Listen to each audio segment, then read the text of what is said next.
I'm gonna show you who. I'm gonna show you about A. Philip Randolph. See who the brother is so I can know his name. Who's that? This Saint Swarthy, Chief X. You said this Swarthy? Yeah, Saint Swarthy. Okay, cool. I never heard of you, but that's cool. Can I ask my question for pan-africanism? See who the brother is so I can know his name. Who's that? Yeah, I want to know with pan-africanism. You said this Swarthy? How would something like that even kick off when Africa is a continent? They not even united. Anybody? Can I answer that? Yes. Okay, so here's the thing. People, Black Americans specifically. I said Africa. No, I got you. Black Americans specifically are caught up with the term pan-africanism. I keep telling people pan-africanism died in the late 1960s with Kwame Nkrumah and the crew. It died. It's over. There's no more, there's nobody, there's no Pan-African meeting. There's no Pan-African staff or leaders. No one can name a Pan-African leader who will hold a meeting in 2025. There's no meetings in 2024. In the whole 2000s, 1990s, it's dead. It's a cute phrase that we parrot that's dead, okay?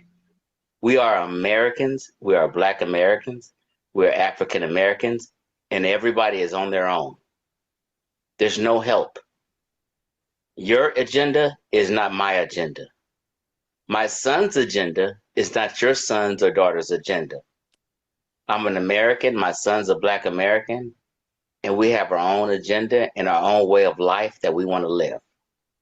It's all talk and hype and a bunch of bullshit, okay? There's no Pan-Africanism in 2025. It's been done. That's what I thought. In the late 1860s, excuse me, in the late 1960s. 1960s? Yep, it's dead. I was on the panel and they was like going off on me about saying Pan-Africanism. I'm like, I thought that been dead, but they was going off and everything. It's not dead because people want to believe this hype and this talk online. You know what I mean? And it's a bunch of crap, okay? Is down with Ethiopia. Ethiopia is not down with Ghana. Ghana is not down with Kenya. Yeah. Every country has their own agenda and has their own things that they're trying to do. They're not aligned and they never will be aligned. All countries are different. And people need to get with this and be real with themselves. Mm-hmm. You're not a slave. You don't need liberation. If you're talking about you need liberation, I need to be liberated, that means you think you're a slave. I'm not a slave. My son's not a slave. None of my family are slaves. We don't need liberation. I was born liberated. Well said. And I got to agree with Chief X. Just because so Chief X, I'm in Minnesota, right? So the Eritreans do not speak to the Ethiopians. The Habesha Ethiopians do not speak to the Oromo Ethiopians, right? Somalians do not speak to the Habesha Ethiopians, the Oromo Ethiopians. Oh my God! I'm telling you, I'll be right here in the middle of it. The mourners do not get along. He's correct. They don't get along, and none of them rock with us. So he's correct. It's all a pipe dream talk. So we more united than them. My tribe is Black Americans. I don't know what y'all tribe is. I'm a Black American, and that's my tribe, and that's what I represent. Black Americans have been so united when it's convenient. Like for example, you're not FBA Chief X. See, when you say that, I represent ADOS. I don't represent FBA. FBA and ADOS are terms used for strictly a reparations movement. not a lineage. People can say all that stuff. I don't know where unbiased sports stand, but this is just my stance. All that stuff is a movement for reparations. I'm a Black American. I'm an African American. That's my lineage. You don't have to say what your lineage is. If you're African American or Black American, you descend from West Central Africans who were brought over here as slaves. That's not If you're not actually a Black true. American or an African American, then you're an immigrant and you're different. But All right, wouldn't so Elon Musk be considered as an African American because he's from so, Africa and he's American let me now? let me tell you why FBA is to us an ethnic group identifier.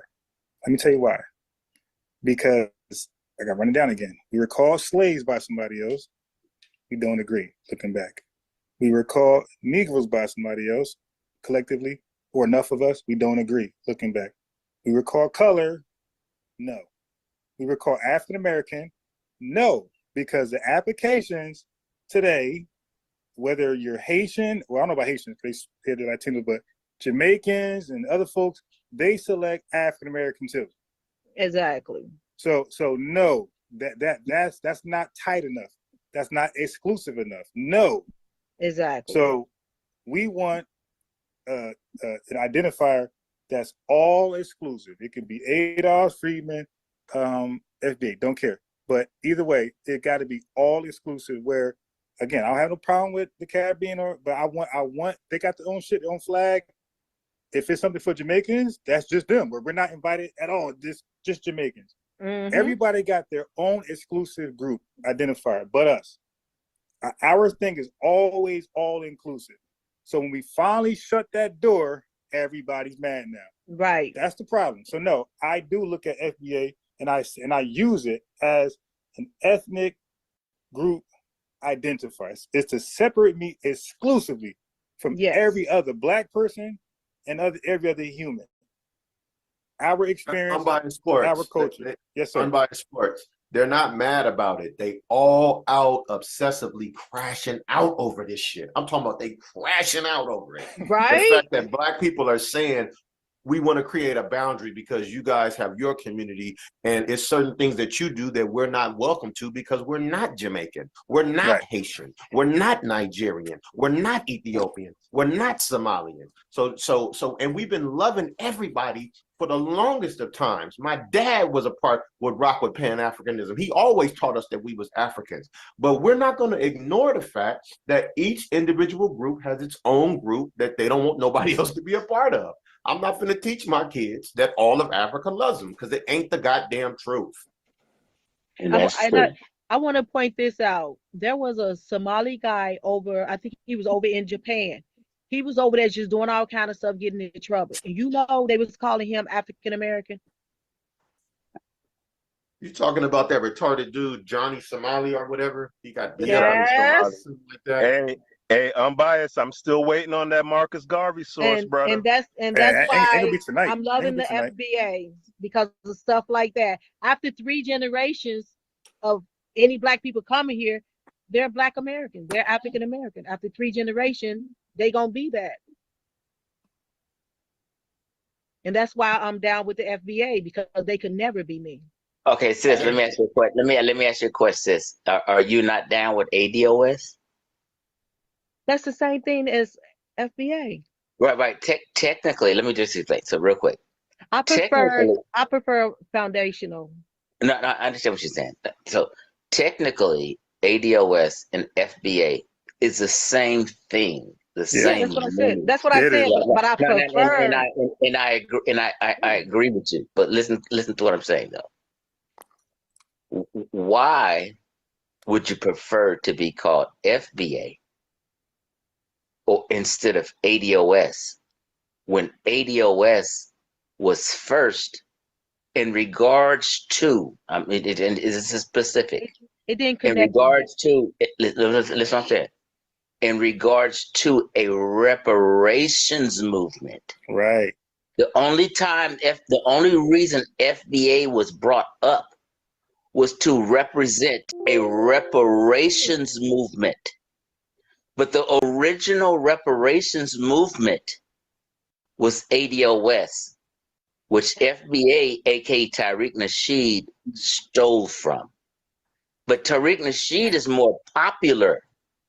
So people always hear FBA more, so they gravitated to saying FBA over ADOS. But if we're being real with each my other, choice though. But no, people and have that's a fine. choice. And that's fine though. That's fine though. Yeah. That's your choice if you're caught up on names, okay? But when we're being caught up on reality and what's being real is ADOS was a movement for reparations, and FBA stole that movement. No, and FBA is just a person. We ain't saying nothing about reparations. Hey man, peace. So we keep hearing about this FBA stole from ADOS. All right. So I'm gonna show later on that's emphatically false. All right. So I'm gonna continue on with the show. But after we get done with this little segment, we're gonna touch on Fat Joe getting booed, and I'm gonna show you how Tariq was ahead of the curve. He was before ADOS. That's why I'm an expert researcher. I do shit like that. You dig? Let's just get back into the live stream.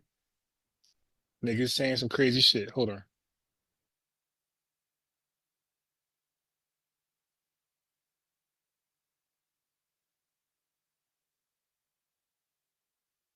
I get what you're saying. No, listen what I'm saying. I get what you're saying technically about foundational Black Americans, meaning African Americans, or meaning Black Americans, or meaning ADOS. I get all that. I get what you're saying.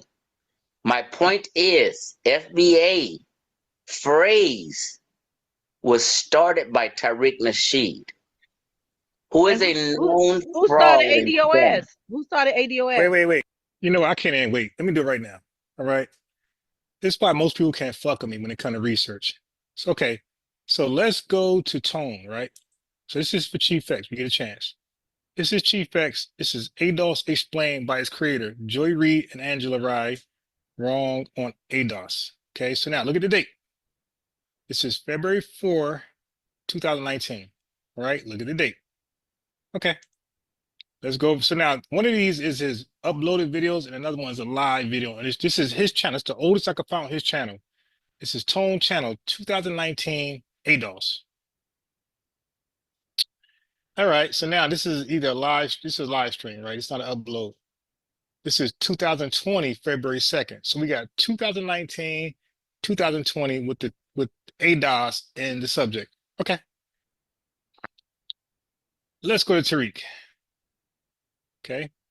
This is May 13th, 2018. Okay. He's a year earlier. All right. This is what? January. This is the beginning of the year, 2018. So he's a year earlier. Okay. So we're going to debunk that lie that he stole something. That got to stop. And if you keep repeating it, it becomes the truth.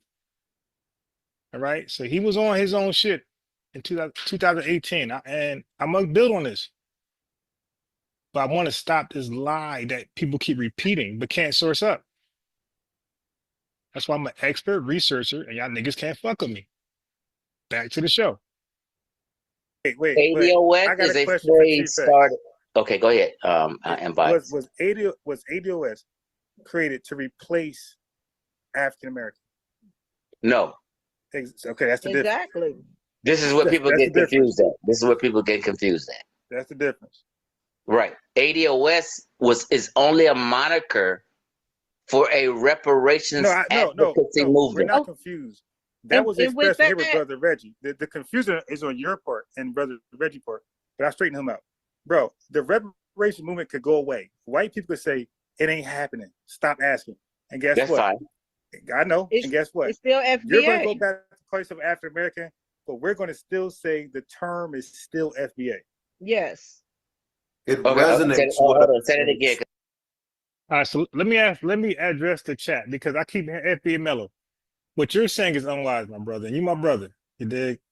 But what you're saying is unwise. You never, he said the FBA family should stop having these conversations with outsiders. No, you never do that. Because then the lie builds so strong. Again, if you tell a lie over and over and over, it becomes the truth, especially when it's uncontested. No, we're not doing that. We did that in our history in this land for long enough, where we didn't confront or debunk lies, and now all of a sudden these lies stick to us. We're not doing that. You know, we are not going to be responsive niggas, always, lately coming to the no, we're confronting you right there. We got that Robert F. Williams spirit. You dig? He ain't wait for the Klan to do their damage and come back and do damage control. He met them right there and scared them cowards from ever coming back. No, dude, we're not cowards. We don't flee from conversations. When you're standing on truth, you bring it. There's so many people who we would say are FBA but don't know the FBA. They still think they're African Americans and shit. But it's 43 million of us here in this country. How many you think are really, came to terms to know their FBA? A small percentage. So we got a lot of work to do, nigga. Like it ain't done. It's a few of us online that understood that. If enough of us knew we were FBA academics, that fucking tether would be canceled. Math Hop would be canceled already. Fat Joe wouldn't even have the audacity to do a show. So that tells you how out of tune the majority of us. It's a lot of work to do. We just started. No, we're going to keep talking this shit until America is saying FBA in regards to us. No. We ain't letting no propaganda, my boy. You got to learn Black history. Propaganda has been our worst enemy. We're not allowing propaganda to get the head start. No, sir, not today. Say that again, okay. So a lot of say that again. The reparations movement could blow up in pieces. It never happened. And then you guys will go back to be African Americans, right? You'll feel like that's a proper term. We're still going to want an all-exclusive term to identify us. Yes. And we're going to go FBA. So here we go. African American. Okay, I get what you're saying then. So I get what you're saying. What you're saying is, see, everybody has a different agenda and a different understanding. So what you're saying is, FBA, if you want the phone number or the link, let me know, bro. We can hear you out totally because you're just typing, so we don't really know your whole entire argument. But if you want to briefly just give your argument, why you believe what you believe, ask for the link or phone number, and we could just hear you out completely, and we could agree or disagree or agree to disagree. Right? It's not a big deal. It's just a strategy. So what I'm for is a strategy. What you're for is a strategy, right? It's just a strategy. You know what I mean? So I don't mind comparing strategies. But if you want to have an opportunity to come real fast while I continue the show to explain why what you said make more sense, by all means, ask for the phone number or link. I got you. Screw all the terms. FBA is a more fitting term for what we call Black Americans.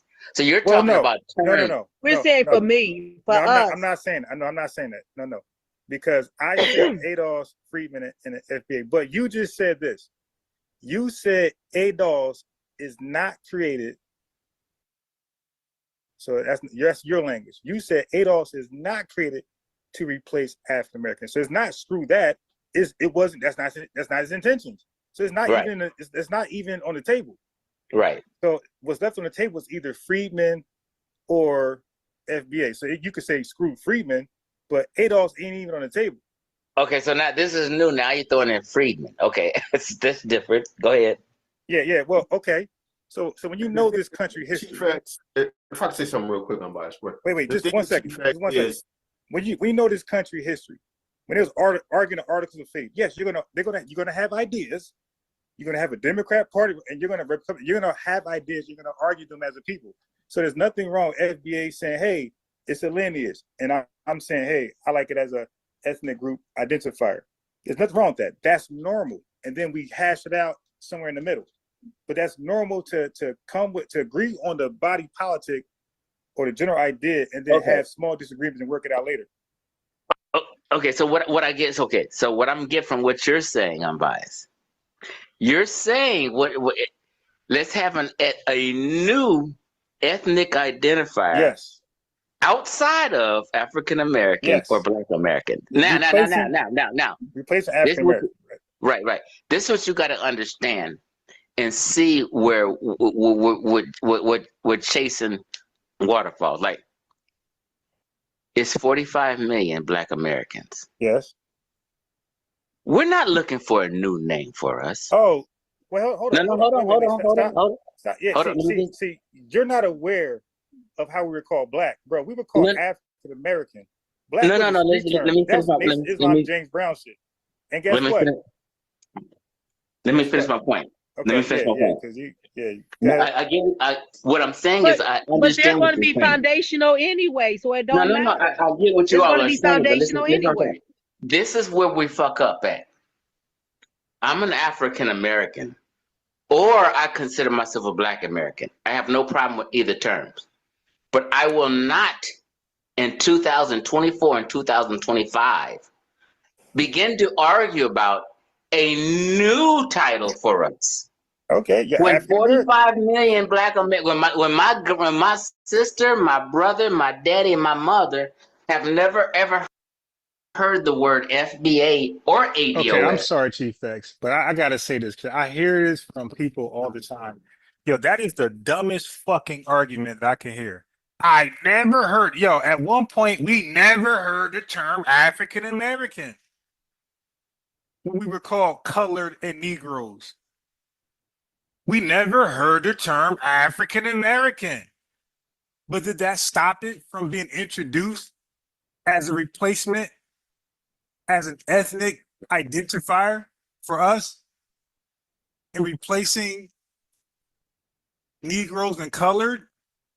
So, but this is why when the movement starts, we kind of just like, I'm just saying, period.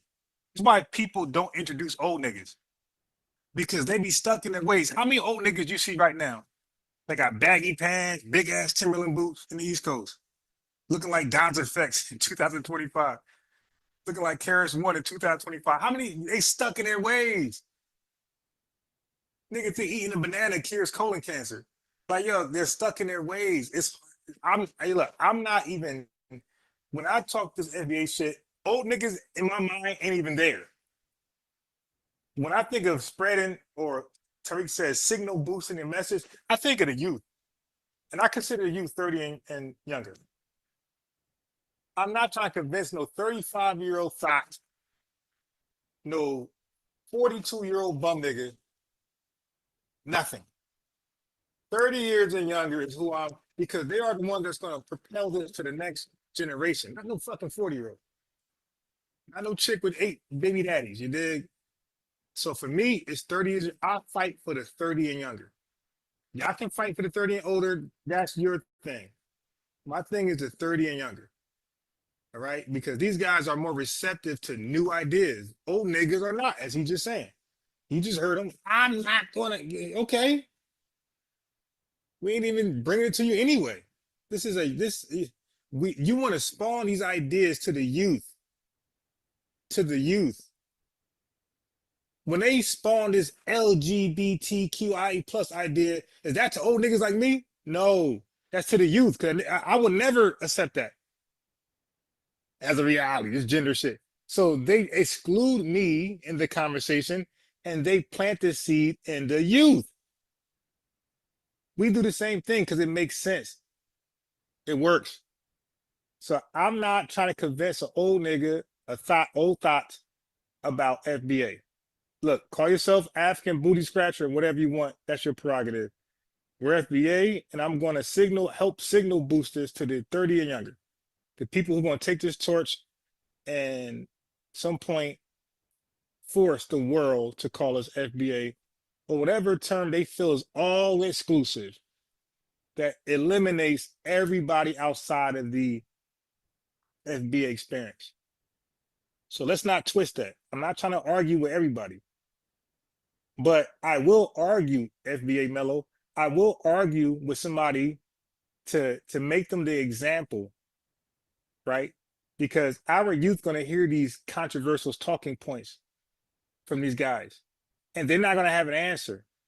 So now if they watch my podcast, they can see how I give answers and rebuttals to things like this. That's why this is necessary. You're supposed to conversing is the most civilized thing you can do. Ignoring something is barbaric. But everybody can't articulate. Everybody's not an expert researcher like myself. So I get why y'all tap out. But this shit is easy to me. So I'm going to confront this on every line. You dig? In the words of Dr. Khalid Muhammad, everybody can't be a quarterback. Everybody can't be a star receiver or running back. Somebody got to hold the line, which is the work that goes unnoticed. Somebody got to hold the line. So Dr. Khalid Muhammad said, yo, we going to hold the line. So I'm going to hold the line. I don't need the credit. I'm going to hold the line and let some 2-year-old grow up and they could become a star quarterback with this. Yeah, y'all not trying to sacrifice. Get out the way. And guess what? So we're not going to. I don't think it's never heard of African American. Right? No. Listen, no. Oh, by the way, chat. Everybody with a wrench. Listen. Everybody with a wrench. You don't need my permission. Okay. You have a wrench for a reason. That means I trust you. If you see a tether, or I don't care, if you think somebody's a tether in the chat, it's a green light. Okay, do what you want. Don't block them, but it's a green light. Or anybody who believes a tether, because tether is a verb. That's an action. You are doing something to cause a reaction. So if you guys see this is opinion based. You don't need no proof. If you believe somebody's a tether, don't block them, but do time them out for eternity. Do what you want. Okay.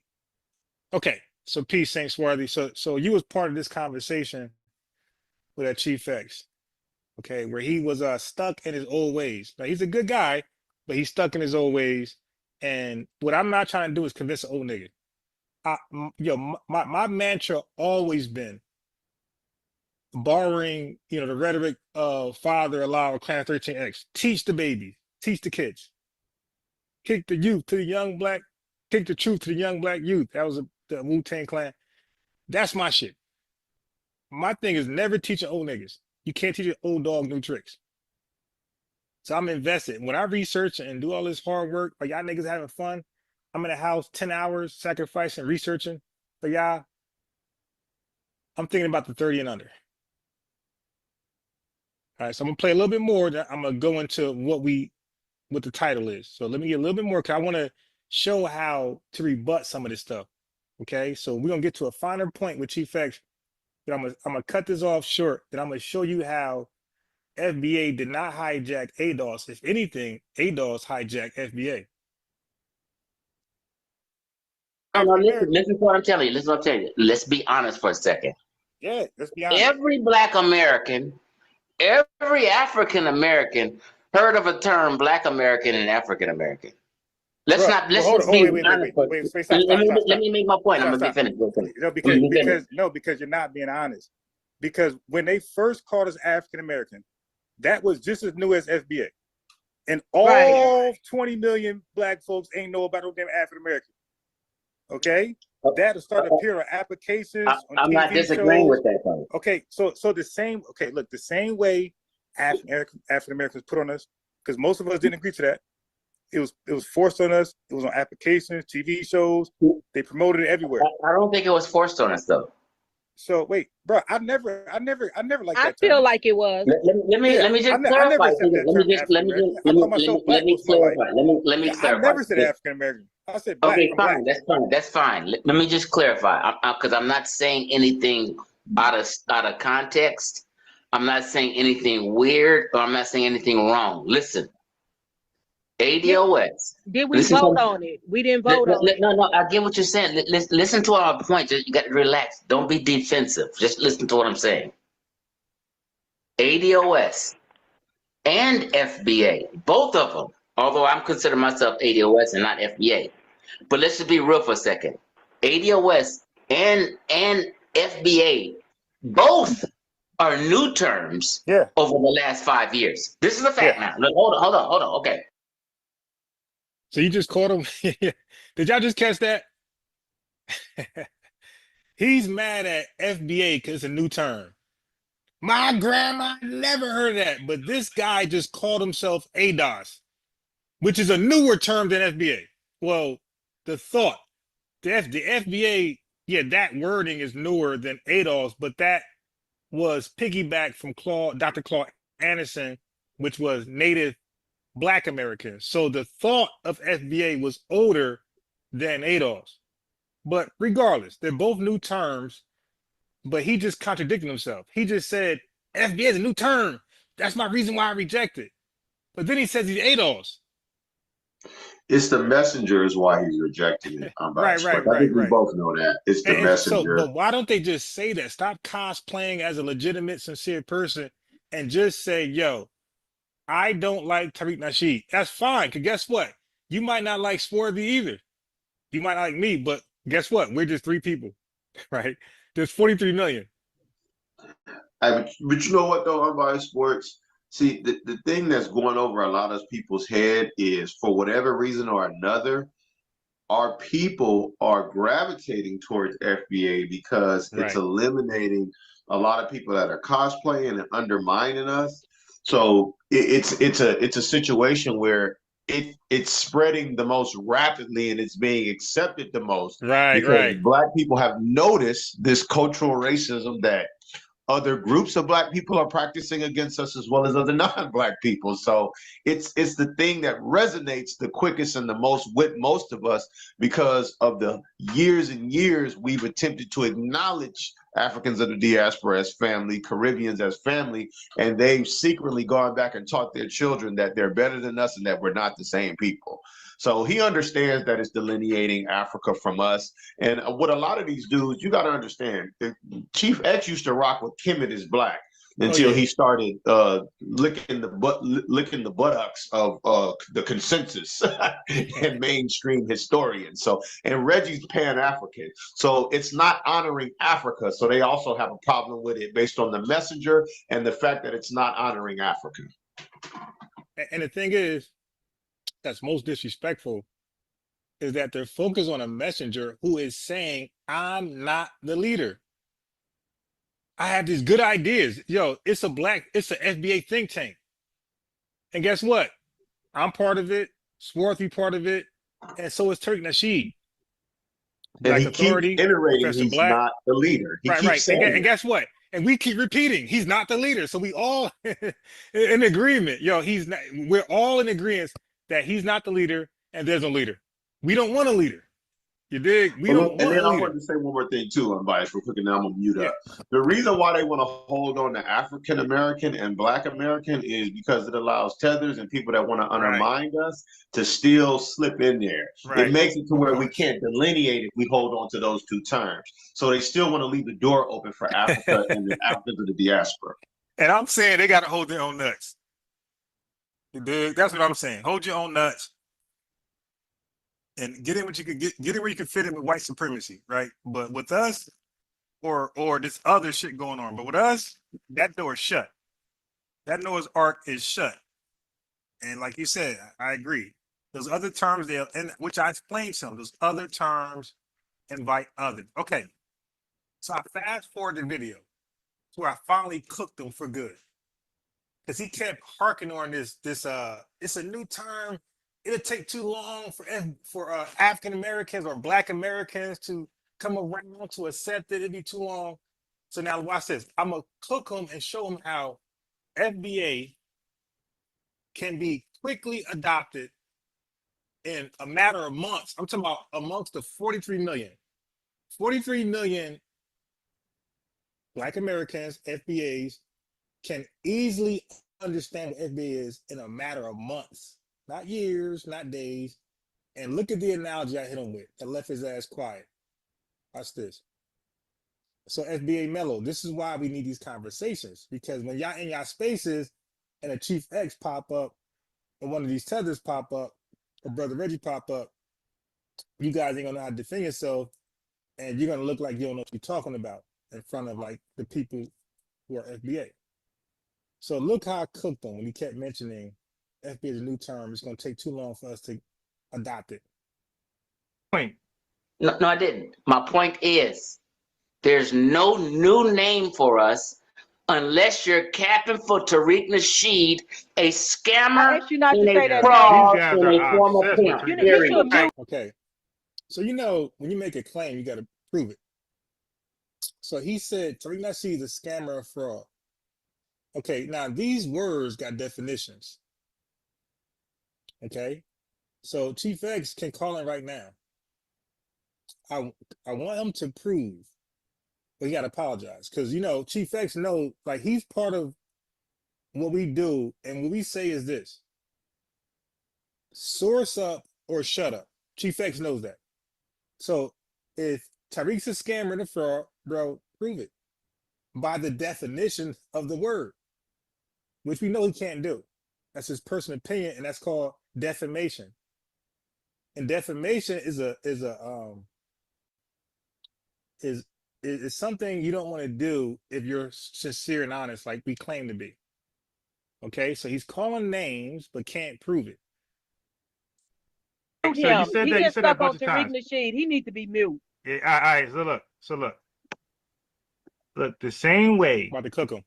At first, it was African American History Month. Time went by, they started to say Black History Month. Okay, that's how easily people accepted it, by just advertising it as Black history in replace of African history. African American. It's that simple. So again, it's called media. Media always educate the public on what's going on. MAGA is a new term, right? Don't the world know what MAGA is? So I cooked them right there. MAGA is a new word, new term. The entire world that knows anything about America knows what MAGA is in a matter of fucking months. So I just debunked his whole bullshit where so many black folks don't know what FBA is. Yeah, because niggas like you blocking it for getting out. Get out the way, and they would know what FBA is. So MAGA was a new term. One guy, Donald Trump, President Donald Trump,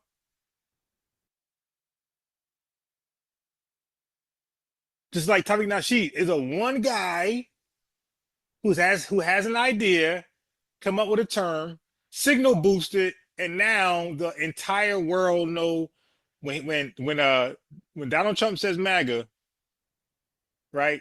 For the most part, that can be describing all of the alt-right movements and all of the white supremacist groups. You dig?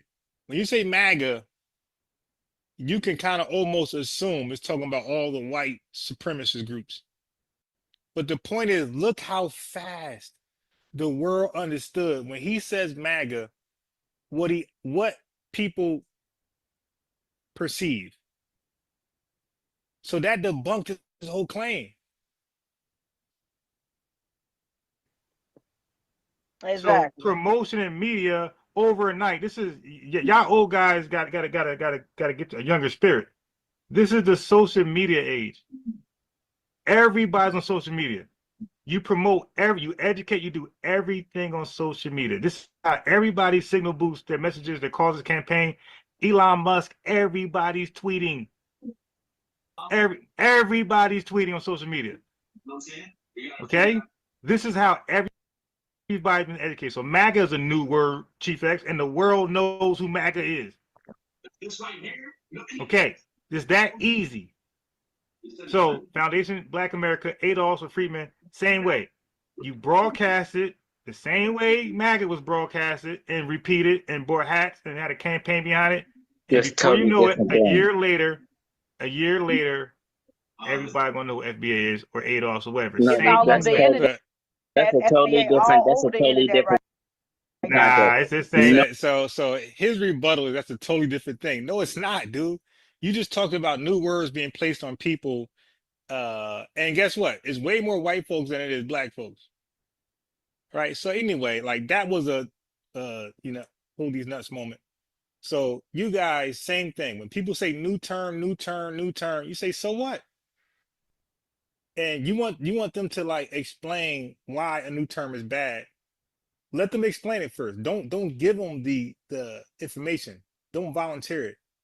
Always use the information as a sword. Cut their goddamn neck off. Have them put their foot in their mouth first. A new term, it's gonna take too long. And you say, well, what about MAGA? How long that take? And then you cut their neck off. Okay, so anyway, so now we can go into what we got. All right. Well, first I want to show you this. Because they got these pan-africanist movements, right? That's like literally useless. Look at this. Peace and thanks for watching. Finish. We need to talk to you. All right. But I need y'all. I got you. We said y'all don't have a protest permit. We need y'all leave. Okay? He just told these RBG niggas, y'all ain't got a protest permit. You gotta leave. Like they didn't even like. Look how uncoordinated these niggas are. Right? Y'all ain't got. They can't even get a protest permit first prior to arriving. Right? Look what happens next. So this guy in the overalls is from a sheriff department or police department, law enforcement. Talk to you. Okay. No, listen. Now he's clearly sound like he's from another country. So you don't want somebody, look at the RBG flag right here. You don't want somebody from Nigeria about to get y'all niggas killed because y'all ain't got a permit. Wait a minute, y'all need to leave the area. Hold up, you don't have a protest permit. You don't have a parade permit. Leave the area. Oh, okay. Yeah, okay. They didn't even know they needed a permit. It's you, and what are they gathering for? Like, what are you accomplishing? Like these groups like this are failures. Like they have no accolades and achievements, but they could say, "Hey, man, join us because we had an idea and we produced this, we achieved this, and we got this done." Absolutely nothing. It was only an interview. Okay, y'all go ahead and leave here. That's all we are. I'm not serious. Yeah, listen to the accents. Y'all leave the area for me, okay? All right, that's what I need y'all to do. Y'all good? Everybody good? Yeah. We were leaving anyway. Yeah, we was going anyway. I just need y'all to leave the area. Okay, we were leaving anyway. Thank you. Yeah, we were just... Okay, we were leaving anyway. Niggas explaining and shit. Interviewing, checking out what was going on. Thank you very much. I'm not leaving. Look at the young thug that they got. Look at the young thug they got. I ain't leaving. There's always one dude. Now, this dude was white. He's FBA. So he like, yo, I'm trying to save y'all from this embarrassment. Now, if he was white, he'd have never said what he's saying. This is the disrespect we got for FBAs. Mr. Kenny Collins. Get him to lead area. Get him to lead area. Yeah. Now, why would you have somebody as unhinged as this nigga part of your organization? Now, I'm going to give credit to the Nation of Islam. Because if this was a Nation of Islam demonstration, this would have never happened. This would have never happened. But all these weak, inferior organizations that's black, they don't have the same organizing skills as the Nation of Islam. This right here would never happen. But look at all these elders can't control this young thug. Everybody needs to leave there. Y'all don't have permission to protest. Leave there. Did you call me a him? Did he mean to call? If he said it, you the one woman out there with a camera in his face. Did he mean to call you a him? Do you look like a? Do you feel like you look like a him? Relax. Okay. So they holding the L because they gotta leave. So now they're trying to fight anything now. You call me a him? I have a parade permit to occupy the street. Y'all got about 3 minutes to leave. We just need you to do. So FBA is done talking. Yo, y'all African booty scratchers, y'all got 3 minutes to leave or it's up. Let's look at okay, Superman with a gut. Let's see if you leave in 3 minutes. You know where the public roadway stay? 3 minutes. We start that count right now, y'all. Yeah, if y'all gonna be some resilient group, y'all need to be in shape. What happens if you gotta run for 3 miles? What you gonna do with all that shit? You gonna fall on the ground and nobody can pick your big ass up. So they gonna leave you right there. Don't worry about it. Don't worry about it. Start that count right now. You just blocked the street. You blocking the street. Now you blocking the street. Hey, let go. Let go, man. You got public road.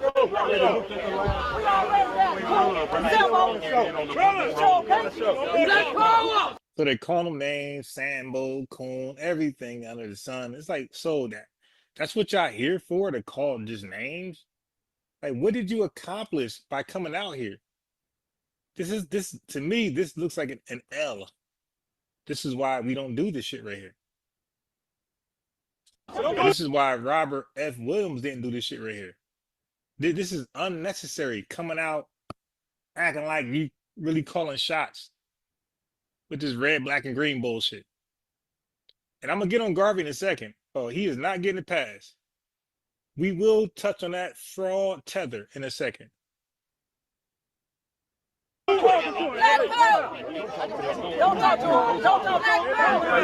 What happened when you came out there the first time you told him he was gonna get justice? It's been 6 months. You still ain't gave him no justice. No answer. You turned it over to what you gonna do? We know, yeah. So you gonna yell at a police officer for justice? Like, yo, go to the legislators, the policymakers, the court. Why you yelling at police officers for justice? Like, yo, what the fuck you talking about? You don't want. What are you gonna do? Get it done. Why you ain't arresting them? Why you ain't? What are you gonna do? You will run your ass out here and say, "Make me." Now look, she gonna say. Now look, he said, leave the area. She said, make me, but he's still in camera shot. Where is she at? She said, make me. He is still in camera view. Where's her ass at? She's outside the camera. After saying, make me. Stand your black ass right there. So he can make you an example. Get your people out there.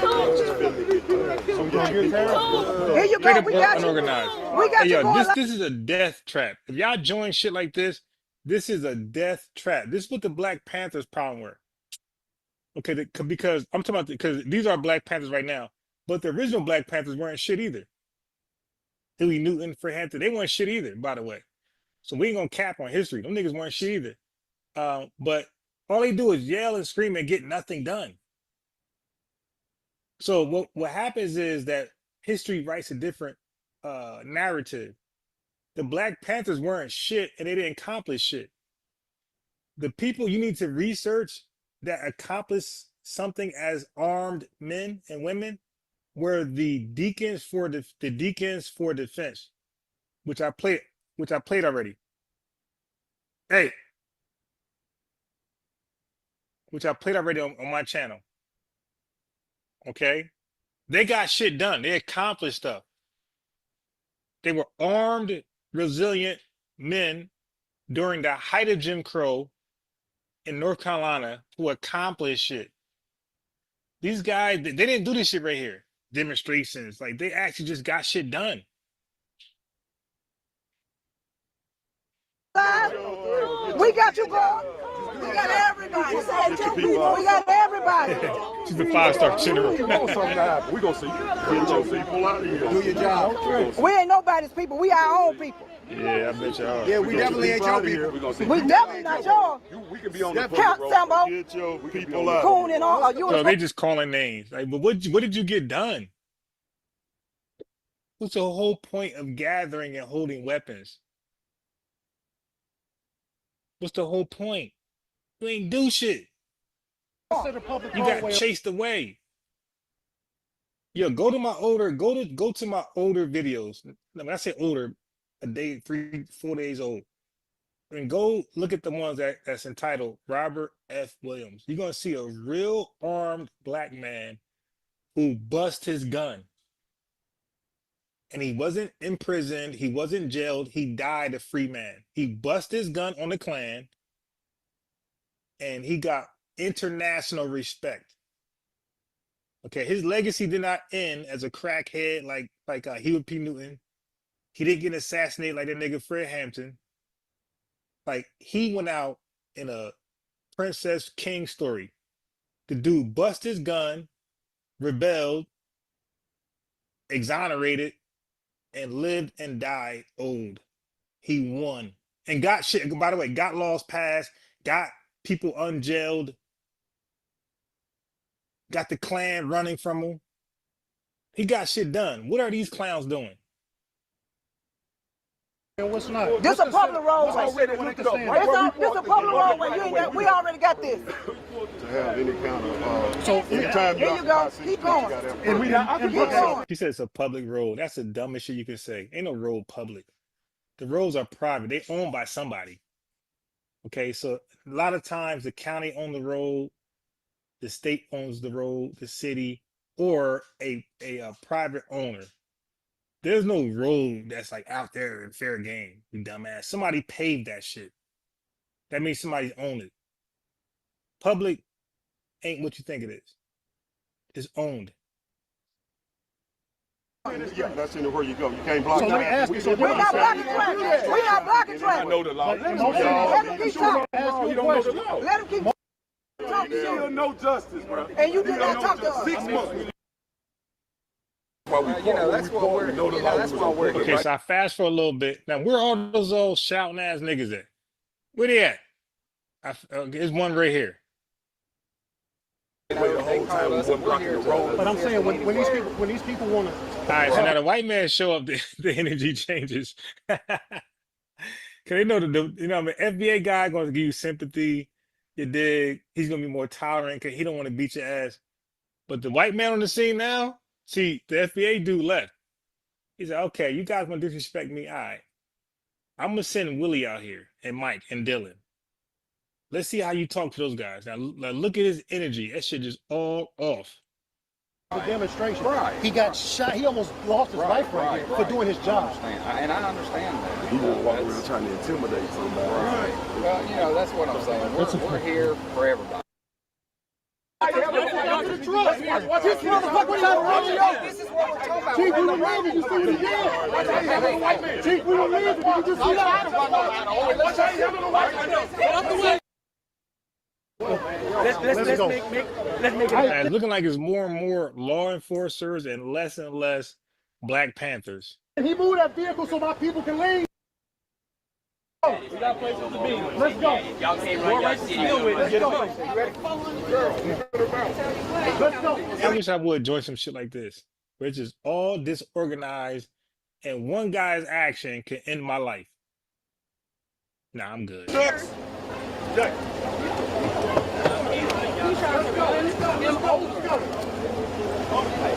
Yo, these guys never get shit done. It's all optics, social media, go viral type shit. All right, so I already showed, I'll do it again for you guys. So when they bring up Tone Talks, which this is my boy, right? I rock with ADOS, I rock with American Freedmen, but I also rock with history and numbers. This is 2019, ADOS, explained by its creator. This is 2020, ADOS.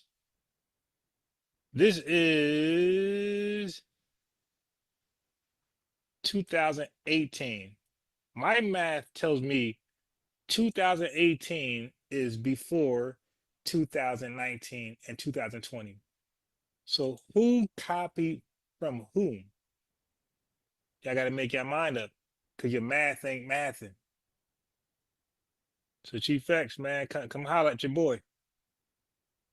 And whoever else be repeating this bullshit, come holler at me today, while I'm live. All right? The math ain't mathing. All right, so let's get rid of, and I rock with Tony Yvette because they have good content, they have good numbers, they have good facts. And I suggest I advise you guys all to, look at their shit because they be having good facts and stats. That's where I go. Listen, this is Dr. Claude Anderson on The Breakfast Club, okay? 2019, right? And he's an old man, clearly. Okay, but he was talking this shit when he was a young man. This is December 24th, 2019. He made it to the Breakfast Club, meaning that because he had a body already. Like, you know what I mean? He had a body of work already. You make it here when you have momentum. So he was already putting in work. Listen now. Office, he called 564 white Indian chiefs that come to the White House, give them everything they want. Is that why you use the term Native Blacks as That's opposed right. to African American? Is that why you use the term Native Blacks in terms over African American? Listen again. All right, don't let these clowns lie to you about ADOS was before FBA, because FBA is a twist off NBA, not ADOS, Chief X. And this is why I'm an expert researcher and you guys aren't. Listen. The chiefs that come to the White House, give them everything they want. Is that why you use the term Native Blacks as That's opposed right. to African American? That's right, Native Blacks. And I want to help all blacks on the earth. Now look how old he looks. He said Native Blacks. I got him saying Native Blacks earlier than this. So again, he got to the Breakfast Club in 2019. And again, keep in mind, you only make it here when you made a name for yourself. That means you put in years of work. So Tone went back as far as 2018. Paranomics, if I can just guess, Paranomics is like 2013. I don't even remember. Let's see.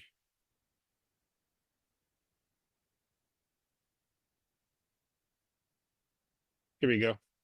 Let's see when this shit came out.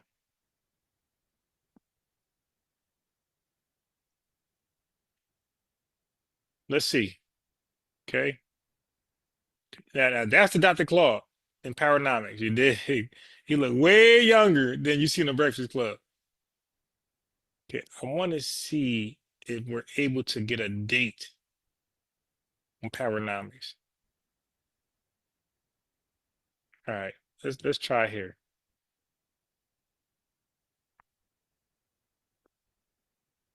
I own all these books, every last one of them. I don't own this one. I own 1, 2, 3, 4. All right. Trying to get a date on it.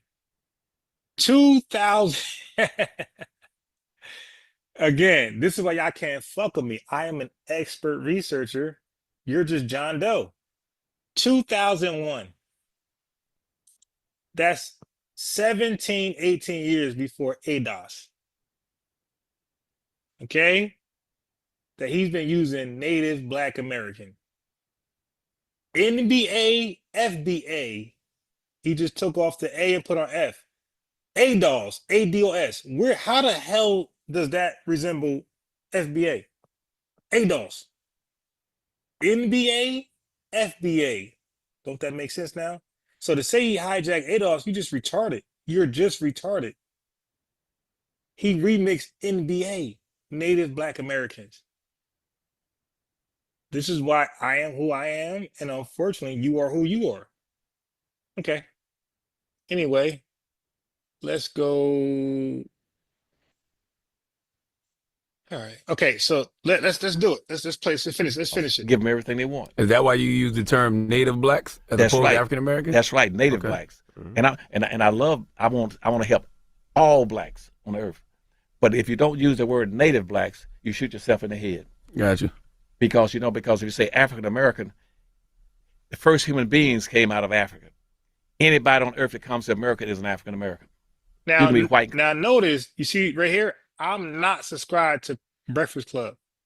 I'm not subscribed to Math Hoffa, Academics, or Joe Buttons, all these large podcasts who refuse to bring up the Fat Joe disrespect.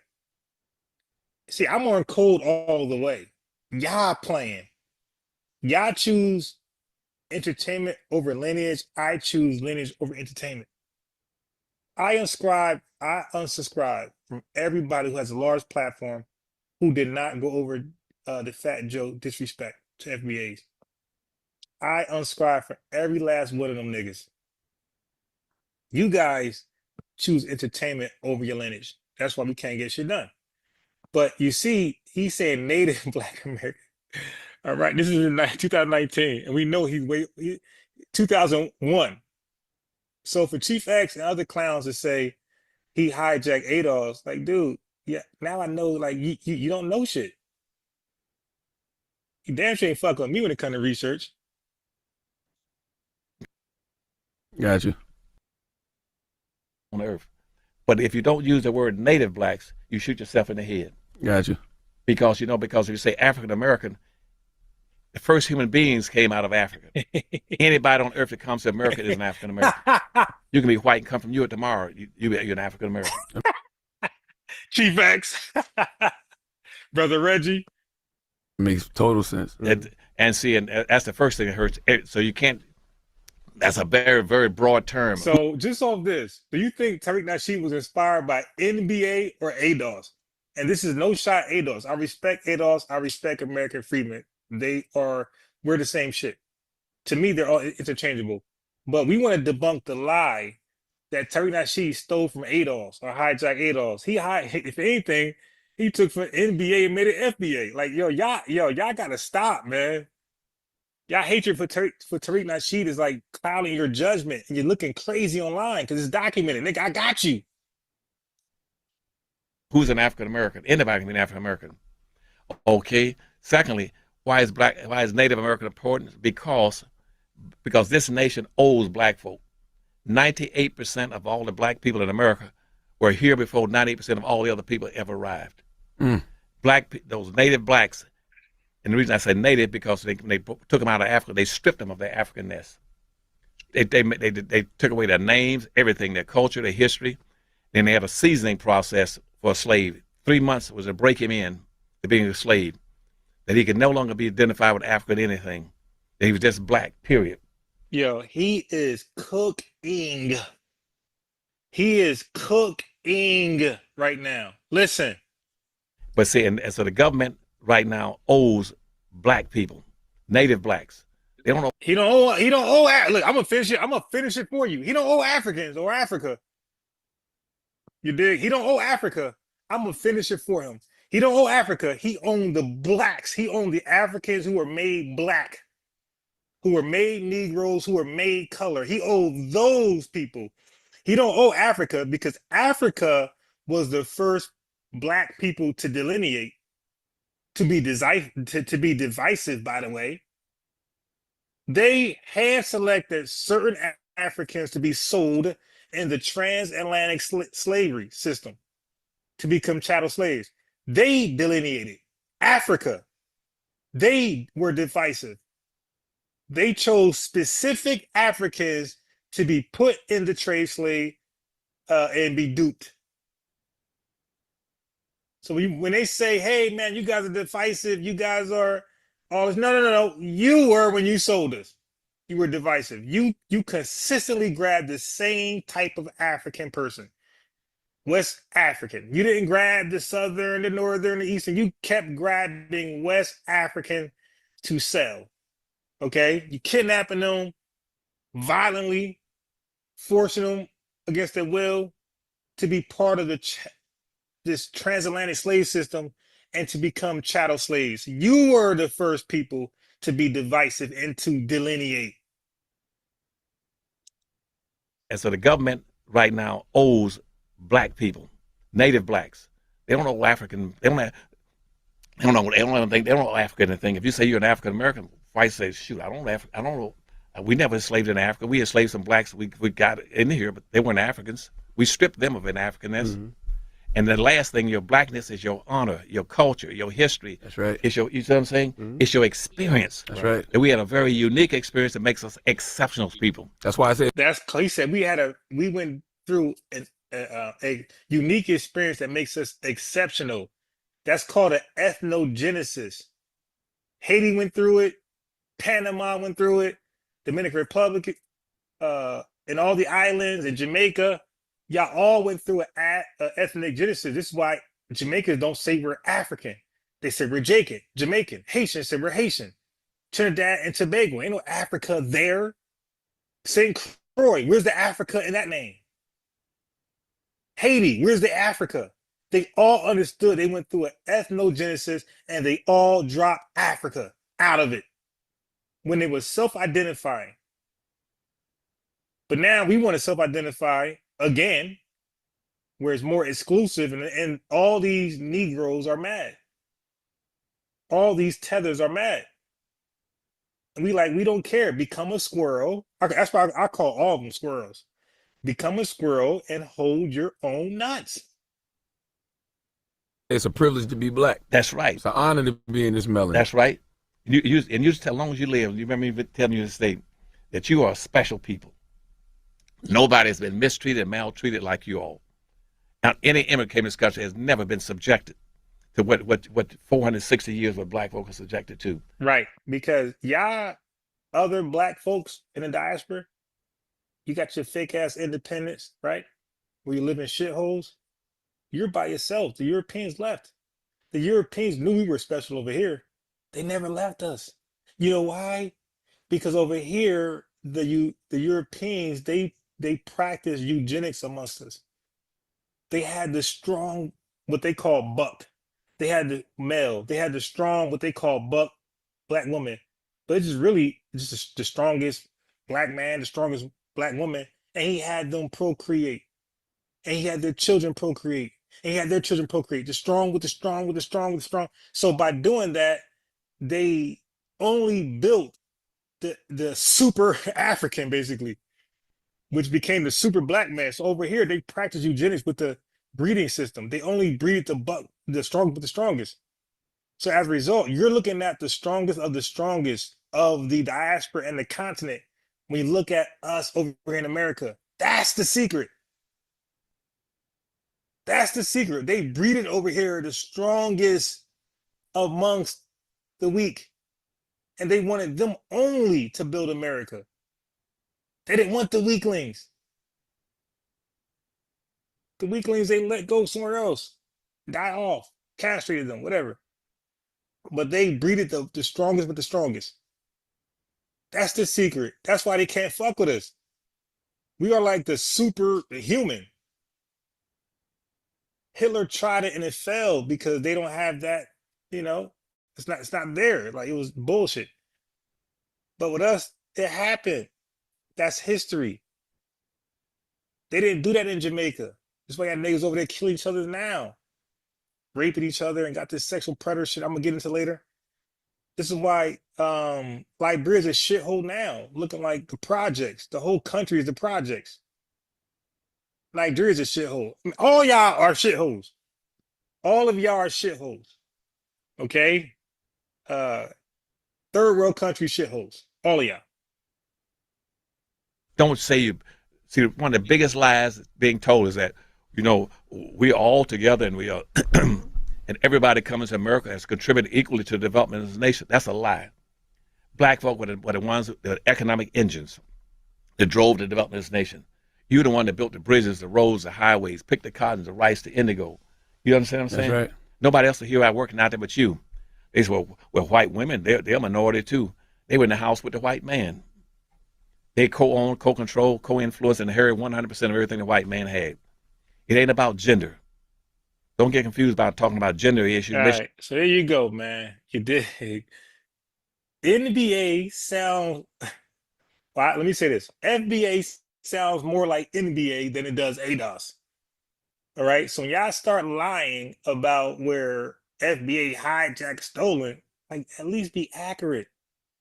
That's why my name is Unbiased. Because I do unbiased research. I let the truth lead me, not my emotions. Oh, I hate this guy, so I'm going to have an agenda. No, if I hate that guy, I'm going to still go with the truth. I'm different than y'all. I'm a better researcher. Okay, so now we know FBA is a remix of NBA, which predates ADOS.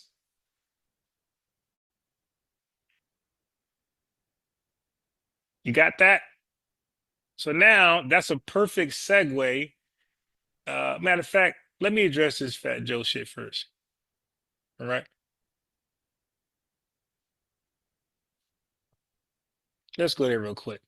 Fat Joe. Okay, here we go. So Fat Joe came to Chicago to perform. You know, he was trying to get a bunch of coons out there to perform in front of him, and look what happened.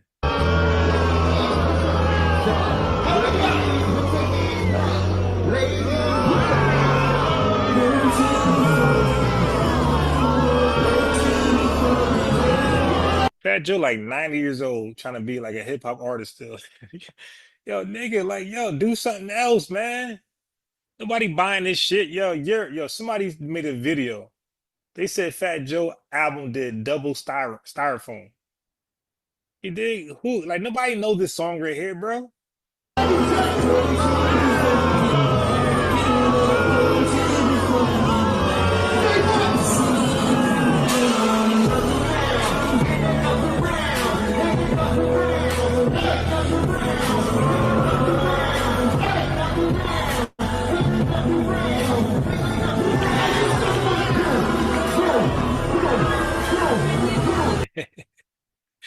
All right, so now let's talk about some serious shit.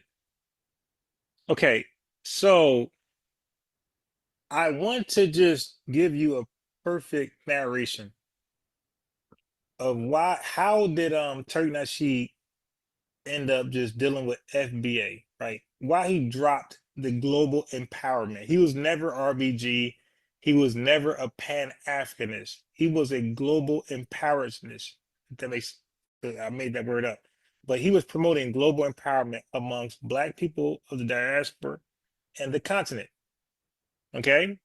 So the question is, why did he go from Black empowerment amongst Black people all across the world to just FBA? Because Chief X and other haters have their own narrative, which is straight bullshit. So I'm going to show you why and how he ended up dropping Black empowerment amongst the Blacks of the diaspora and the continent and over here to just over here, focusing just on us like Dr. Claude Anderson was suggesting. Okay, so first we got to see what Tariq Nasheed was seeing in real time. So this is what he was seeing that shaped his mind to say, oh shit, like, yo, these people are really not fucking with us. They have their own immigrant agenda. And it ain't Black first. B1. It ain't B1. Here we go. Which is funny how almost every foreigner has something to say badly about African Americans. Even Africans sometimes have to say about African Americans, but then everybody comes to America trying to be African American. I'm going to speak for my whole country. Love Jamaica. But I think quite a few Jamaicans think that you guys play the victim a lot. Like an outsider looking in, it's like, gosh, them complain about everything. Look how much opportunity them have. Look how them can work. Look how them can buy $1 burger.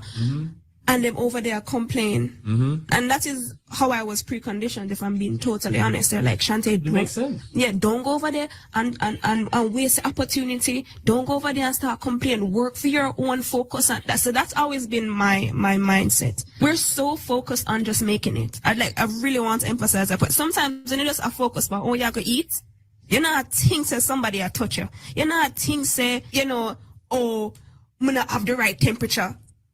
We're hungry. What y'all gonna do? The way how African Americans prioritize Blackness isn't necessarily the same way in which an immigrant would prioritize their Blackness. So, you know how African Americans will say, oh, Black writer, Black creator, Black artist, Black lawyer, Black doctor, Black woman in STEM. No, when we come to this country, it's immigrant or nationality. Maybe our careers next, and then whatever else comes after that. So immigrant, Jamaican, marketer, whatever else comes after that. The issue that you're having is we don't see ourselves as one of you. And the reason that we don't see ourselves as one of you is not because of Blackness. We just see ourselves as an outsider. The issue that you're having is we don't see ourselves as one of you. And the reason that we don't see ourselves as one of you is not because of Blackness. We just see ourselves as an outsider.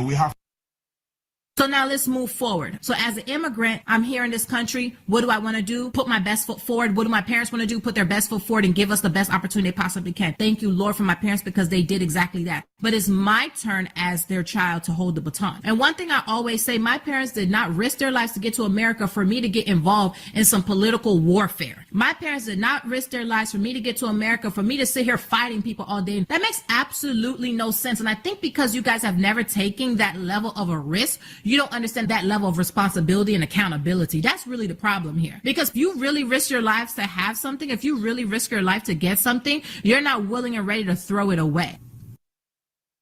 Just fully American. You're African American, bro. That's it. How was that see you in 30? That wasn't an insult. That was strictly you're black. You're not Trinidadian. You're not Jamaican. You're not African. You're not word. You're not Ghanaian. You're not Dominican. You're not Puerto Rican. You're not Cuban. You are American. I farted so loud. Black Americans people, I don't like them because they take lots of drugs. Really, that's what I think. But have you met any Black Americans in real life? No, like in the movies. I didn't meet them.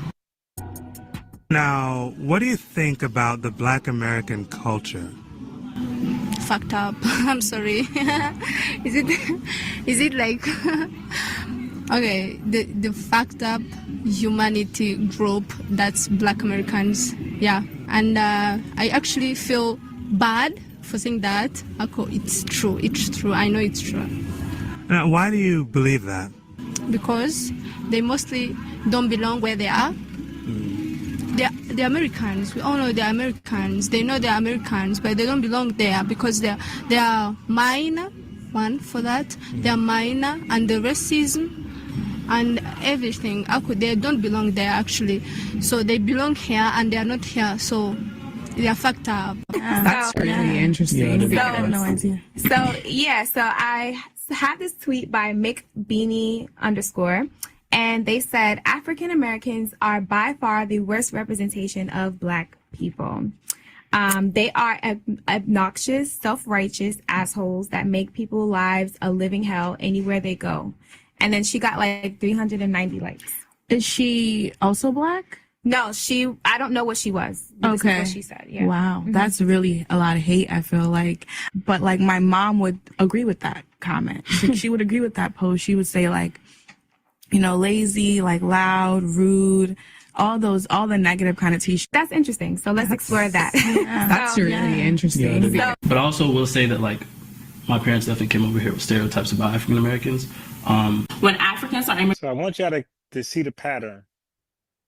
And by the way, if you see a tether in the chat or a tether supporter in the chat talking shit with no wrench, again, y'all don't need my y'all don't need my approval. If y'all see a tether in the chat or a tether supporter in the chat, do what y'all need to do. What y'all waiting on me for? Anyway, as you can see with the video, there's a pattern with these tethers. They're all confessing that their parents are programming kids. Listen to what you're hearing. Parents are programming kids to hate FBAs, and they haven't even experienced it yet. They're still in their failed homeland. I guess their visa got approved, or they got some fake ass illegal ties where they're about to come over.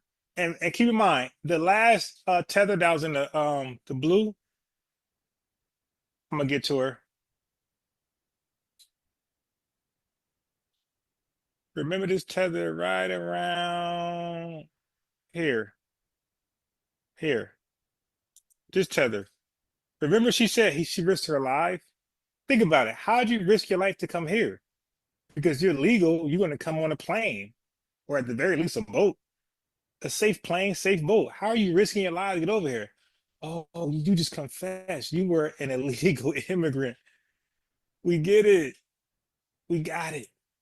Okay, so back over here. These tethers are admitting, they're confessing that their parents, upon arrival, are programming their kids with lies about FBAs to justify, delineating, being divisive. So like these words they be using, yo, y'all got nerve. You guys program your kids to be divisive, to delineate. When Africans are immigrating to the United States, their idea of African Americans, like, take away modern times where we have like the internet and everything, it's coming from TV, right? Where they're just seeing these rappers and these music videos, and you're seeing these movies and TV shows.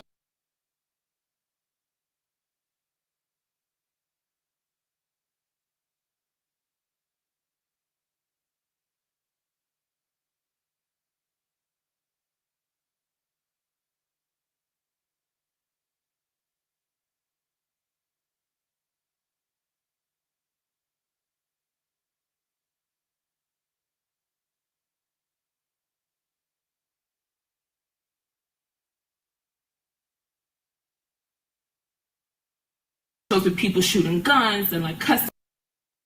So I was saying, when you see tethers over here or tether supporters over here, we don't have a policy of freedom of speech. We only got a policy of freedom of truth. You're only free to speak the truth over here. You're not free to lie or tether babble or tether support babble. When you see those folks in here doing that, get them up out of here. Ignorance from our parents as well.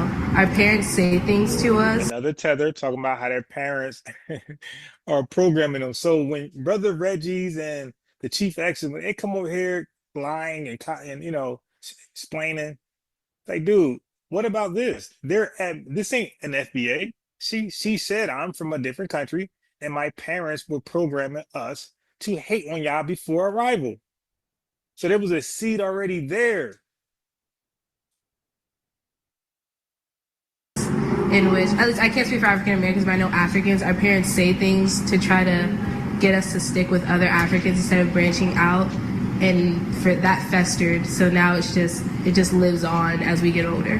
So I agree with her in that aspect, but also another thing I feel like isn't talked about enough is the way our parents will talk about Black Americans.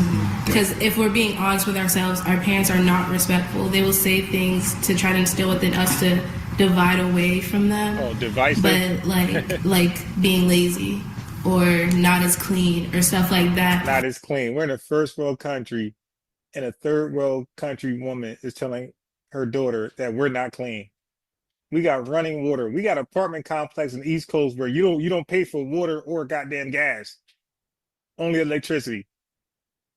Free running water, but we're unclean. We got one of the cleanest water systems in the world, but we're unclean. Like the lies they gotta, instill in their brain to talk about us. The clean water? Are you serious? And I feel like that also helps perpetuate the divide, which also needs to be acknowledged. Okay, so growing up, I had this ideology from the media, from people around me, that African Americans were these ghetto, noisy. Now, FBA family, peace, chef. FBA family. Who is telling this guy this? He's not in America. He's in some shithole country talking about us like he experienced us. They're ghetto, noisy. Where you get this from? What are you talking about, dude? But if we say they're in a shithole country, we're being divisive. But no, you are actually in a shithole country. We can prove that. But what you're saying, you can't prove. Arrogant, aggressive,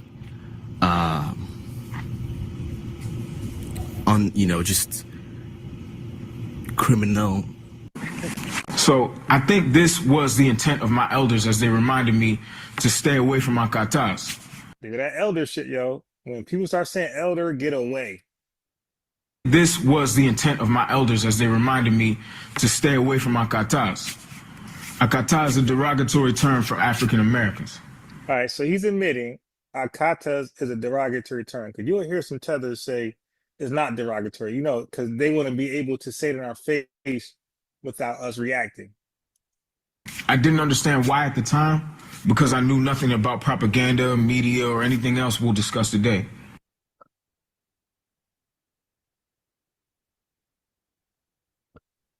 Okay, where are we going next?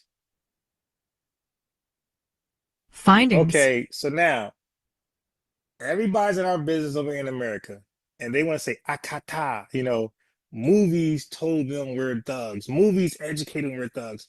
Okay, well, we're gonna examine Jamaica, and we're not gonna examine it from a movie perspective. Okay, look at Jamaica's problem, and they got nerve to talk shit about us. Look what they got going on that nobody can relate to what they got going on besides them in another scamming country, Nigeria. Listen. Findings. Paternity fraud statistics show significant variations across... Hey, yo, that word to us means nothing. Y'all ever heard of the term or the phrase paternity fraud? Paternity fraud to Black America means absolutely nothing, but in Jamaica, that means everything. They are fully aware. The Haskells, the Stupees, these guys are fully aware of paternity fraud, but they won't tell you over here. They'll talk about it in that shithole, but they won't talk about it over here in the best country in the world's history.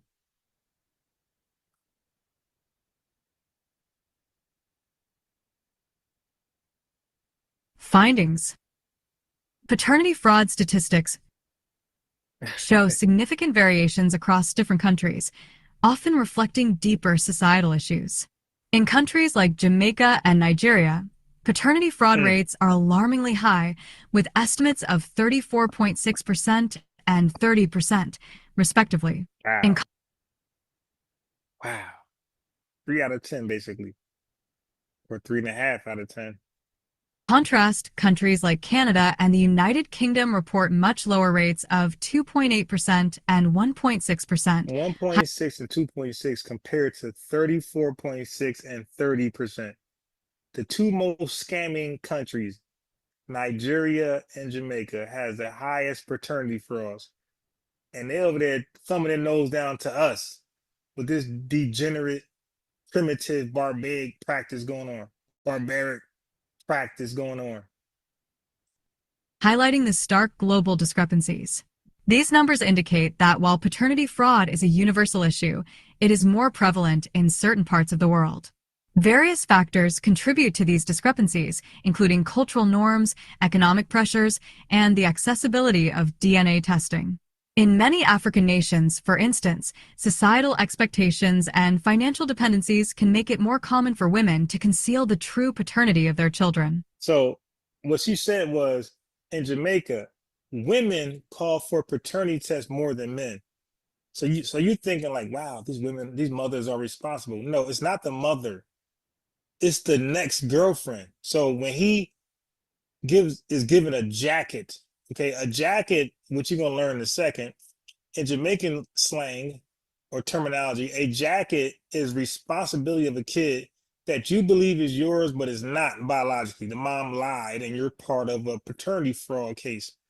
Okay, so now your new girlfriend, not the baby mother, the new girlfriend or your mother or your sister, anybody besides the baby mother is calling for paternity tests because they know how often this happens in Jamaica, where the man is blamed or accused or held responsible for a kid that he's not biologically responsible for. So it's everybody outside of the baby mother.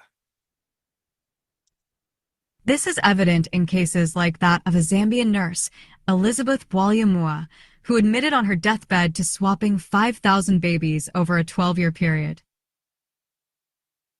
Such instances, though extreme, underline the societal challenges contributing to higher paternity fraud rates in certain regions.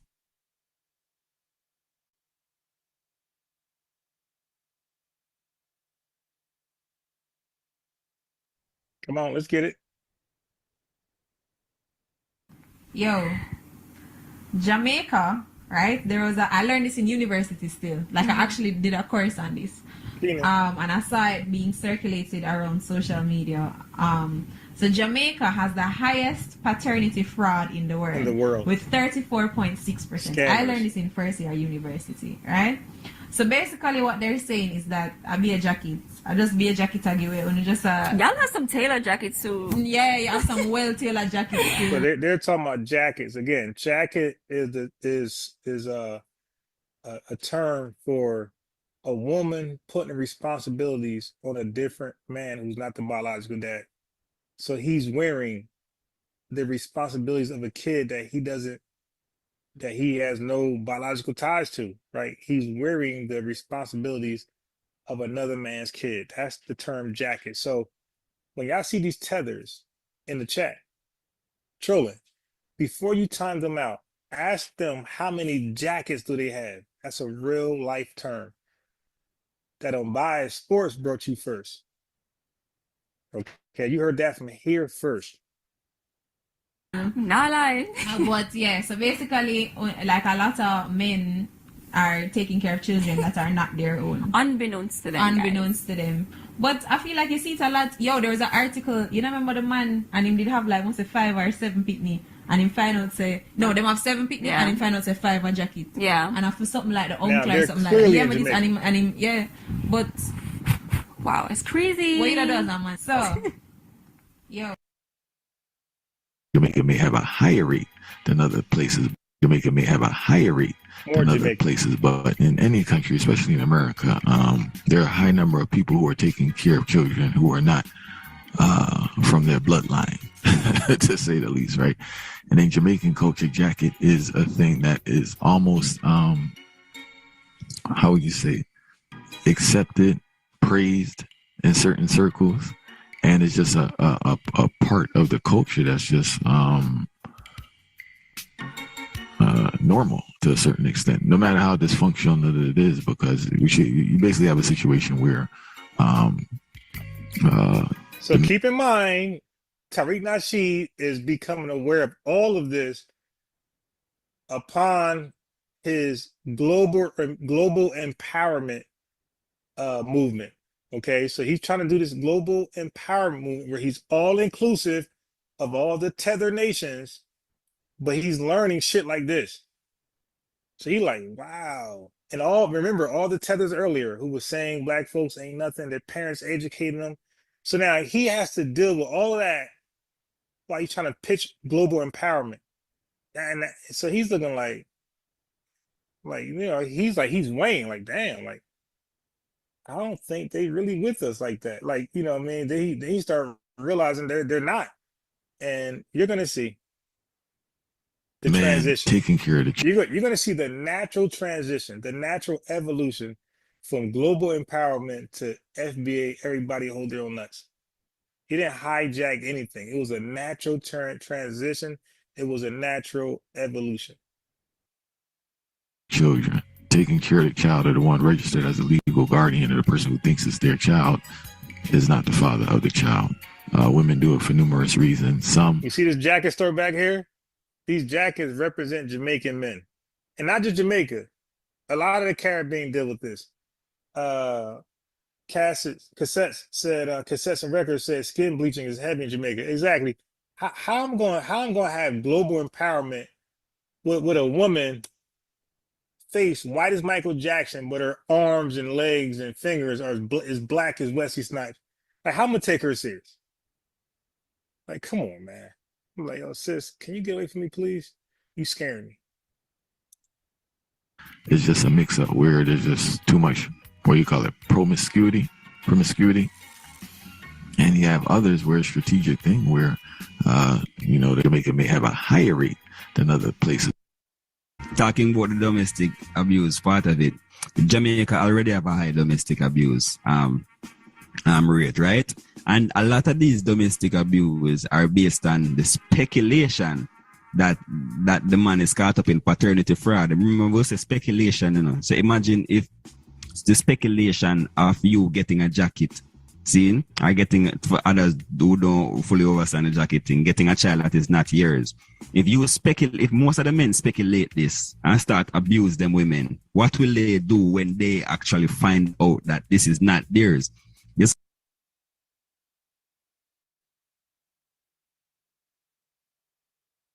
So what he explained was because of the jacket problem in Jamaica is so much of an epidemic, or you could say endemic. He was saying that a lot of men who are accused to be the father, they will speculate that he's part of that scam. So as a result, he'll turn to domestic violence. He'll beat the woman to a pulp because Jamaican laws are different than American laws. You know, over here, you try that, you're going to be locked up, canceled, but not Jamaican. Not Jamaican. You beat a woman ass, you a hero. You dig? He's saying, he's in Jamaica himself. He's saying domestic violence had rose because of the jacket scam. And just off pure speculation, I mean, it's not even proven he's not the dad. Just him side-eyeing her, like, you know what?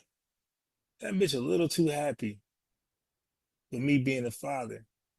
And he'll just turn up and Ike Turner her ass. And he said that's off pure speculation. So he said, just imagine where the domestic violence would be, what is that when he finds out that he's not the father and he is confirmed part of a paternity fraud case. He's gonna be Chris Brown on that ass. So how crazy it be? And talking about the domestic.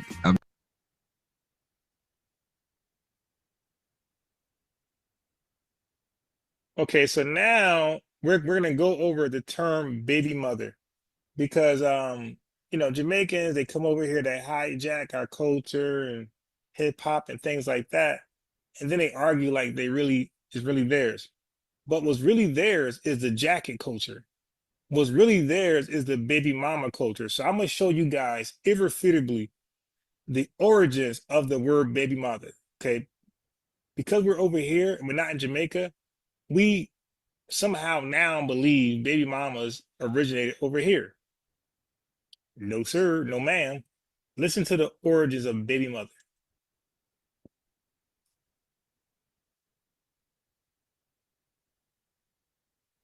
The term baby mama originated in Jamaican Creole as baby mother and was first Jamaica Creole, not United States.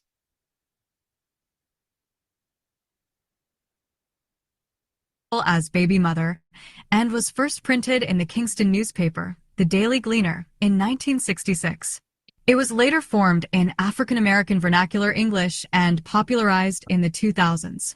The exact origin is disputed, but it may have been influenced by the same term in Jamaican English or grammatical similarities between dialects.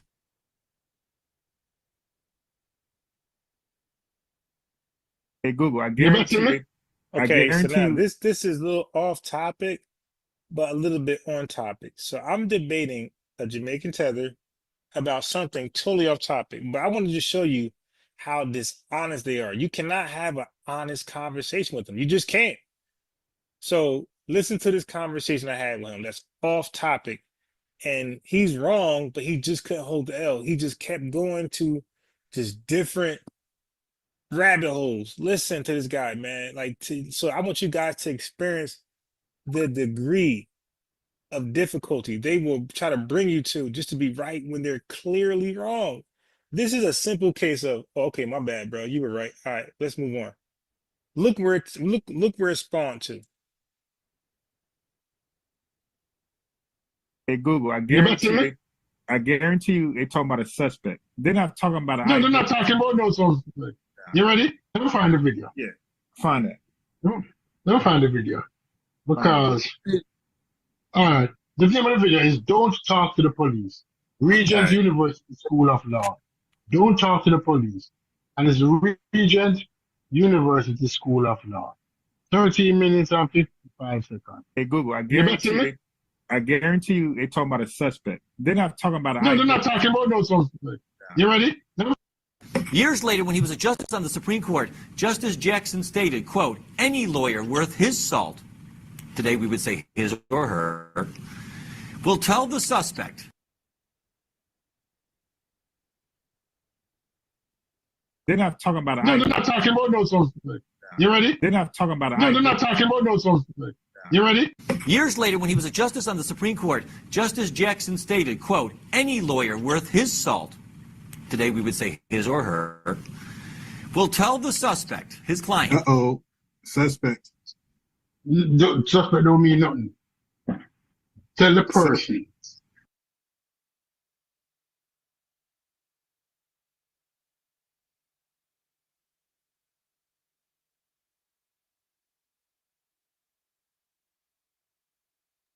Okay, as you can see, I proved my point already. This is the time he should have said, bro, you're right, let's move on.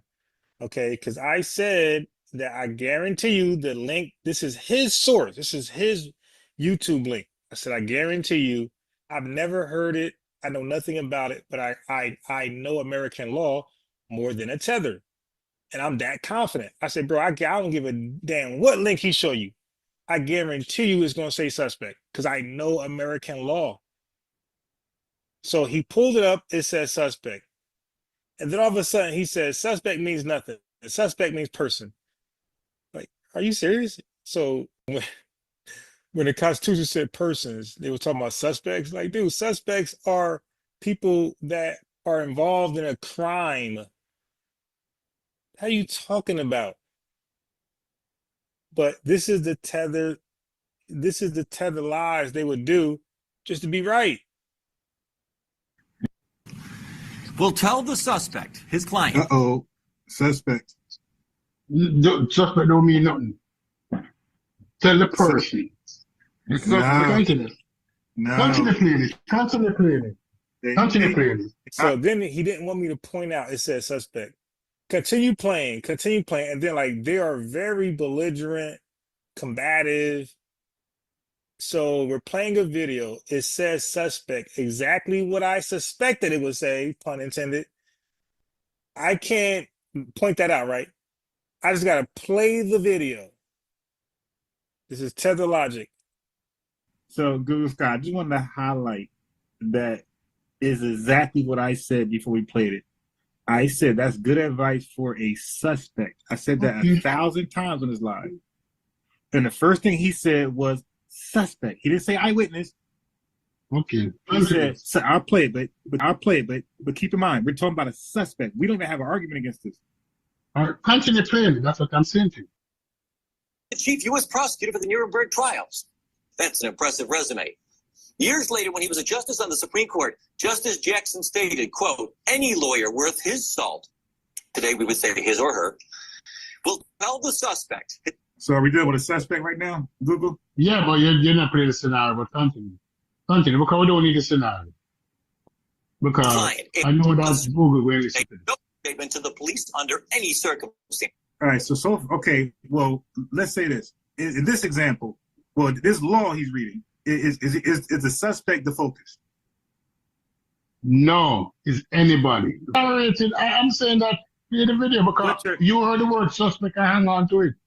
All right, please go to, all right, please, all right. Supreme Court Justice Robert Jackson, you can look him up. This is what he wrote, and this is when he wrote it. He said, any lawyer worth his salt will tell the suspect in no uncertain suspect mean the person that the police is questioning. No. That's where you're wrong. That's where you're wrong. No, you're wrong. You're wrong. Robert Jackson, you can look him up. This is what he wrote, and this is when he wrote it. He said, any lawyer worth his salt will tell the suspect in no uncertain suspect mean the person that the police is questioning. No. That's where you're wrong. That's where you're wrong. No, you're wrong. You're wrong. Suspect's the person they think did the crime. Yes.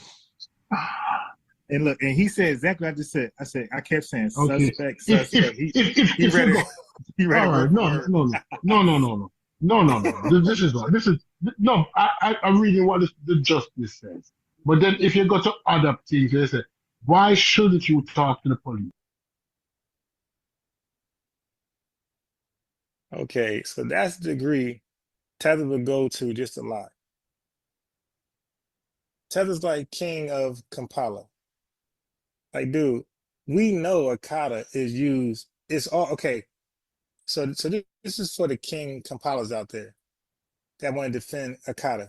Why don't never say it when FBA do something great? Why is it only used in a negative context?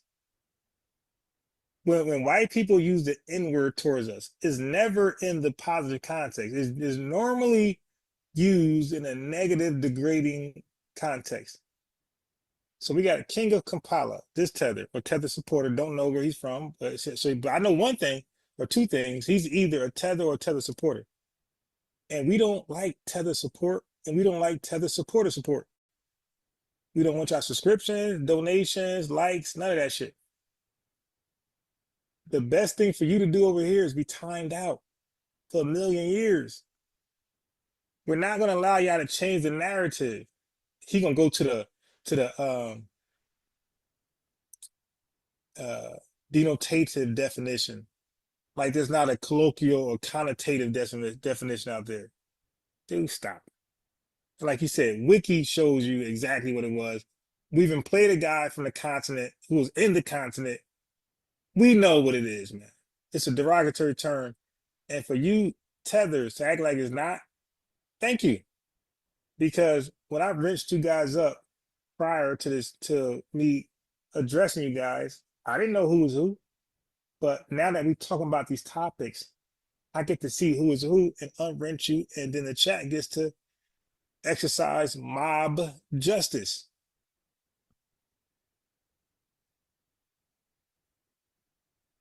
They're not talking about it. No, they're not talking about.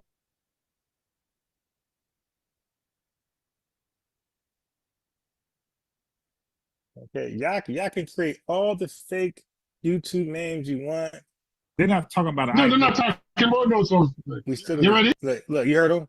They're not talking about a suspect. Okay, so now Jamaica has this huge problem, right? So they're in our business, watching our pockets. All right, but Jamaica, what you guys don't know, that they have a sex offender problem in Jamaica. Not 90 years ago, not 400 years ago. We're talking about now. They have a sex offender tolerance. So all this Bati boy, boom, bye, bye, and the Bati boy, stop. These guys are so Bati boy tolerant. They are so 69 God tolerant. Listen. The Sex Offenders Registry in Jamaica, established under the Sexual Offenses Act, 2009 and operational since July 2014, is managed by the Department of Correctional Services 1. It mandates registration upon conviction for specified sexual offenses, with offenders being monitored for at least 10 years. However, despite its structured approach, the registry remains confidential, accessible only to certain individuals and organizations with a legitimate interest. Advocates for making the registry public argue that it would empower citizens to make informed decisions about their interactions, thereby enhancing community safety. They believe that the secrecy of the registry leaves victims and potential victims unprotected. So Jamaica is choosing to protect the sex offender, the convicted sex offender over the victim. And the victim, in most cases, are boys and girls. So we got this boom, bye, and a bachi boy. They got that thing going on amongst little boys and little girls. So these are a bunch of men who are into little boys, violating them sexually, and they're protected by their government. So when you guys think Jamaica is so anti-boom, bye, the bachi boy, that's cat. That's cat. They are very tolerant and supportive of same-sex sexual interactions as somebody from UK. Furthermore, public access to the registry would promote transparency and ensure that convicted offenders are adequately monitored. However, opponents of a public registry argue that it could lead to vigilantism and further stigmatization of offenders who have served their sentences. The National Security Minister, Dr. Horace Chong, has directed his ministry's legal team to review existing legislation to determine whether it allows for wider sharing of information on convicted sex offenders. So you're saying to me that it's literally since 2011 that it was reformed. Okay, so keep in mind, she said 2011 it was reformed, right? So watch this. Keep in mind what she said. 2011 it was reformed. Whether it allows for wider sharing of information on convicted sex offenders. So you're saying to me that it's literally since 2011 that it was reformed since 1992. Since 1992. So before that, the man was a rape on a galang. I know now. Okay, so she said, okay, so before that time, men were raping women and nothing was happening. So he's saying that it was reformed in 2011. So between 2011 and 1992, these barbaric, primitive guerrillas in Jamaica were just raping women with impunity. Okay, that's what she just said. I'm gonna go back because she spoke a little fast. You know that Jamaican dialogue. Okay, so actually I'm gonna slow it down for you guys.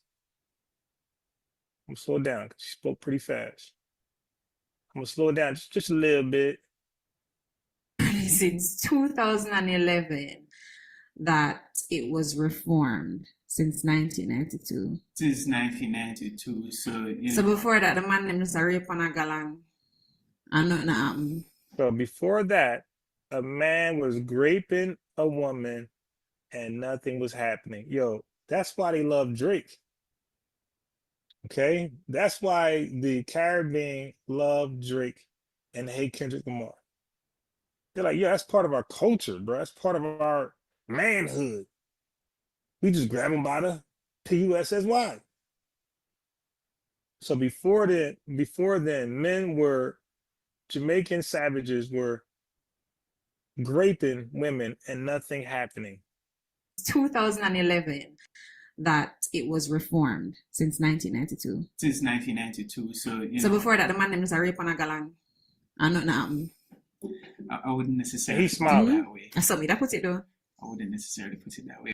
Okay, so he said I wouldn't necessarily put it that way. She said I would though, because that's what's happening. But he's a lawyer in Jamaica who defends these child PDFs. Necessarily put it that way. I saw me that put it though. I wouldn't necessarily put it that way. The name is like, don't get me lying, but the name is like patois, something like that. Patois is what they call it, some savage language.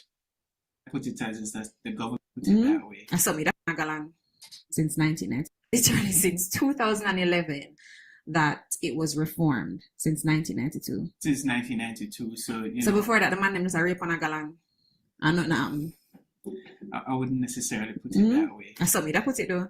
I wouldn't necessarily put it that way. What I put it as is that the government saw a problem and they took the necessary step to make the necessary changes. Them tiptoe. But anyways, to make the necessary changes. And she said they tiptoe. They tiptoe. They're taking their sweet time to hold these child PDFs accountable. Digress. Okay, so now let's talk about basically the Sex Offenders Act, right, but then you were saying that the registry. So the registry started in 2011 as well? So the legislation was officially enacted in 2011, but the sex offenders registry itself was officially set up as in physically in 2014. Okay. So anybody believes FBA is unnecessary, ask for the link or phone number. So it's being managed by the Commissioner of Corrections. Okay. So you're saying to me that it's literally since 2011 I can't everyone access the sexual offenders registry like it is in other countries. So she's asking a simple question. Can any Jamaican resident access the sexual registry just like anywhere else, like the best country in the world, America? Is it free to the public? That's the question. Okay, can we find out who are these child PDFs in real time before we decide that we want to, be around them or live around them or work around them or volunteer around them? Listen to the answer. countries around the world. Well, the names that are placed on the registry, sexual offences registry, are in fact private and confidential. But okay, so he just said the Jamaican child PDFs in the country that's on the sexual registry. The sexual registry is made private and confidential. They are protecting Jamaican child PDFs. They are not like us. You already know how we do over here in FBA society. Who are you so we can physically do something to you, or at least delineate, remove you out of our inner circles, put you over there somewhere. Okay? I think for good reason, because we have to bear in mind that even though someone is convicted of a sexual offense, they still have to meaningfully contribute to society. And it may... No, they don't. Look at her face. They are literally protecting child PDFs. So stop acting like these guys are like, no, they're savages, man. Maybe a situation, they still have to meaningfully contribute to society. And it may be a situation where they're placed on the list and unable to get work or a meaningful job or schools or attend. You understand what I'm saying? No. I don't either. I'm going to be real with you. Because I can't everyone access the sexual offenders registry like it is in other countries around the world. Well, the names that are placed on the registry, sexual offences registry, are in fact private and confidential. But I think for good reason, because we have to bear in mind that even though someone is convicted of a sexual offense, they still have to meet the hopes a child PDF will be productive. And you hear this goofiness? Fully contribute to society. And it may be a situation where they're placed on the list and unable to get work or a meaningful job or schools or attend. You understand what I'm saying? No. I'm going to be real with you, because I can't everyone access the sexual offenders registry like it is in other countries. Are in fact private and but cultural differences too. Okay. It might be a situation where somebody may just easily access the list, see that this person was convicted of, say, child molestation or a child rape allegation it's no longer allegation if they're convicted. And then they see them and attack them in the streets. It can't be fair to them. That's double punishment. Mm. He said a child PDF on the registry and being made public. Somebody can look it up and see who it is and attack them on the streets. And he said that's not fair because double punishment. He's saying the first punishment was the guy got locked up for whatever time. And it ain't the time we give over here.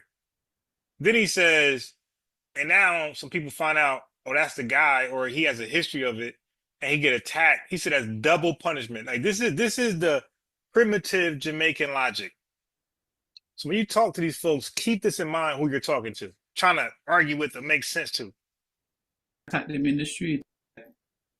Somebody may just easily access the list, see that this person was convicted of, say, child molestation or a child rape allegation it's no longer allegation if they're convicted. Now, notice he said child. He is saying, so this whole discussion is based off men attacking, sexually attacking children. Not a grown-ass woman, a grown-ass man. Booty munchers or children, boys and girls, indiscriminately. And they are protecting them. This is their government. This ain't a few people. Their government is protecting them. The government represents the people. And then they see them and attack them in the streets. It can't be fair to them. That's double punishment. Mm. So, okay. So again, what's the theme? The theme is Tariq Nasheed went from global empowerment, all inclusive of the Black diaspora and the continental African, into what we got going on to combat white racism. This is why I'm playing this video. But he's watching this shit. And he's looking like, it ain't gonna happen. we gotta delineate, disown, repudiate, shame the devil, and just rep our brand, FBA. A remix of NBA, not ADOS. No disrespect to ADOS. I'm ADOS. I'm an American freedman as well, but I'm also FBA. And I'm just giving you the history. So just because I give you the facts, it's not disrespect. FBA is a spinoff NBA, not ADOS. Chief X and other folks who spew that lie. What is the so you say your main concern about it being public is the fact that persons may be harmed. That is one of them. Yeah, but do you think it's fair then? It can, and also it can lead to reputational damage as well. Do you not think that's deserving though? Like because you gave this person trauma. Right. Ain't that just common sense? From Britannica.com. If Marcus Garvey, born August 17th. If you are a child predator, you don't believe that your reputation should be damaged? I mean, yo, this country is protecting child predators, which makes sense why a lot of these tethers are all into Drake and don't like Kendrick Lamar and that song, They Ain't Like Us. It makes absolute sense to me now. Like, oh, that's your culture. Your culture is 69 God. You a freaky 69 God. Wah, unbiased, fuck them up. You dig? 1887, St. Anne's Bay, Jamaica, died June 10th. 1940, London, England, was a... So now what I'm going to do is I'm going to give you Garvey. Please pay attention to this right here. It's very important because they mentioned Garvey. They sometimes mention W. Du Bois along with them. But what these RBGs and pan-africanists, like Brother Reggie, what they never do is mention A. Philip Randolph. They always mention W. Du Bois. But the real guy, when you read history, the real guy who was opposed to Marcus Garvey, it was not W. Du Bois. It was A. Philip Randolph. And you're gonna learn that. You're gonna learn right now, because I'm gonna play a little bit about Garvey. Then I'm gonna show you about A. Philip Randolph. Then I'm gonna go back to Garvey. Okay? So listen. A. Philip Randolph is the FBA. You guys want to know who he is. You see how thorough I brought you Robert F. Williams, right? How thorough he was. Wait till I show you guys how thorough A. Philip Randolph was. Listen to this fool Garvey. From Britannica.com. Marcus Garvey, born August 17th, 1887, St. Anne's Bay, Jamaica, died June 10th. 1940, London, England, was a charismatic Black leader who organized the first important American Black nationalist movement, 1919 to 26, based in New York City's Harlem. Largely self-taught, Garvey attended school in Jamaica until he was 14. After traveling in Central America and living in London from 1912 to 1914, he returned to Jamaica, where, with a group of friends, he founded the Universal Negro Improvement and Conservation Association and African Communities League, usually called the Universal Negro Improvement, UNI, on August 1, 1914. It sought, among other goals, to build in Africa a Black governed nation. Failing to attract a following in Jamaica, Garvey went to the United States. Failing in his homeland to draw a bunch of Jamaican primitive folks to his plan. He went to where it's popping. He went to reasonable Black folks who don't support child PDFs. Okay? So he left the savages to come to the United States illegally, by the way. Illegally, to us over here. The most reasonable Black people in the world. Okay? So listen again. He failed in his homeland to get his countrymen on board his idea of this pan-Africanist movement Jamaicans said, man, the hell with that, bro. We over here with this paternity fraud stuff. We over here with this child PDF stuff. Man, we ain't got time for that, bro. We over here scamming. You know, they say jamming. What's that song? Jamming. Remix. Scamming. Scamming. That's what we doing. We ain't trying to do no PR stunt like that. 1914. It sought, among other goals, to build in Africa a black-governed nation. Yeah, you're right. Failing to attract a following in Jamaica, Garvey went to the United States in 1916 and soon established branches of the UNIA in Harlem and other cities with significant black communities in the North. His slipshod business methods, however, and his doctrine of racial purity and separatism, he even approved of the white racist Ku Klux Klan because it sought to separate the races, brought him bitter enemies among established black leaders. You heard that? So when he met with the KKK, again, this is a tether coming to our country, don't know in our history, and he's meeting with our ops. Yo, you don't know that? That now, it cassettes. He claimed to have been in London learning from people from West Africa and people from this country, FBAs, about both cultures. Well, dude, you didn't know we don't rock with the KKK? So when he came over here with shenanigans, this Black Star Line cruise, this cruise to Jamaica, I'm sorry, this cruise to Liberia, right? You don't want to learn our history? You don't want to know what's going on politically right now? Yo, our black leaders are not trying to relocate to Africa. We're fighting for civil rights. So if you're going to come to our country, you tether, you respect us, and you fight, you join the fight, you damn dog.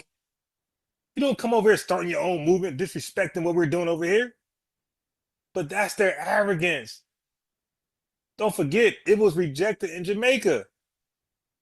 So he comes over here and he picks on the have-nots, the uneducated, right? The half-retarded of us.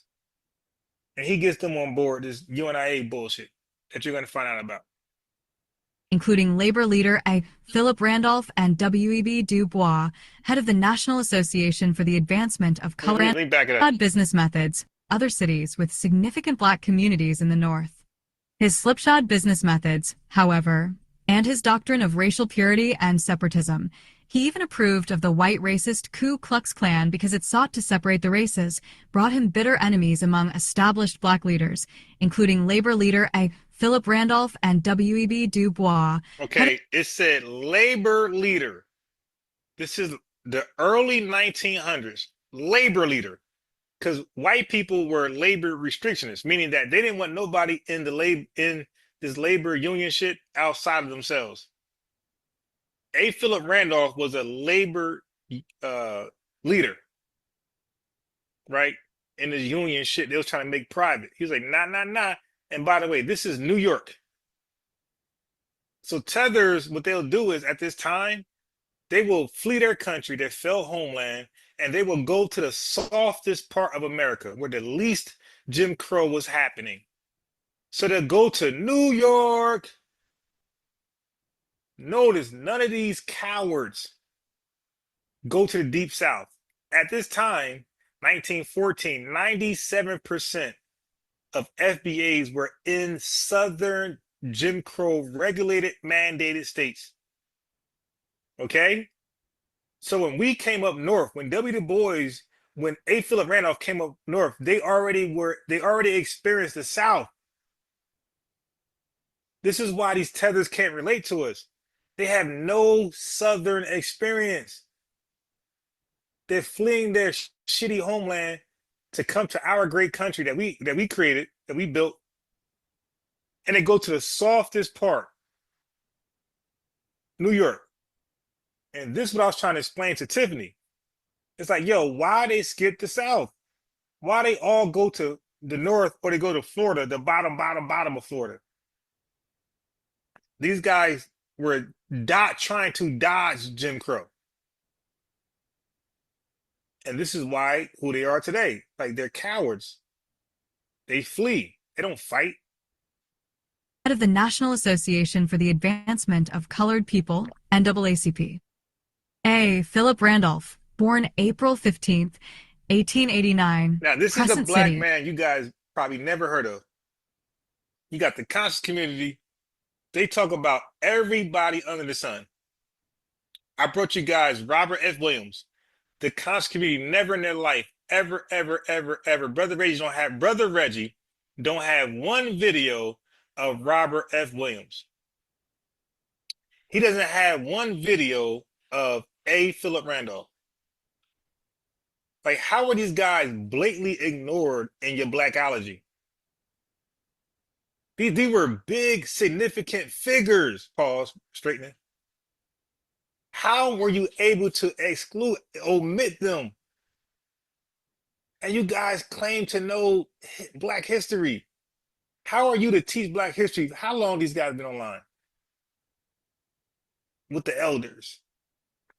Offline with the elders. How are you consistently able to justify omitting Robert F. Williams and A. Philip Randolph? So one more time. Listen to A. Philip Randolph. This dude was a G. Him and Robert F. Williams were G's. The real G. Great. Not gangster like these piss ants. Great.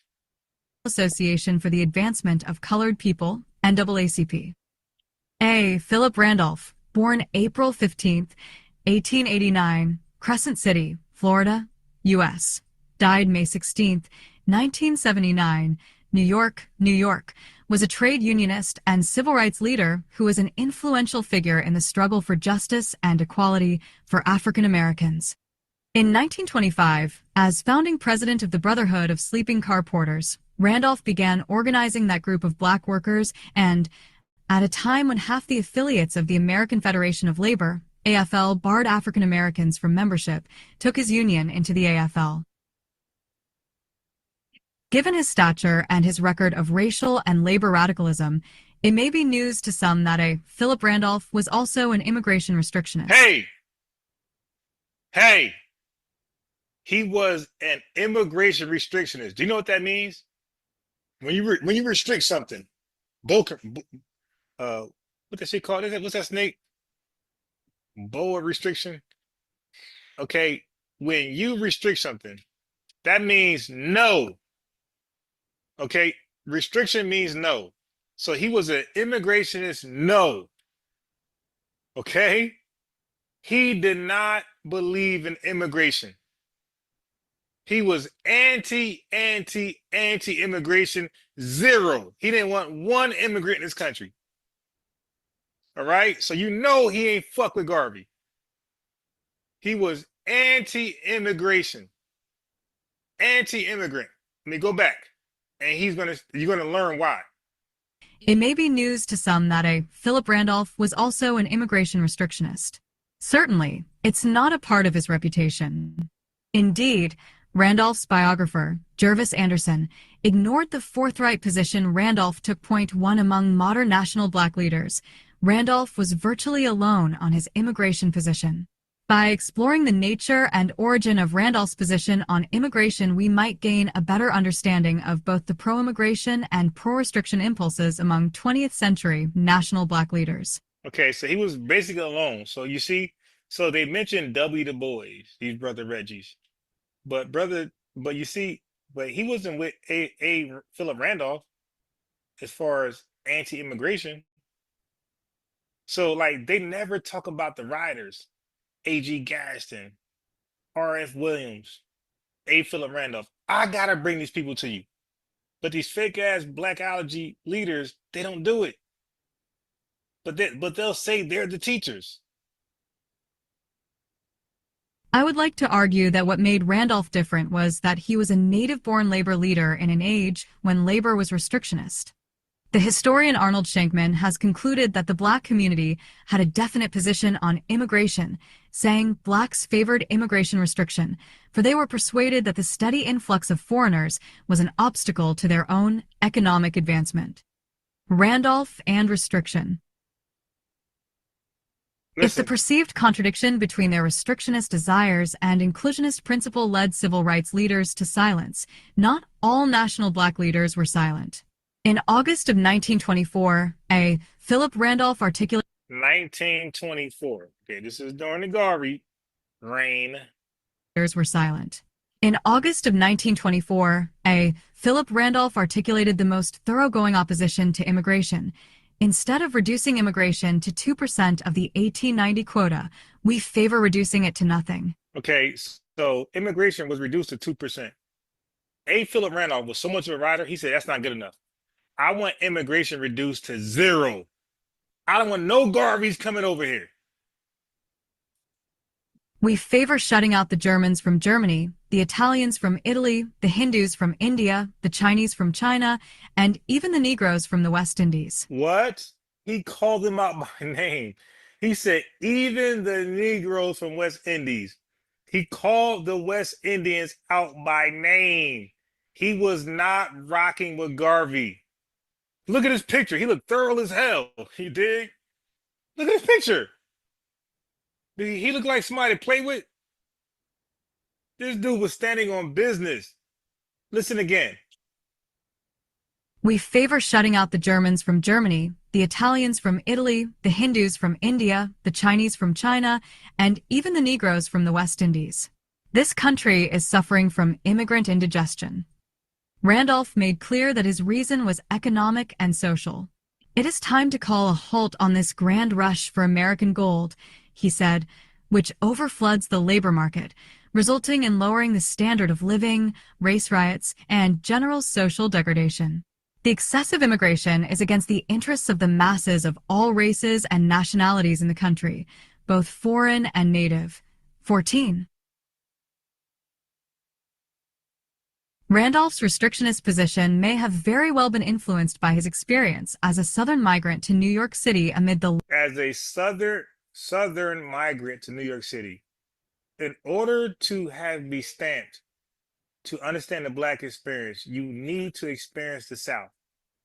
Okay, so he was a Southern Black man, FBA man, who went to the North.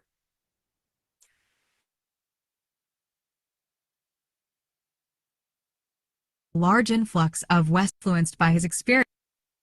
Randolph's restrictionist position may have very well been influenced by his experience as a Southern migrant to New York City amid the large influx of West Indians during the period.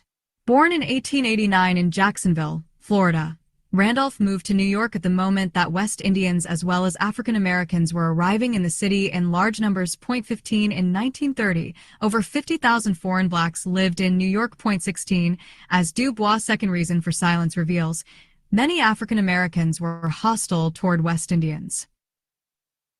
Certainly Randolph also could be harsh on West Indians. Yet his basis of criticism of West Indians lay in their political shortcomings, not their economic competition or ethnic chauvinism. For all their talk of resisting oppression, West Indians, Randolph believed, did not take the appropriate steps to organize against discrimination. Most notably, Randolph castigated West Indians for not becoming citizens of the United States.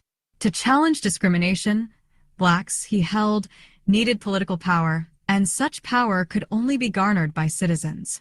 It is also elementary that whether one be a citizen or not, he is affected by the legislation of the country where he happens to be residing. He called for black immigrants to follow the example of the Jews and the Irish who had become citizens to increase their clout.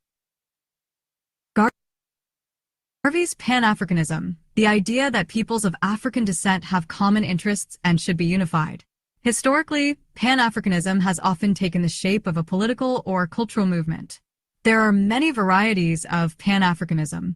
In its narrowest political manifestation, pan-Africanists envision a unified African nation where all people of the African diaspora can live. Du Bois' famous statement was made with the clear knowledge that many Africans living on the African continent suffered under the yoke of European colonial rule.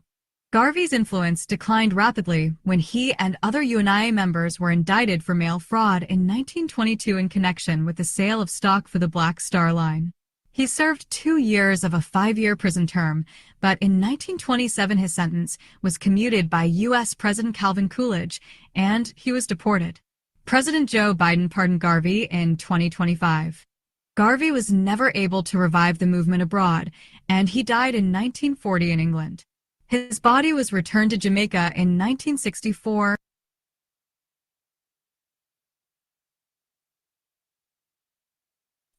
My fault. I got to bring it all the way back. There's some things missed just now. There's some things missed. I got to bring you back. I got to bring you back.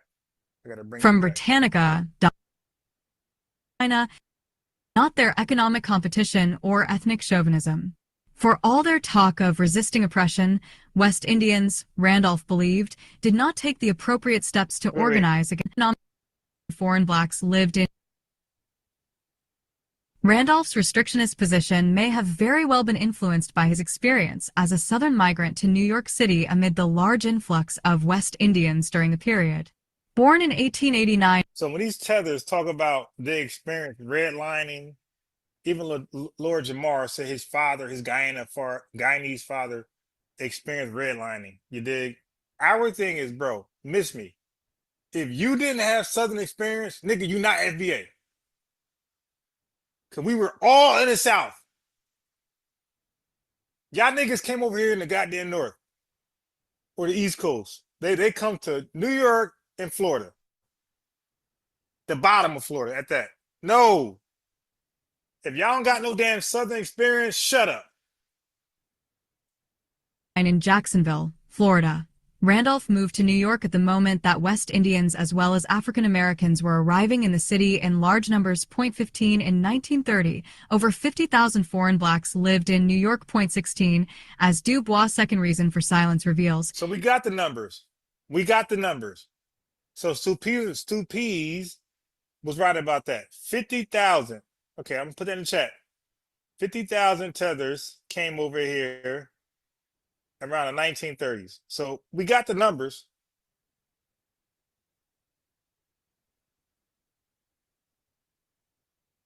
Put it in the chat real fast. We got the numbers.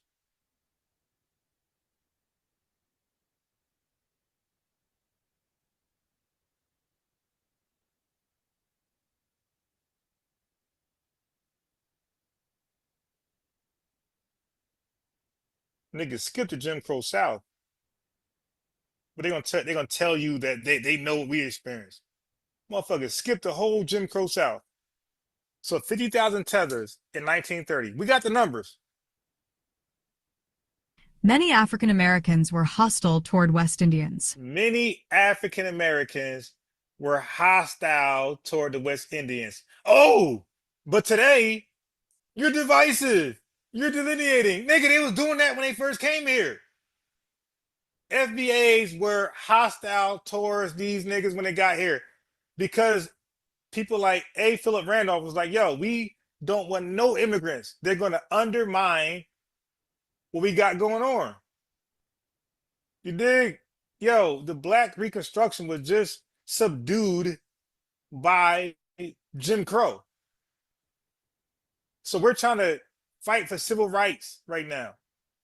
We ain't got time for some niggas who ain't experienced the South to come over here because they're not going to fight for civil rights because they don't know what it is. They don't know what they don't know what Southern Jim Crow is.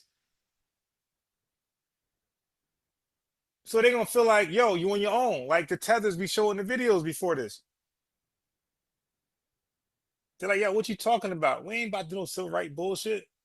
Yo, we're here for economic relief. We're not here to join a political war. They were never our allies, man. Never.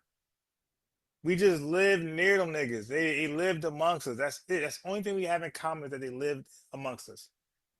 Let's be real. They never came here to help us accomplish something. And they damn sure ain't come here to help us achieve civil rights. Certainly Randolph. So when they talk about a few tethers that was in the civil rights movement, it's like, well, bro, you had no fucking choice. You realize you can't get shit done by yourself. You in small numbers, 50,000. There's millions of us. So some of y'all joined the civil rights movement, which y'all had your own agenda, which was the 1965 Civil Rights Act to include more tethers. Y'all didn't give a fuck about rights towards FBAs exclusively. No, you wanted more of your people to come over. You didn't give a fuck nothing about what we was doing. You wanted to tag along your people who never experienced the Jim Crow South. Tiffany, while trying to educate your big head ass. Americans were hostile toward West Indians. Certainly Randolph also could be harsh on West Indians. Yet his basis of criticism of West Indians lay in their political shortcomings, not their economic competition or ethnic chauvinism.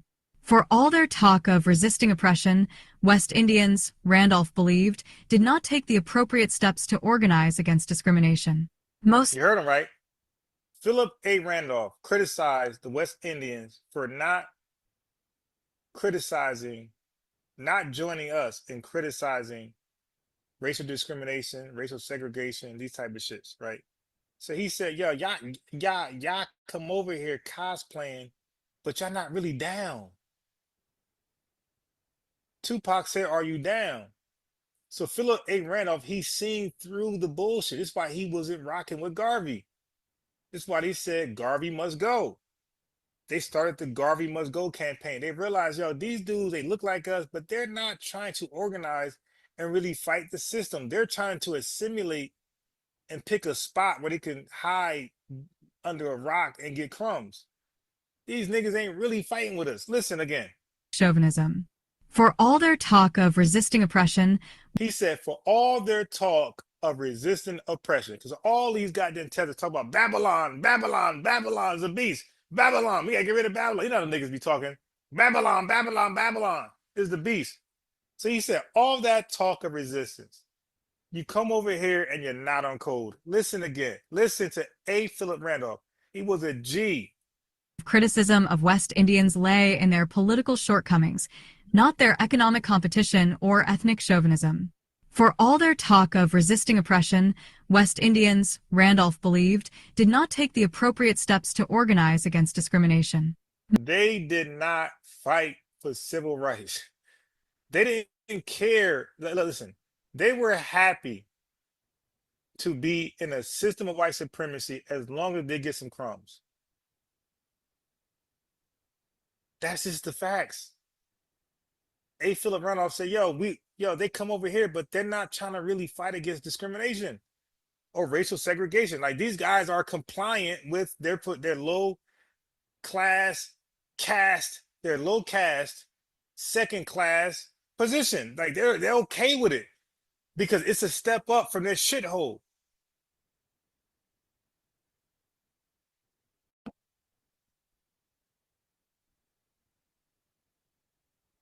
Okay, so Ricky, we don't care about nothing about your opinion, boy. So Ricky, we don't care about your likes. We don't care about your subscription.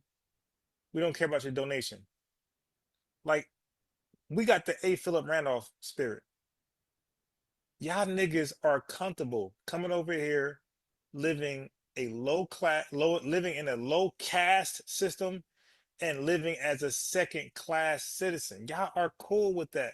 Or second class immigrant, tether, whatever. You're damn sure not a citizen. Now look at his other arguments about these West Indians, because he called them out by name, as you can see. Most notably, Randolph castigated West Indians for not becoming citizens of the United States. Okay, you see, he's on these West Indians. So he was on them for not becoming citizens of the United States. Because what he realized there's a loophole. If you stay an immigrant and not become a citizen, you don't got to worry about citizen shit. You only could worry about immigrant shit. And this is why largely they don't fight on our behalf for anything political, because they're not citizens, they're immigrants, and they won't seek citizenship because then the hustle is over. Listen again. Did not take the appropriate steps to organize against discrimination. Peace, Fred. Most notably, Randolph castigated West Indians for not becoming citizens of the United States. To challenge discrimination, blacks, he held, needed political power, and such power could only be garnered by citizens. It is also elementary that whether one be a citizen or not, he is affected by the legislation of the country where he happens to be residing. He called for black immigrants to follow the example of the Jews and the Irish who had become citizens to increase their clout. Garvey's pan-africanism. Do you see that? So he was calling for, he said, yo, y'all black immigrants, if y'all really down with us, then why don't you be an American citizen? You know, drop the immigrant shit, because as long as you're an immigrant, you're always going to be immigrant first. So become a citizen, and now you're out of the immigrant status, and now you're one of us, and you're going to fight for our shit now. But they didn't want to do that. They stayed as immigrants, and as a result, they're not going to fight for citizenship. They're not going to fight for citizenship stuff. They're going to only fight for immigration stuff. So you see right now, Trump deporting their ass. And that's not a citizenship problem. That's an immigrant problem. You see, we got different problems. So we were saying, hey, to be really down with us, become an American citizen. Because now, by doing that, you're going to be forced to fight for the shit we fighting for. But as long as you are an immigrant, you got your own fight, and you'll never fight with us. So he's seen right through that pan-Africanist shit. He's seen right through that RBG bullshit. He did not respect Garvey and his back to Africa. It's crazy fucking mission. He was thorough as hell, just like Robert F. Williams. You dig? You're learning black history from where? Unbiased Sports. Not these other fucking channels that claim to know this stuff. Idea that peoples of African descent have common interests and should be unified. Historically, Pan-Africanism has often taken the shape of a political or cultural movement. There are many varieties of Pan-Africanism. In its narrowest political manifestation, Pan-Africanists envision a unified African nation where all people of the African diaspora can live. Du Bois' famous statement was made with the clear knowledge that many Africans living on the African continent suffered under the yoke of European colonial rule. Garvey's influence declined rapidly when he and other UNIA members were indicted for mail fraud in 1922 in connection with the sale of stock for the Black Star Line. He served 2 years of a 5-year prison term, but in 1927 his sentence was commuted by U.S. President Calvin Coolidge, and he was deported. President Joe Biden pardoned Garvey in 2025. Garvey was never able to revive the movement abroad, and he died in 1940 in England.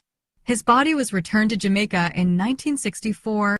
So we call him Marcus Garvey. It's my great-grandfather. Hold on. We call him Marcus Garvey, the great mail fraudist.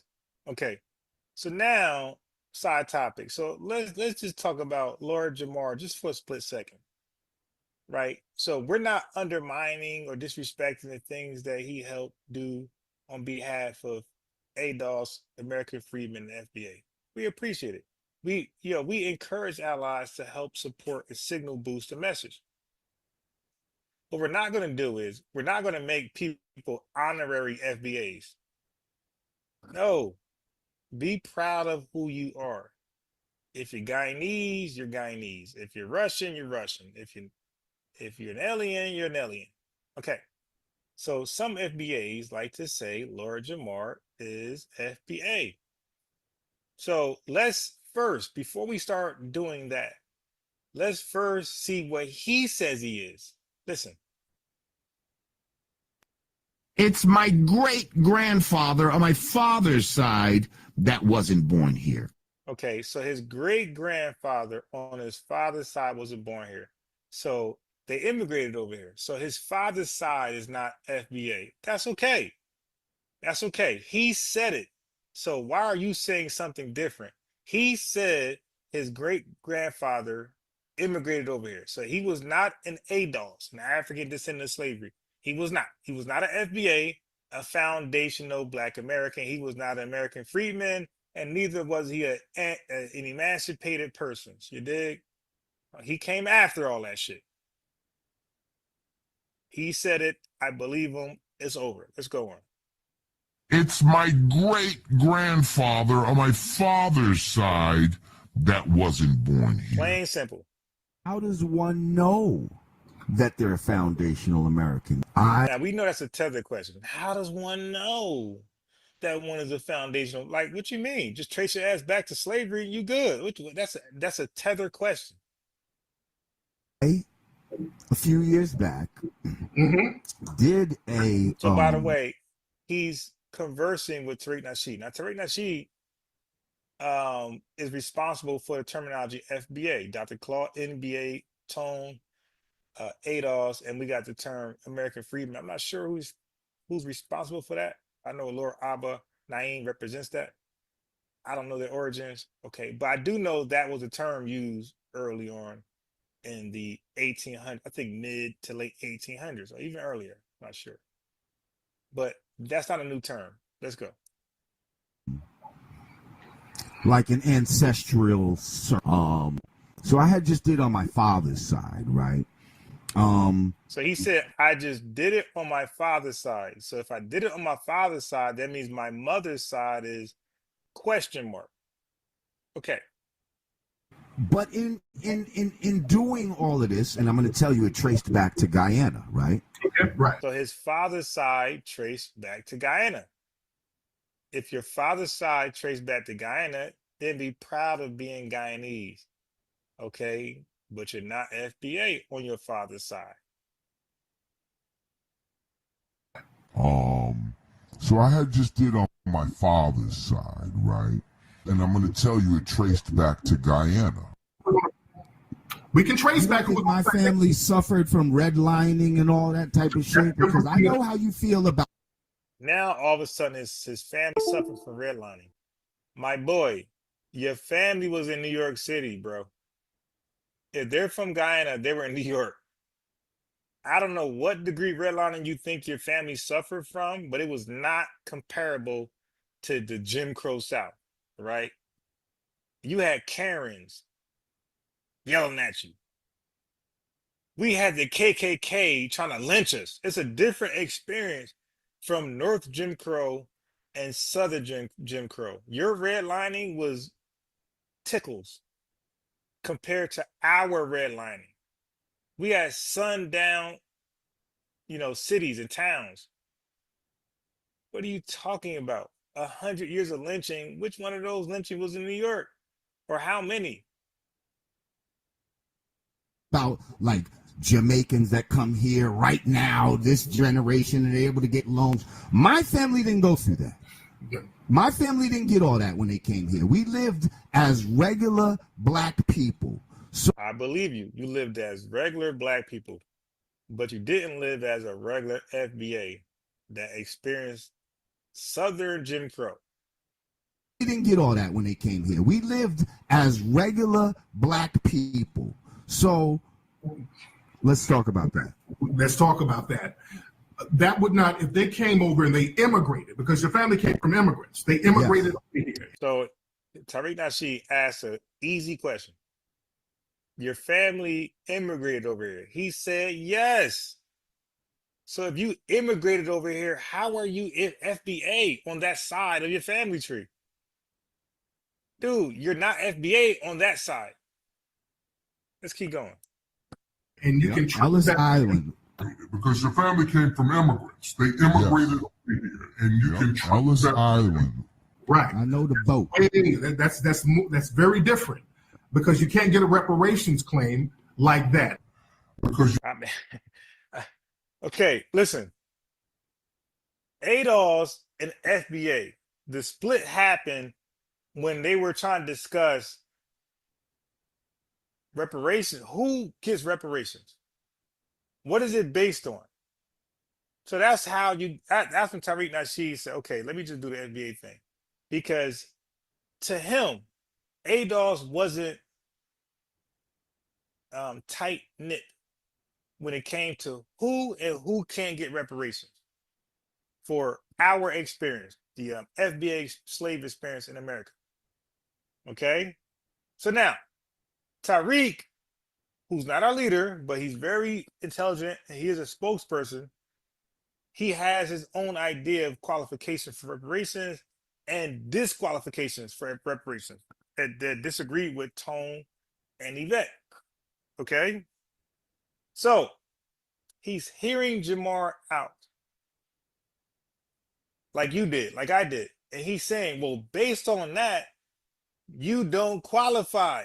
Who disagrees? You're saying your father's from Guyana. So if your reparations claim is based on your father, dude, you're disqualified as eligible of reparations. If you're disqualified for, here's the bad part. Well, not bad part, but here's the other part. If you're disqualified for reparations for being slavery in America, then you cannot be FBA because they go hand in hand. So Tariq heard him out. You heard him out. I heard him out. Tariq said, yo, based on what you told me, you don't qualify. In other words, you're not FBA. And forget Tariq. The same info he disclosed, I said the same thing. Like, wait a minute. Your father's side from Guyana. You didn't do a background check on your mother's side, so all we have is your father's side. Well, based off that, nigga, you're not FBA. That's okay. You could be a supporter. He'd have been more beneficial and more of a help had he said, yo, I'm Guyanese, but I support FBA and I'm going to show you. Because then he would encourage other Caribbeans to stop cooning, stop being tethers, and start supporting us. You don't got to cosplay as an FBA, dude. The support we really appreciate is you showing your country that, yo, you can support us regardless that you ain't getting shit. Very different, because you can't get a reparations claim like that. Because you can't get a reparations claim like that. And it's very important to not mix it up. But now keep in mind, this is just my father's side. Okay, cool. So your father's side, you're excluded. So now, what's your mother's side? Let us hear that part. I understand that. We all have two sides now. My mother's side, I ain't traced that yet. No. So you don't know. So your father's side, is from Guyana. No check. Like Cassette said, no check. Your mother's side, you don't know. So when does don't know means you know? So if your father's side is what you know, and you don't know your mother's side, how does that mean you're FBA? Like that's what confuses me. That's what confuses Tariq Nasheed. If you got any brain cells in your head, that will confuse you. It's like, dude, you need to, for yourself, not for us, you need to know where your mother is from. But who doesn't know where their mother, what FBA person doesn't know where their mother is from? How normal is that? But guess what? When you hear tethers talk, when they call into Tariq Nasheed, because I watch all of his videos, and only tethers or suspected tethers don't know where their mother's from. When an FBA person calls Tariq Nasheed, they know where their mother is from. That's the first red flag that you're probably not FBA, by saying, I don't know where my mother's from. Dude, what are you talking about? Like most of FBA homes, 70% of FBA homes are single parent, right? Mother, matriarch ran. So we know about our mother more than our father. Again, when you come to this country, you don't know that. We know our mother more than anybody else because we only been in the house with our mothers. We know where our mothers are from. Fool. You know where your mother's from, dude. You're 60 years old. You're 90 years old. You're 120. You know where your mother's from. You think if you disclose you're Guyanese, you think Tariq Nasheed ain't gonna want to talk to you. He'll still talk to you. We appreciate allies. You heard Godfrey. Godfrey spilling the beans. We rock with Godfrey. Godfrey been loyal as hell. Yo, Godfrey represent Nigeria to the fullest. Too bad Nigeria don't represent themselves to the fullest. Nigeria's a shithole. But Godfrey, he represents Black excellence when he speaks.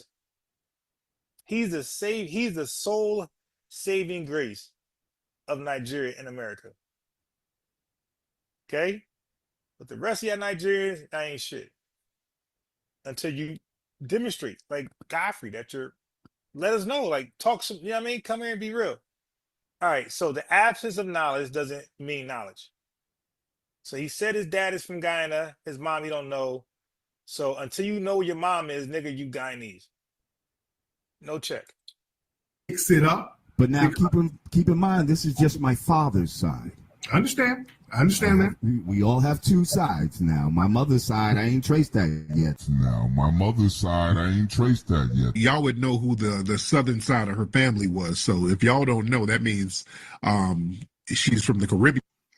So look at Tariq Nasheed conclusion. It's like, yo, Fresh, you just said it. Yo, Tariq just made he's like, yo, if you don't know where your mother's side is, then most likely she's from the Caribbean, bro.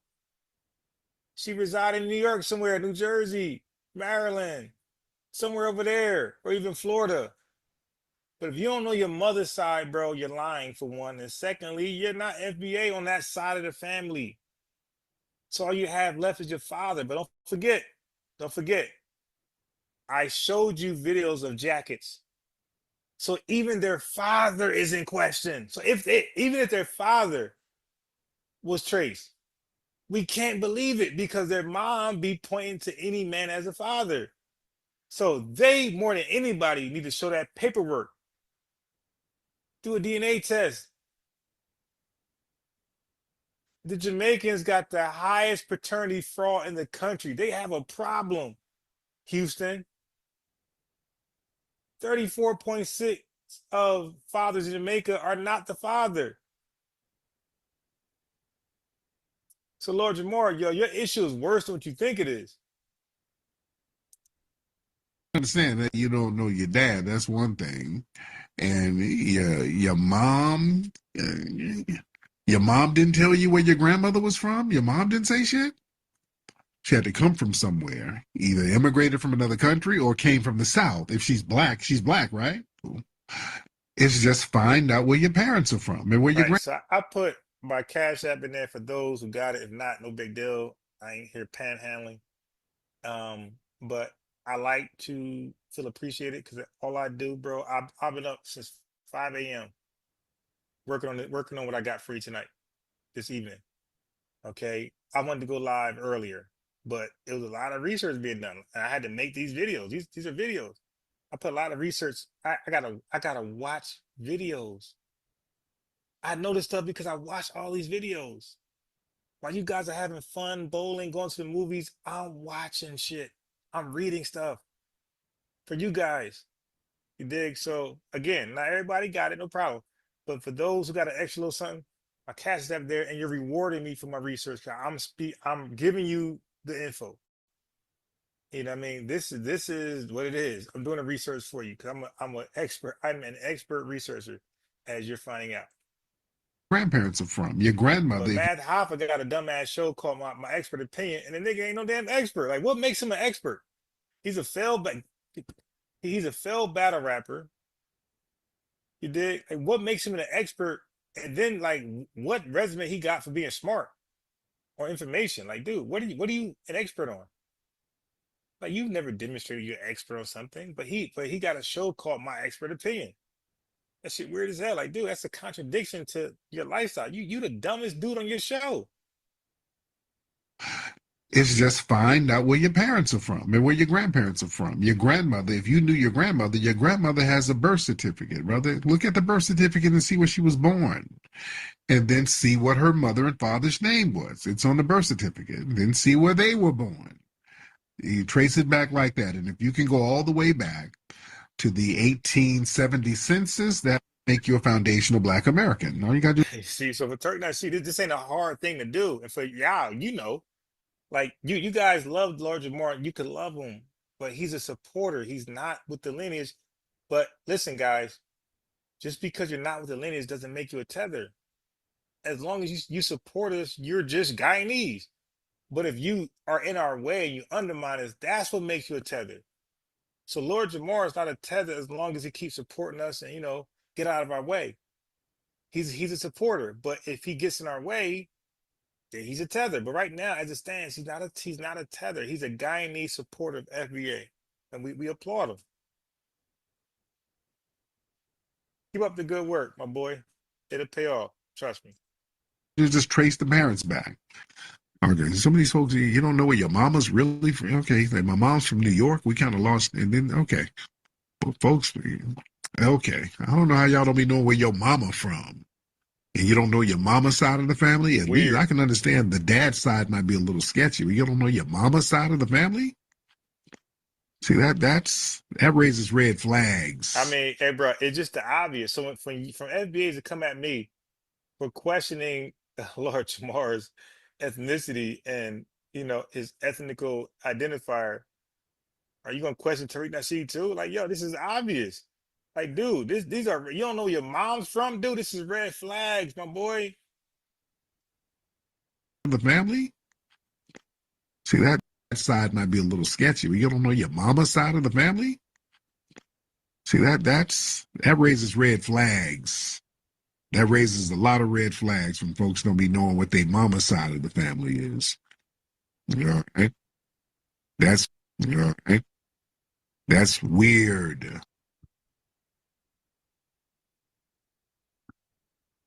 That's weird. I agree. Okay, so you see my other channel. So of course, when I'm done with this live, I'm gonna re-upload it there. You dig?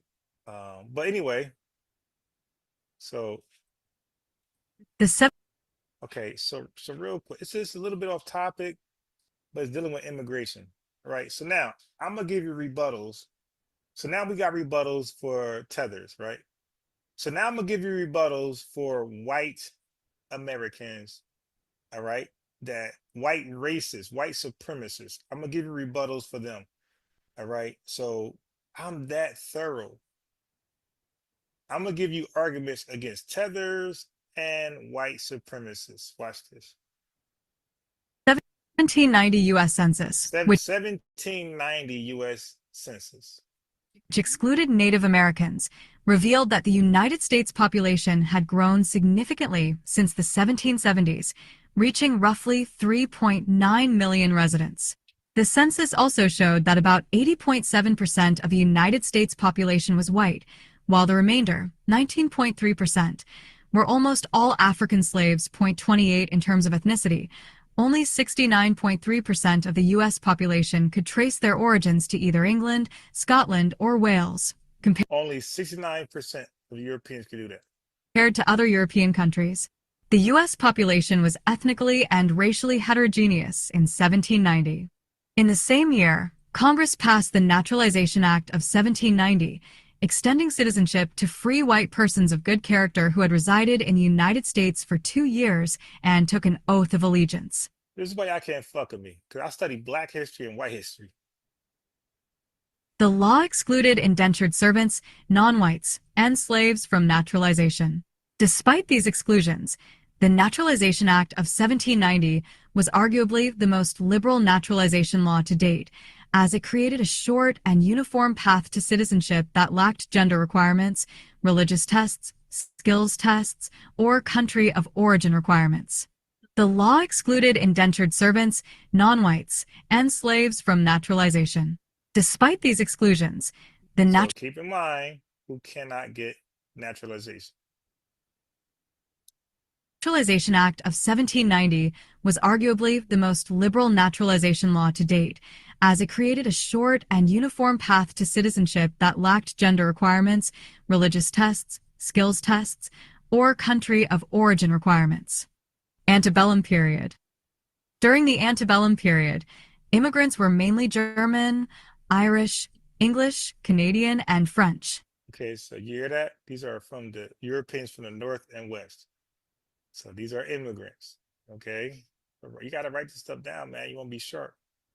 These immigrants had different cultures and religions, particularly the German craftworkers and Irish Catholics, both of which created political backlash and prompted the emergence of nativist political parties in the United States. Beyond these issues, nativists also worried about wage competition, immigrants' use of you see this right here? So you got white Americans who were treating the Northern and Western Europeans as the immigrants they do coming from Mexico or the Caribbean. It's like, yo, man, nah, bro, wages gonna drop because they're gonna work for a lower rate. So they had the same bias that they have now against Mexicans and Hispanic people, period, and Black people from the diaspora and the continent Africa.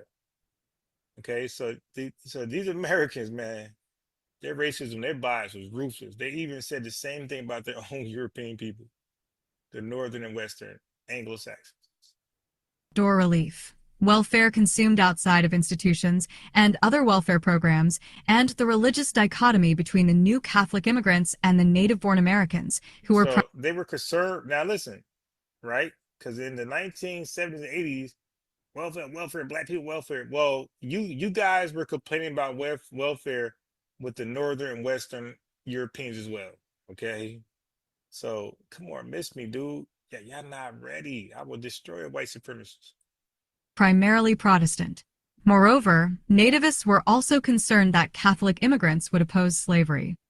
Under the Lincoln administration, so they were concerned about getting too many Catholics over here because they would oppose slavery. They didn't want that. Congress passed both the Homestead Act in 1862 and the Act to Encourage Immigration of 1864. So they were trying to encourage immigration of 1864. So they passed the Homestead Act of 1862. One more time. You got it, guys. I'm connecting the dots for you. I'm the guy who's not having fun. You guys are bowling, going to the movies, hanging out. I'm the guy who's locked to his computer. Because I'm trying my best to signal boost this message. I throw the Cash App in there for a little something, you dig? Oppose slavery.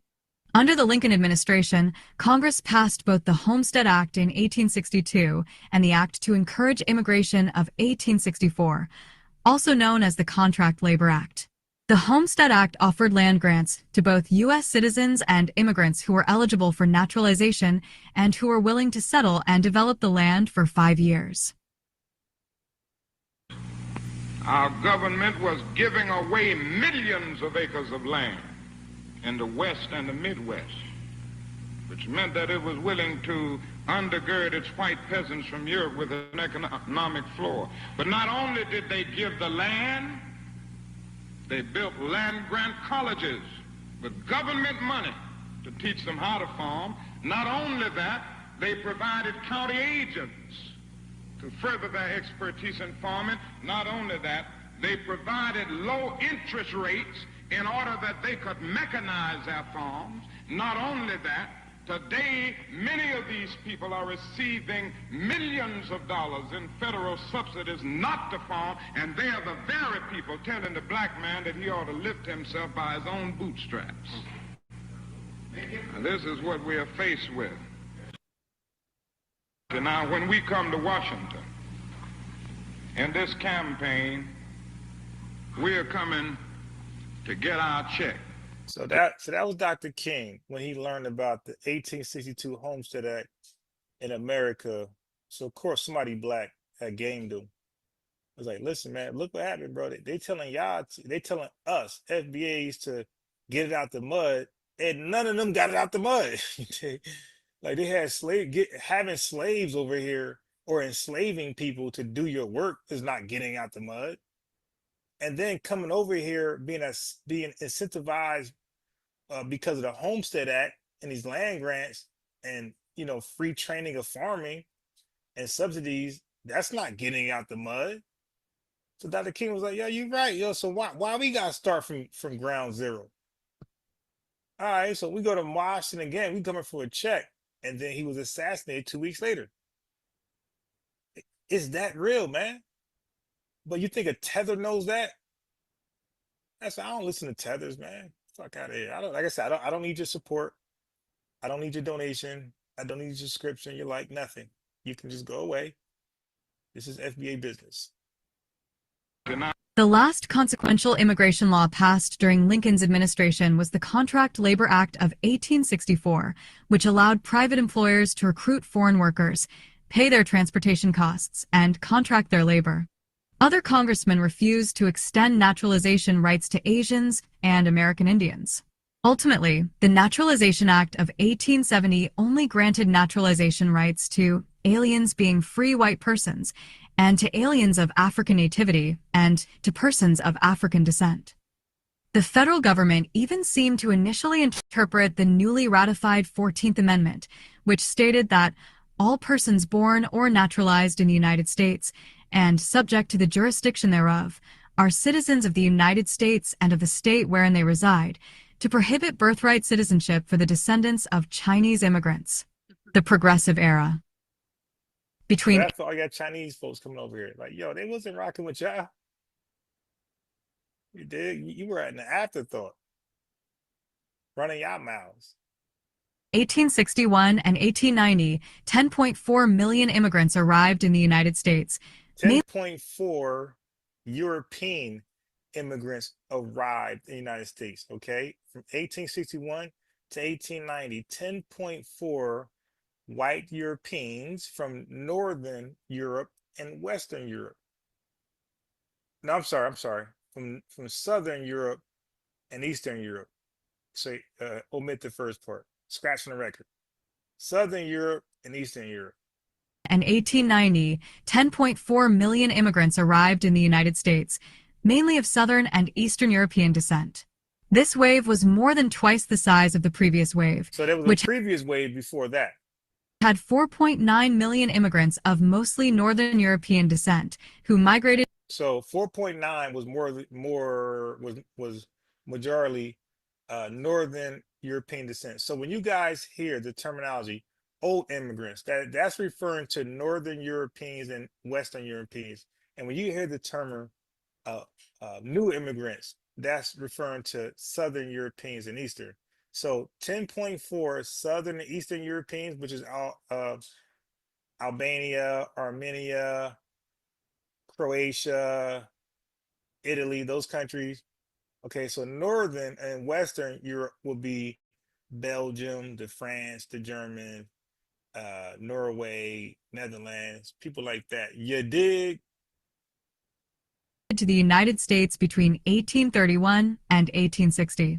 By 1890, decades of immigration increased the foreign-born portion of the U.S. population to 14.8%.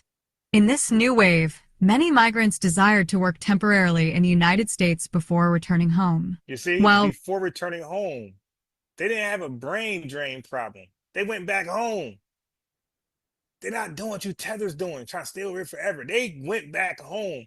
They came over here for economic relief, skill sets, and they went back home and built up their homeland. They're different than, unfortunately, but these Europeans were different than tethers. They cared about their homeland. Return migration was not a new phenomenon.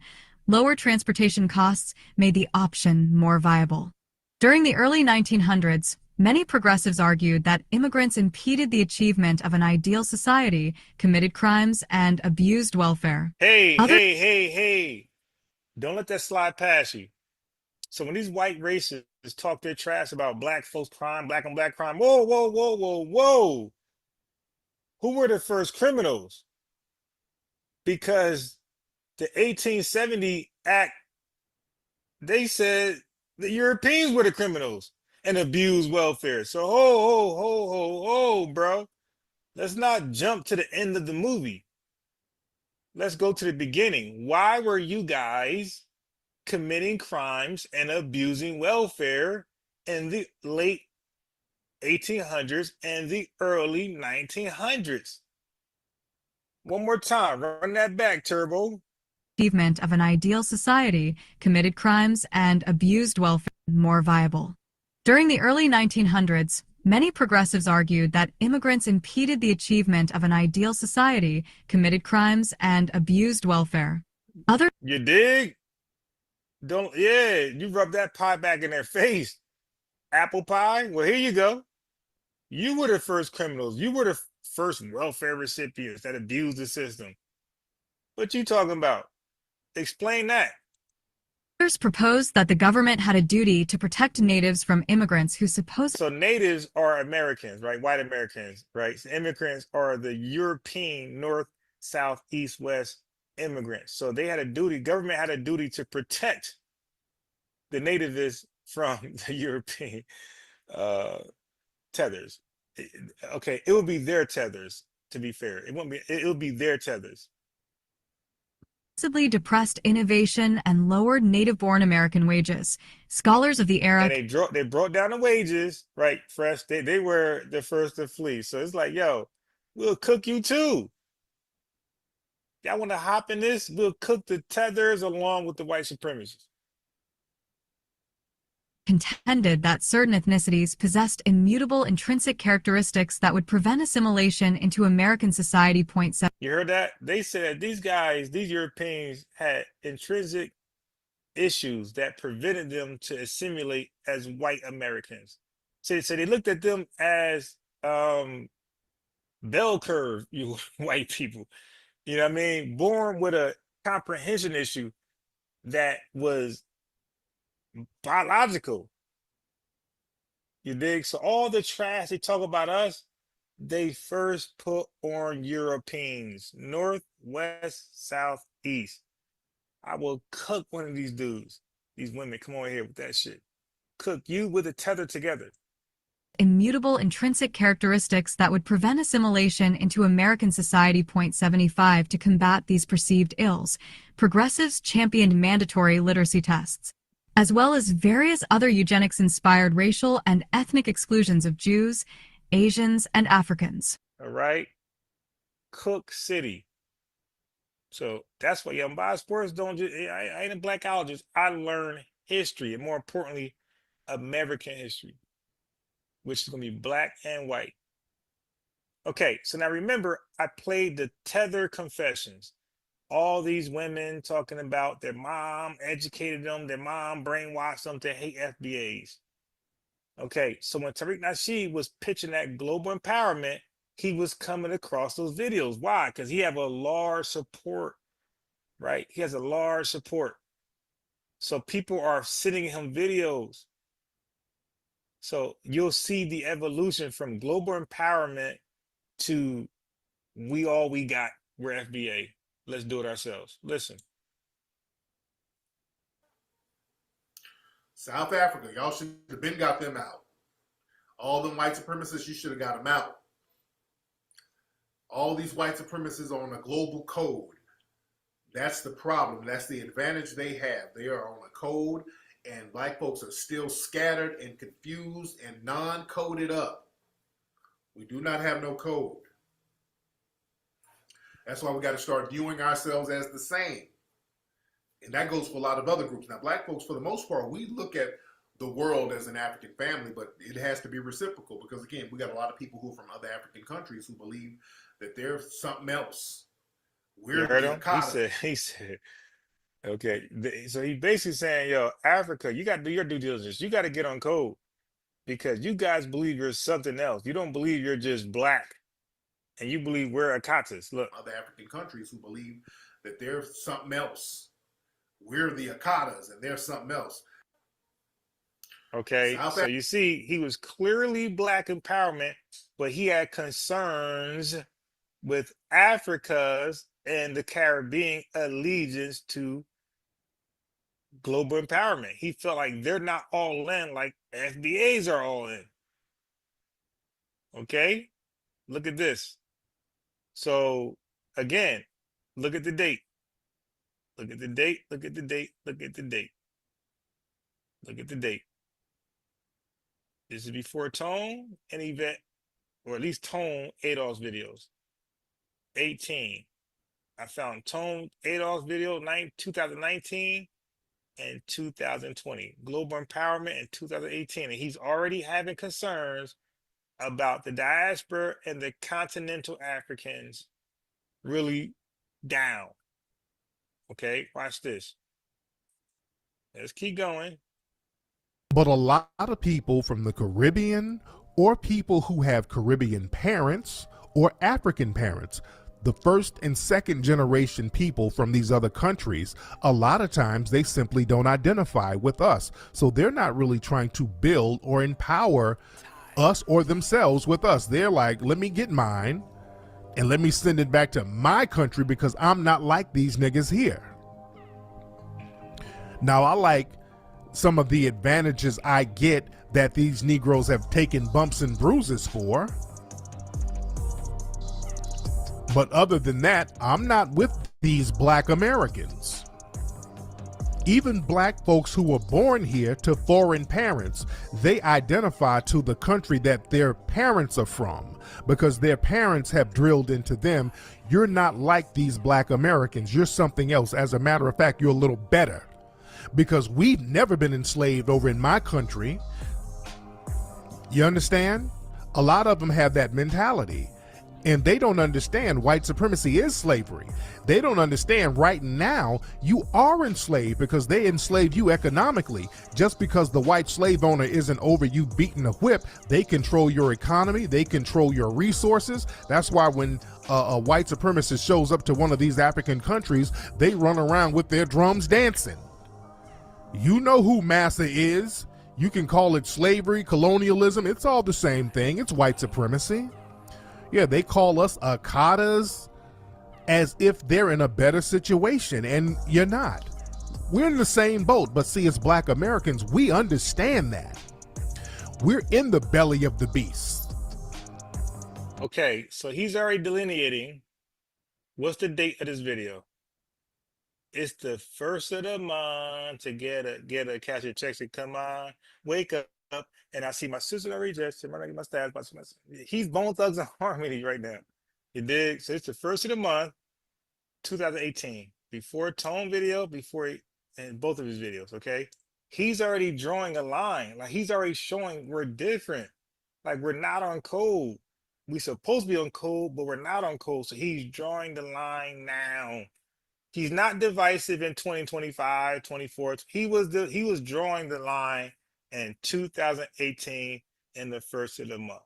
Cash your checks and come on. That's when he was drawing the line. Right now, you hear it, I'm sourcing up.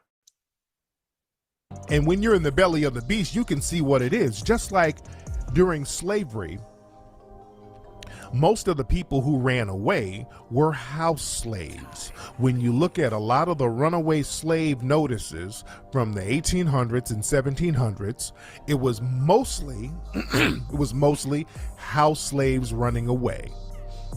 Many of them were mulattoes. The mulatto women were running away the most because they were right there in the house with the white supremacists, and they saw how degenerate they were up close. So they're like, hey, there's no hope.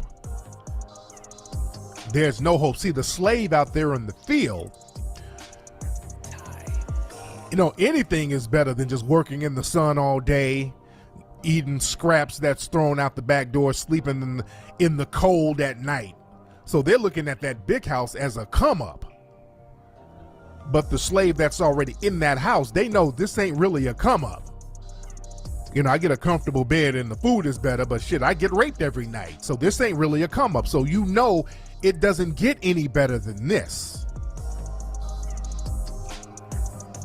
See, the thing is, a lot of African people from other countries, they think I'm just gonna come over here to America and fuck all that fight to power like those Akatas. I'm gonna go over there and be a big old coon, and I'm gonna come up like that, and I'm gonna use my coon money to send over here to my family.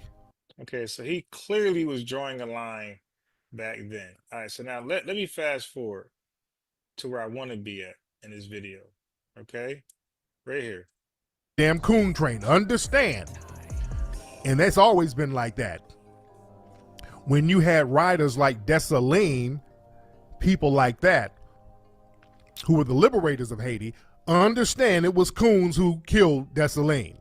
So the coons they've been there. That coon element has been there.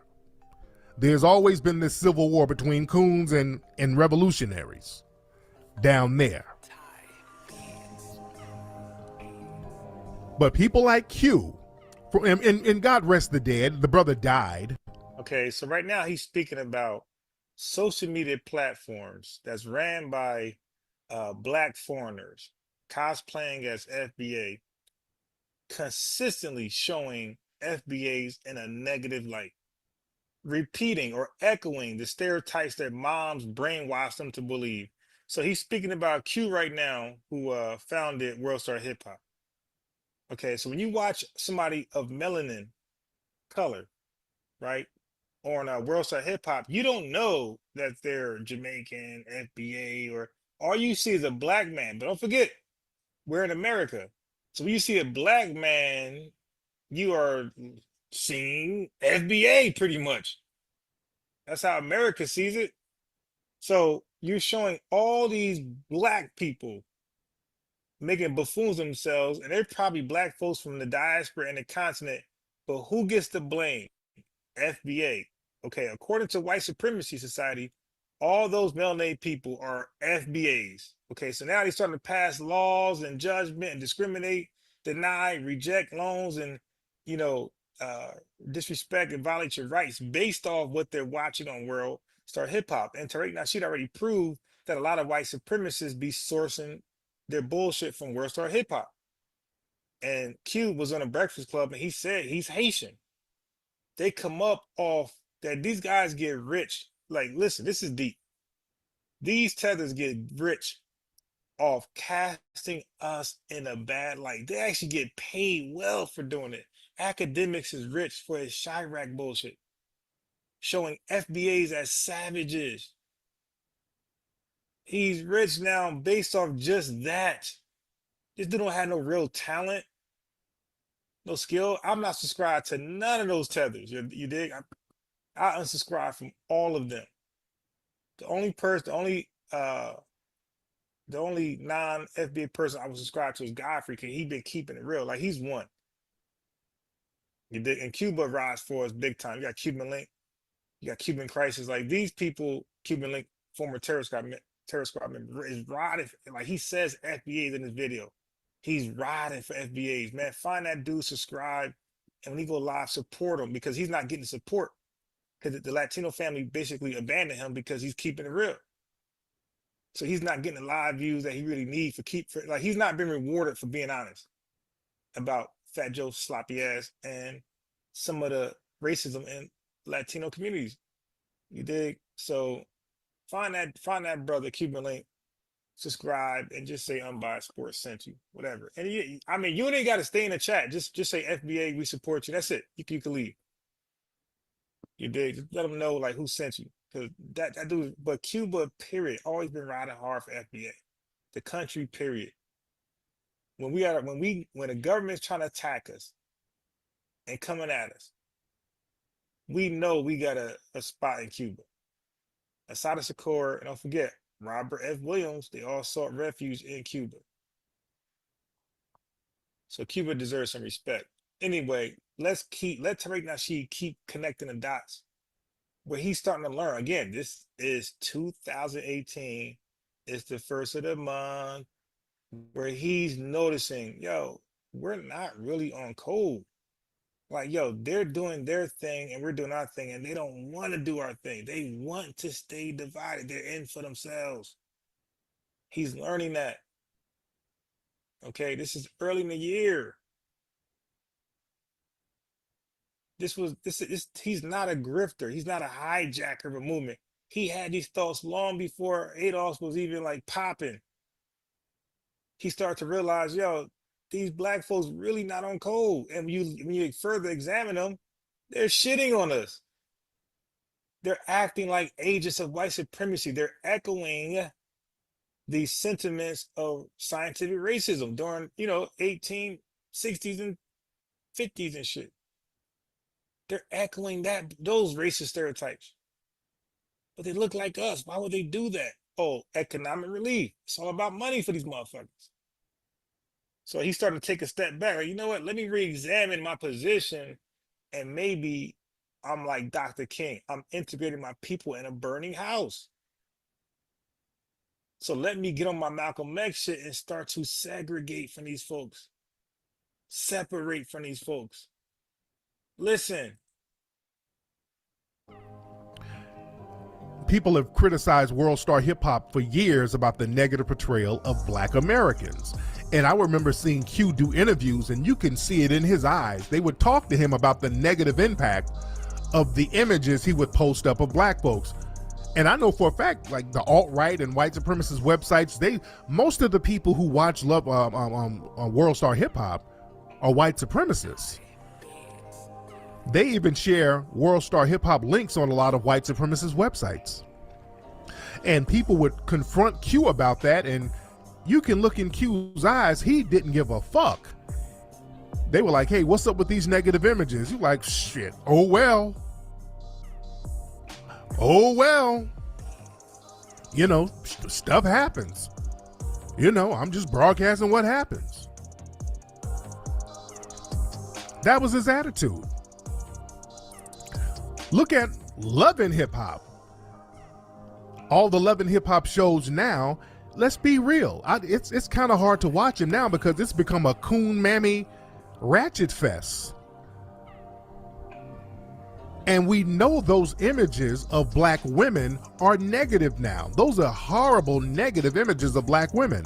And the person who puts that together is Mona Scott. Mona Scott is Haitian. Understand that. So when people say to Mona Scott, hey Mona, the images of black people in your shows, that's not a good look. Mona don't really give a shit. Just keep cranking it out. See, black Americans, we will say something about that. There's only so far we'll go once we keep in mind, he's still black empowerment at this time, but he's pointing out how it probably is not he's pointing out how it's probably not gonna work. They're not on code. He's pointing out, they doing their own thing. They're too busy shitting on us. They supposed to be, he thought they supposed, this pan-Africanist bullshit. He's believing they're gonna be investing in us like we're investing in them, but he's saying they're investing in us in a different way. He's saying that if you shit on black Americans, FBAs, white people will pay a hefty dollar. That's what he's realizing. Q, Shade Room, academics, unsubscribe from all these cowards, man. Math Hoffa.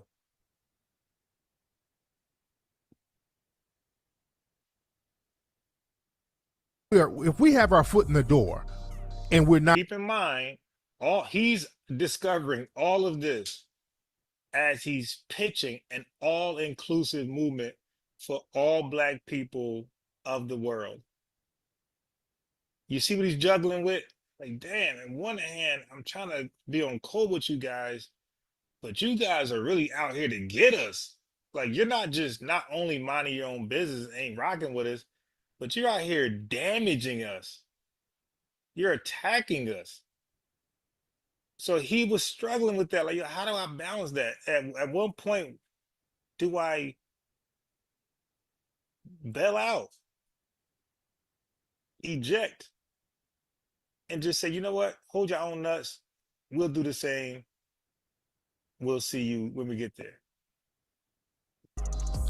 Boss Up, Madame Noir, the brother who owns that, he owns Moguldom Media. I think that brother is African because on his YouTube page, he's from Los Angeles, but he said he's Yoruba. So I'm thinking that his parents are Nigerian. He calls himself Yoruba. So the guy who owns that, I think his parents are Nigerian. Now, the Shade Room, African people in a negative light or people from their home country in a negative light. They don't show people from the Caribbean in a negative light. You notice that? And they got shithole countries. They got a lot to make a movie off over there. But they preserve it, they protect it, and they just want to exploit us. Black exploitation all over again from melanated people, melanoid people, you dig? These people will shit on black Americans all day, but don't you dare say anything about anybody in their home country. They'll cut that shit short. Let's go to Mia Love. Now, Mia Love, she's a white supremacist ass kisser. She's that Utah politician, bed wench. Whenever these white supremacists says anything negative about black Americans, she's making excuses for them all day. when Trump said Africa and Haiti are shitholes, all of a sudden, Mia Love is like, wait a minute now. And now that the deportation game is popping, now everybody wants to look to us. And you can't be Johnny come lately when it's all about empowering. See, the thing is, a lot of people are opportunists. We got to chill out on the opportunists. And shout out to the South African brothers who put in work at the H&M store. Understand, I've been to South Africa. You do have some revolutionaries out there. Much respect to them. But they got a civil war going on with the revolutionaries and the coons. But understand, just because somebody is black, and also understand this, just because some people start spouting about how they're proud to be black, make sure they're not a slash nigga. Make sure they're not doing the slash nigga routine. Well, I'm black and something else. Well, I'm black and Indian. All right, so I'm done there. I'm almost done with this live completely. I want to take a look at this. This is some more bullshit. Look, Africans and Caribbean people don't like African Americans. All right, so I wanted to take a look at this to see where they're going. I haven't watched it yet. I watched a tiny bit of it, and I just stopped it where I thought the action was going to happen. So let me take a little bit of this, little peek at this. If it's entertaining, we'll review it. If it's ass, I'm gonna close the live, and I'll instead.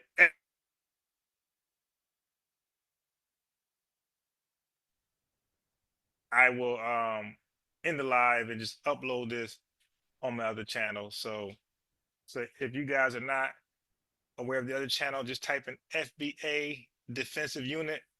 Because after this live, I'm going to re-upload this over there. I got a whole different audience over there. You dig? They be showing out. They be 215 deep sometimes. You dig? They show out over there. So if anything, y'all catch me outside. How about that over there? But let's take a look at this real fast. Why there's that divide. There is a divide. And we're going to try to figure out why there is. I'm going to start with Pam, then I'm going to go to Wayne, since these are our guests. Pam's the lady, and Wayne is not. Like, for me, just looking at it, it's never going to be so serious when you see a bunch of people smiling. This is a serious topic. This ain't no smiling topic. When people start smiling, and I'm like, oh, shit. And when people's names are Wayne, I'm like, I don't know.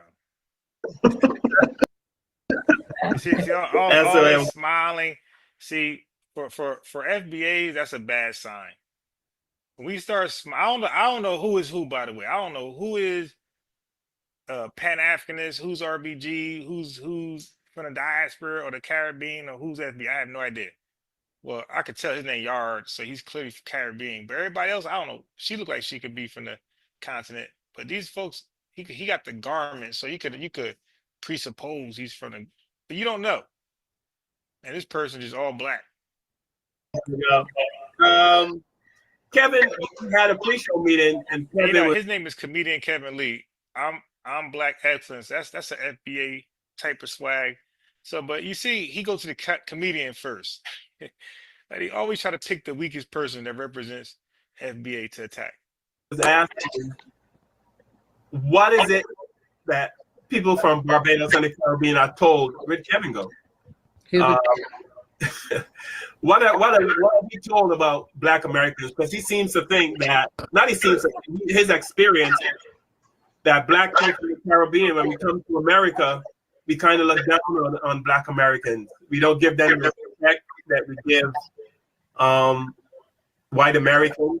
And he feels we kind of look down on Black Americans. So he was asking me, what are we told? How do we get this perception of Black Americans? Yeah, because we heard the kids say it. All right, you a parent. We heard it's you guys who incept your kids with these negative stereotypes towards FBA. So your one answer ain't gonna be enough. We again, I could show more. I stopped. But let's see where they're going with it. Let's see if they admit it or they deny it. For me, honestly, I never really had a negative perception of black people. Okay, you see he's lying already.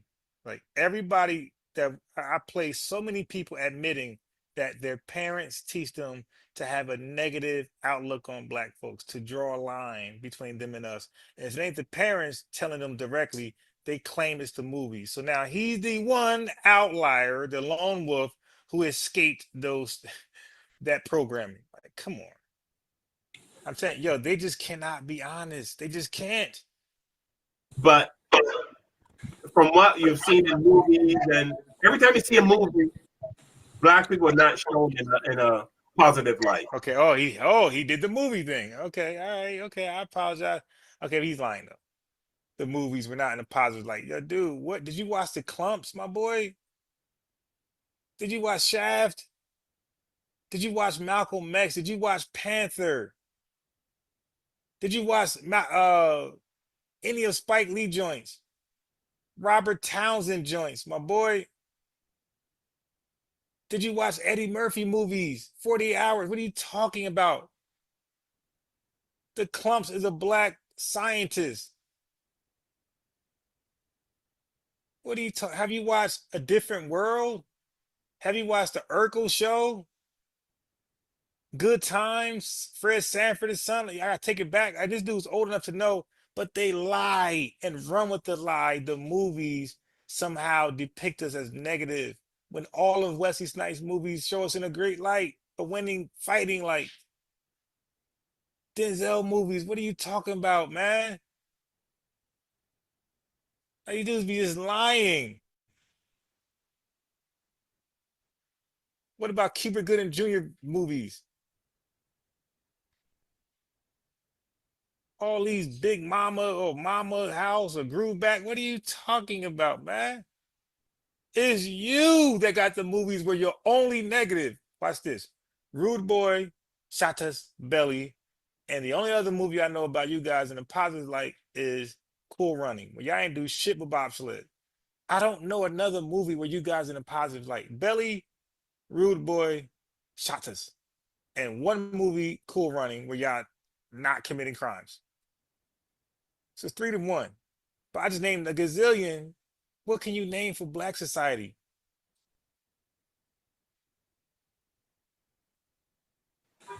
So I guess in the back of my mind, there was some negative connotations towards black Americans.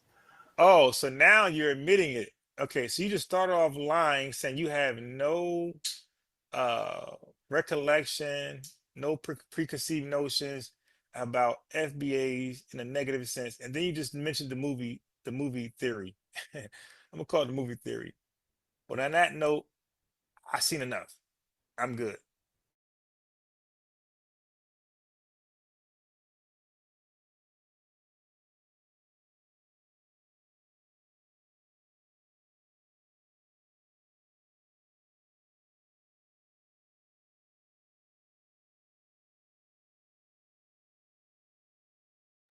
Hold up.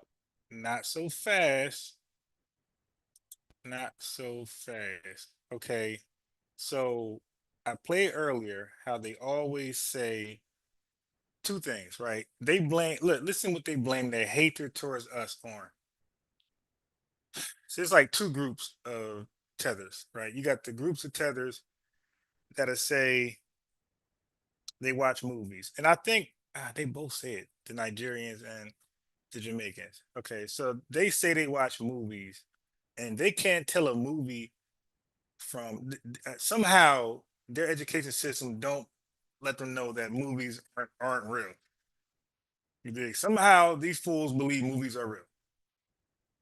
Okay, so they want us to believe that. They want us to believe that their hatred for us is based on a fictional movie, as though they're not in movies.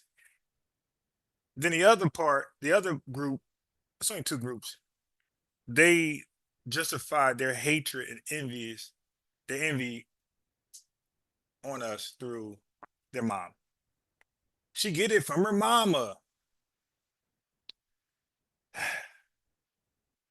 By the way, this is upon arrival. This is before they even get here. They're installing these thoughts, these delineating thoughts in their brain. So what's the difference? Somebody tell me, what's the difference of delineating by action and delineating by saying it? It's still delineation. So you got segregation with the signs, right? Colors only, white folks only. Oh, that's segregation. They take the signs down and they practice the same bullshit, the same Jim Crow, and all of a sudden, oh, we're integrated. No, it was still segregation. We're still segregated now. You dig? The only difference is that you're allowed to some degree to be in their spaces. But for the most part, you're in the black area, they're in the white area. You dig? It's Jim Crow, it just isn't mandated. All right. So let me read. Let me read. Wait, let me read. Who's that gangster? Let me read what gangster talk about. Okay, I told him I'll send a number to him. Okay, so let me just see let me see what gangster talking about.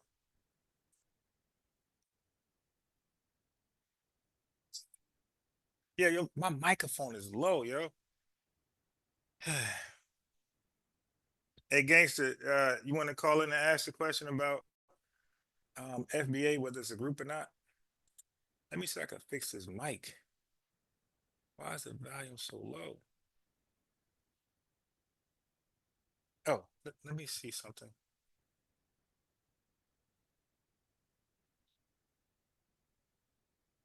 Let me see if this works. Check, check, check, check, check.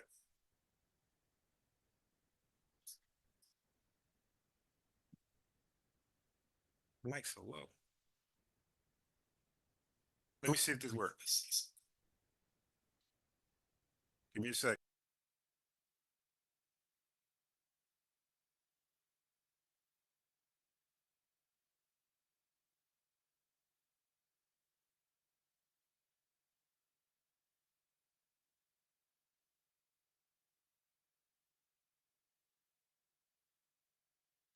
Okay, so that seems to work. Let me put the phone number in there for gangster. And I'm still gonna address some things. I'm not done. I want to get back on Jamaica for a second because yo, if you check my history of videos, I hardly ever post anything about the Caribbean, negative or good. I hardly post things about Africa, negative or good. So it's like there's no history of me having, exposés of the diaspora, or this is new because I've been watching these diaspora war videos. I'm like, wait a minute, they got a whole movement of drawing lines, creating division, and that's ignored. They could sit here and say, yo, my mama told me when I get to America to delineate, to be divisive.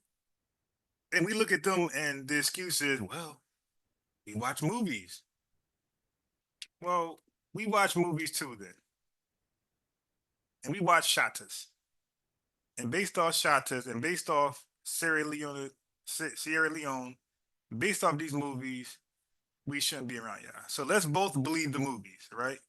So now we're even. So what's the problem now? Y'all believe y'all movies about us, and we're gonna believe the movies about y'all. We're even. So you see, we're still delineating, we're still drawing a line, and we're both being divisive. Fucking stupid logic. All right, let me I had put the phone number earlier. And for those who want to support the cash up at the top, this channel, I usually play videos of this channel. The other channel that I'm gonna post it here is the channel I usually speak on. Right. So when I come here, I just post great content, maybe repeats of another, something that somebody had going on, bring it to your attention. But I'm more interactive on the other channel. So I'm gonna show you the other channel in a second. Let me just first get the phone number. Okay. Or sister, I didn't look to see what you were. But let me give this per gangster. Okay, so you guys still, and so call in because I'm gonna need my FBA family to explain how Lord Jamar is FBA. I thought I had some good evidence to say the otherwise, to speak to the contrary. But you guys want to give this brother a pass, and I want to know what convinces you that he's FBA. Oh shit, my fault. I put something down.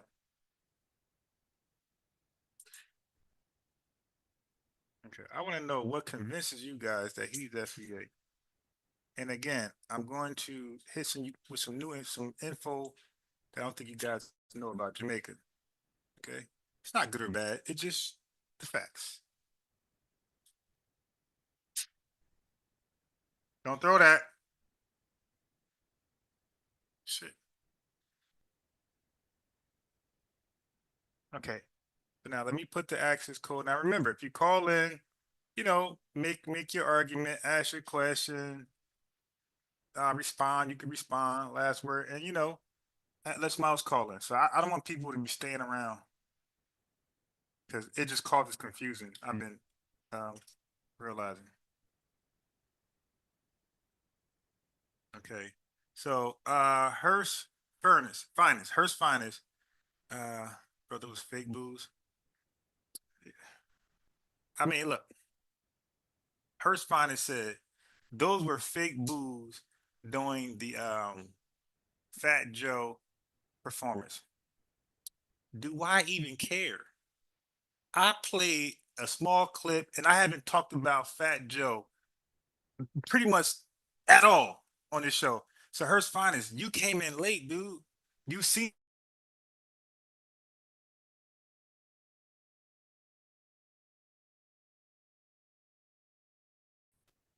That's all. I played what's trending. People ain't hear it. Maybe they did, but people like when people go over something. I played it. I gave that a short spotlight. I didn't even, so if it's fake, I didn't even touch on it. I just played it and I left it alone and we went back to the said topic. So they can be booed. I mean, they can be fake. We don't care. We don't support the guy, and we know damn well his album went double trash. You dig? He's Oscar the Grouch as far as album sales. So the damage was already done. If he wants to perform in an empty room with a bunch of goofy gangsters there, that's his prerogative. So gangster, dig her the phone number. Okay, Hearst Finest. Yeah, to be honest, the booze sounded fake as hell. All right. When I first heard it, it sounded fake. I said, but this is what people talking about. Right? So why not it's one thing if I added the booze. If I added the booze, I could see why you would be going off. No, I played like every Star played it. Everybody is talking about it. Why would I not talk about it? It's relevant to our subjects. All right, so now let me do this.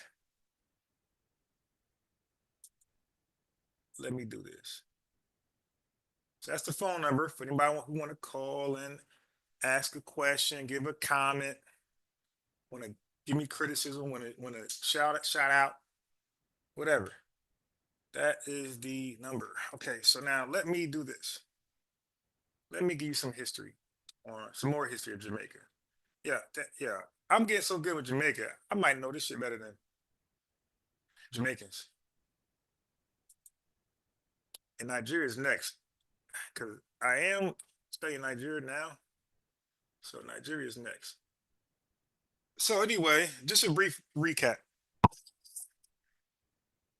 What I showed you was that Tariq Nasheed was already having delineating views in early January 2018, almost exactly 7 years from now. He was having delineating views. He was starting to come to the understanding that we are all we got.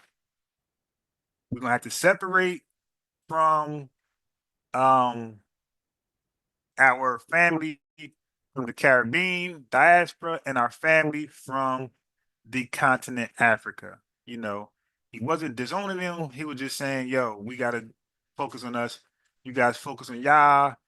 And if everything works out, we'll meet you at the finish line. That's all he was saying at that time, because he was not liking how the Caribbean and the continental Africans were behaving towards us. And I played his clips of where he went out to show the social media platforms, our largest platforms that shape our worldview, were all in an embarrassing, degrading fashion. None of them lifted us up. Now these people lived abroad and all their homelands are shit, but they would never show their homelands. They would never show Nigeria. Okay. And that was concerning for us. Looking back, but he was already aware of that. Okay, so I also showed,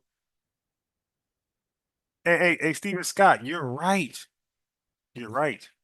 But I need you to show me one of his parents being FBA. The phone number's there, bro. So Stephen Scott, you're right. It's not rocket science. If one of his parents is FBA, but I don't know how, I'm not in charge of lineage and who is who, but I do know this much. I know 1 + 1 = 2. I know you need an FBA parent, like you just said. But dude, which one of his parents is FBA and how are you going to prove it? We don't want you to come up here making up shit. We want you to prove. I can prove my argument very easily. Okay? I can prove my argument very easily how, from what we know, he's not FBA. Okay? If you can prove the contrary, call the phone number. Okay? Call. I'm like Miss Cleo. Call me now. Call. Okay, what just happened right here? Okay.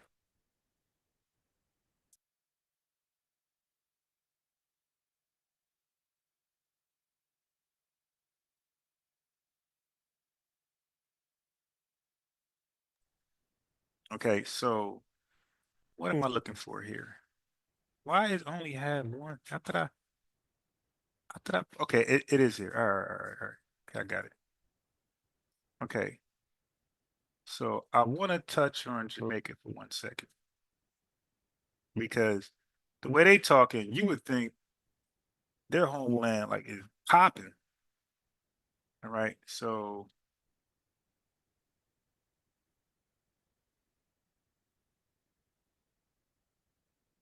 here we are. So if one of you guys can just prove one of his parents is FBA, I will back off and I would take down videos that is questioning his lineage.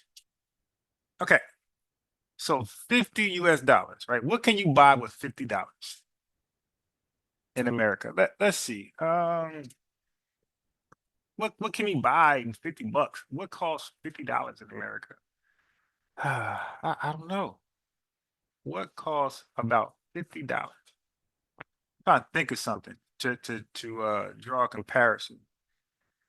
Okay, so put over there. Okay, so you go to the store and you buy your toddler $50 worth of, I don't know, some gadgets. Okay, that $50, right, is equivalent to $7,800 in Jamaica. We are worlds apart from each other. But the way they be talking, you would think like they there with us. They get over here, and this is why they don't mind the jobs that they take. That's why A. Philip Randall was having a problem, not just with them, the German tethers, the Italian tethers, right? He had a problem with all of them. And we seen the Homestead Act of 1862 was straight given to the European tethers so they could level up past us. Now, why not just invest in your American neighbors? Why do you skip past us to give an act to Europe, peasants from Europe, the low class of Europe, to come over here and teach them how to farm? So they were deliberately, this is why reparations are needed. They were deliberately undermining us, financially handicapping us. And now tethers don't know this. So when they come in the chat talking shit, they don't know this. So you drop this A-bomb on them. And then they go withering away. Okay. Well, lovely. The proof is simple. For us, because we're not at the DNA office. We're not at the check office. We don't hand out checks and we don't certify people lineage. We just ask you a simple question. It's based off confession. And like, again, this don't mean shit when it's time to get things done. It's just for the sake of conversation. Just like I can say, Lovely, how old are you? You can say 30, 20, 80. I'm going to take you at your word. That don't mean that that's your age, okay? I'm going to take you at your word. So that's the first step. So he was asked, what are you? And what he did not say, well, lineage-wise, what he did not say was FBA. Hold on 1 second. So, but Lovely, there's the phone number. Just call in. Let's talk like civilized human beings.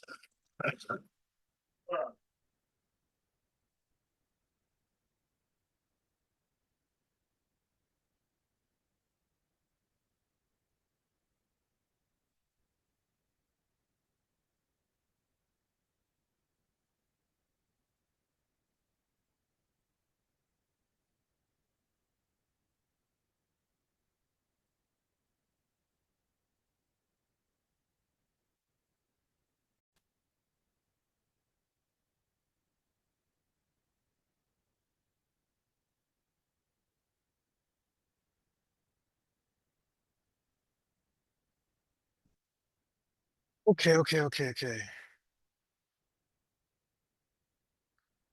Okay, Lovely. You can, Lovely. You can say you're FBA, but aren't you FBA based on your parents, Lovely? So when he started to talk about his parents, he never said his parents were FBA, Lovely. Okay, that's what he did not do. He never said his mom was. He never said his dad was. All right. So we, the true FBAs, we say we're FBA based off our parents and lineage. You can only be FBA based off your lineage, your ties to American slavery. If your lineage goes back to emancipated person, you did 1870 census, you're FBA. It's that simple. Of course, Lovely, at some point, not right now, because we're still galvanizing, we're still trying to get it popping off, we're signal boosting the message, but at some point, Lovely, we're going to start checking paperwork. All right? You say you're FBA, source up. It's coming to that. He said the number posted. Well, okay, dude. The way you do it is, hold on. So it's, let me post it back in because maybe I posted it wrong. Hold on. Maybe I posted it wrong. Let me do it again.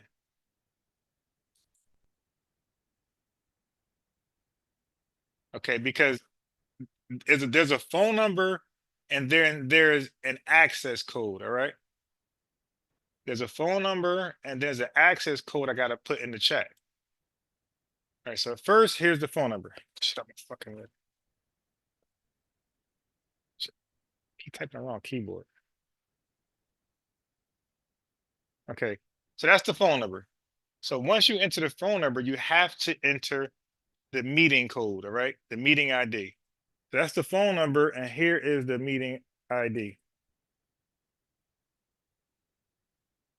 All right, they go to phone number, they go to meeting ID. Okay, so Jamaican dollars. So imagine you go to Jamaica with $300. No, if you go there with $2,000, like you damn near Bill Gates. All right, so let's get rid of that. And let's do this right here. So I got some history on Jamaica that you guys don't know. Okay. A lot of Jamaicans don't even know this. But let's talk about it. Why not? Okay, you see, West Indian migrants. Okay, watch this right here. Look at this. This is called my stat bot. In 1948, Empire Windrush traveled from the United Kingdom to the Caribbean, to repatriate around 500 West Indians who had served in the Royal Air Force during World War II.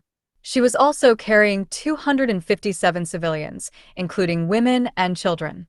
The ship departed from Southampton on May 7th and arrived in Trinidad on May 20th. She then stopped at Kingston, Jamaica, Tampico, Mexico, Havana, Cuba, and Bermuda before returning to the United Kingdom. All right, so Lovely said he stated his great-granddad is Guyanese, his mother's side is FBA. Lovely, find that video. Because I got a video, Lovely, where he said his mama, he never traced her lineage. So now, let me just help you out. Okay, it's all love, but let me correct you real fast. All right, let's correct you real fast so we don't spread misinformation. It's all about correct information, right? We can correct each other without being disrespectful and, being cynical. So let's first debunk that together, Lovely. All right, so let's see what he really said about his mom. Right, let's get to it. Let's get to it.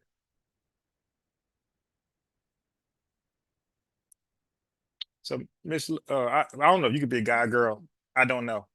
But they call me Mr. Receipts. All right. So here we are. Great-grandfather on my father's side that wasn't born here. It's my great-grandfather on my father's side that wasn't born here. Lovely. How does one know that they're a foundational American? A few years back, did a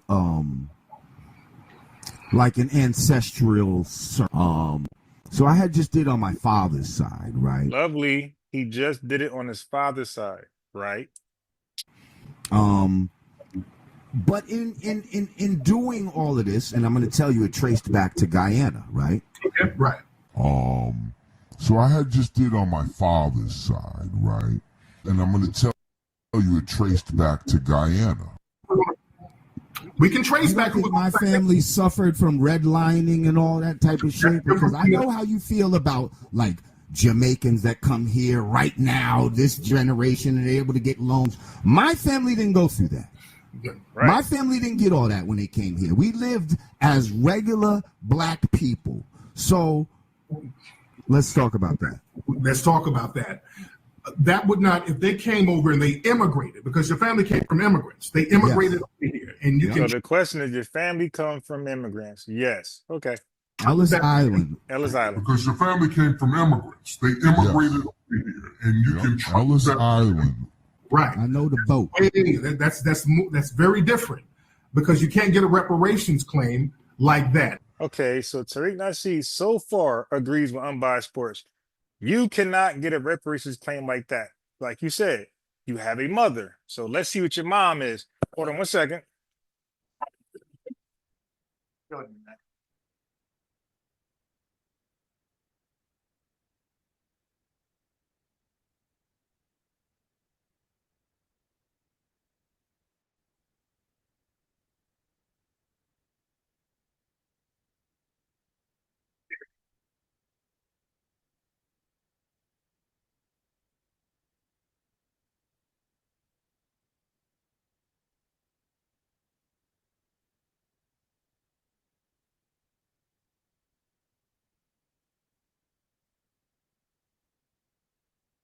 Now we're back.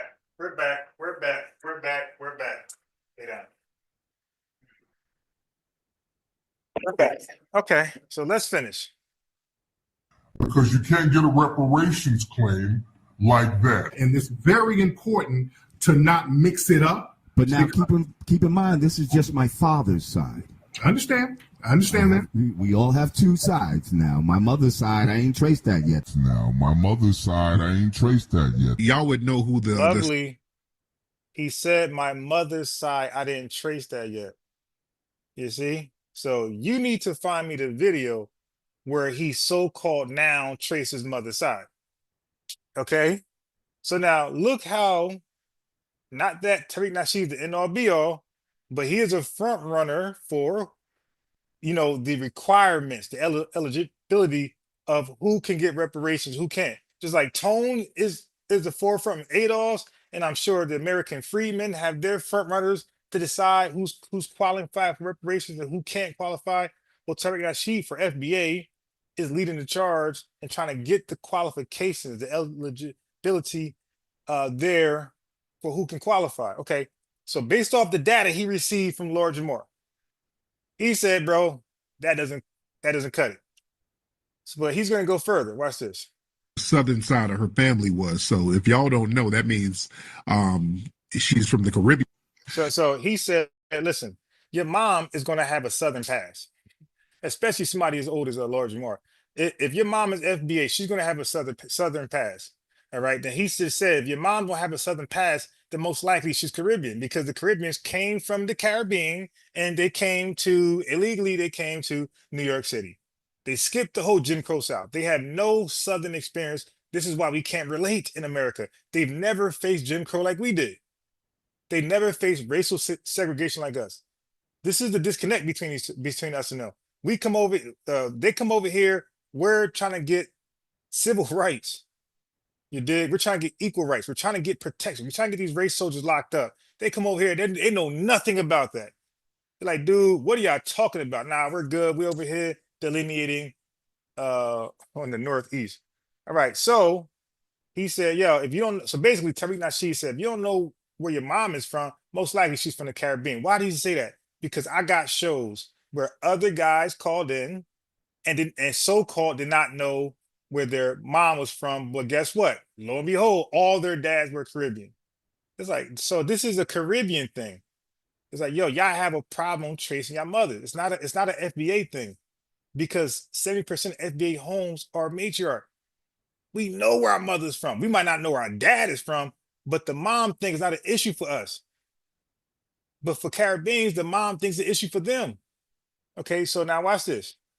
If I can understand that you don't know your dad, that's one thing. And No. Hey, lovely, you got to find the video, because he can't at one point say, I've never traced my mom's lineage. And then guys like me and Tariq Nasheed say, oh, well, as it stands, you're not FBA. And then when it's convenient, say, you know what?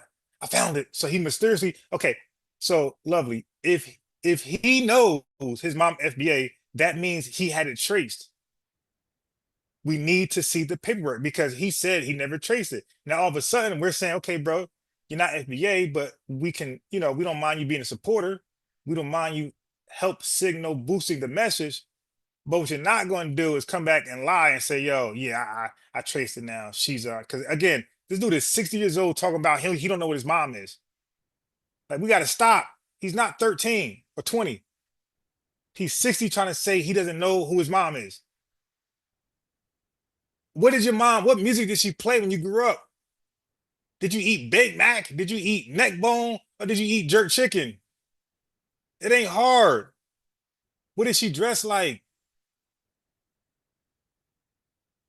Did she have on open-toe sandals with a green skirt and a green dress and a pink sweater? Then she's from the Caribbean. You dig? Did she have Afro puffs? Right, from the Caribbean. It's not that hard, man. What? You don't know what your mom was? So the whole time you 60 years old and you look like, mom, damn, I wonder what you are. Like, twinkle, twinkle, I wonder what you are. Like, come on. Like, yeah, we're not that goofy, man. We're not that gullible.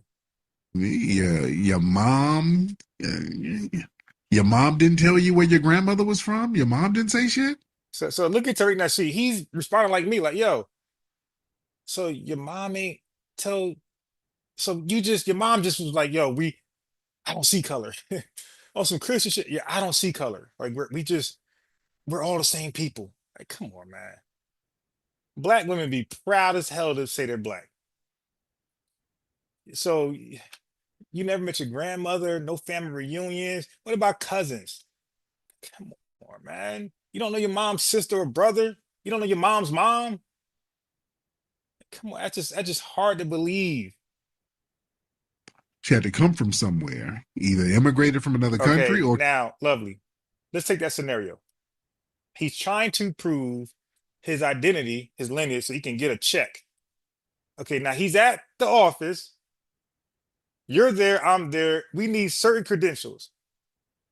He gets there, and the only credential he has is his dad, and his dad is Guyanese. Are you like this? Well, did your mom abandon you? Let me cut you a check. That's not how that works. It's like, all right, well, get in the back of the line. We'll figure this shit out. But for right now, you don't qualify. But let's see how we can assist you. Came from the South. If she's black, right? It's just find out where your parents are from and where your grandparents are from. Your grandmother, if you knew your grandmother has a birth certificate, brother. Look at the birth certificate and see where she was born. And then see what her mother and father's name was. It's on the birth certificate. And then see where they were born. You trace it back like that. And if you can go all the way back to the 1870 census, that make you a foundational black American. All you got to do is just trace the parents back. Okay, some of these folks, you don't know where your mama's really from. Okay, like my mom's from New York. We kind of lost, and then, okay. Well, folks, okay. I don't know how y'all don't be knowing where your mama from. And you don't know your mama's side of the family? At least I can understand the dad's side might be a little sketchy, but you don't know your mama's side of the family? See, that raises red flags. For me too. That raises a lot of red flags when folks don't be knowing what their mama's side of the family is. Right. That to me, that raises red flags with a Guyanese flag in there. Okay. That's weird.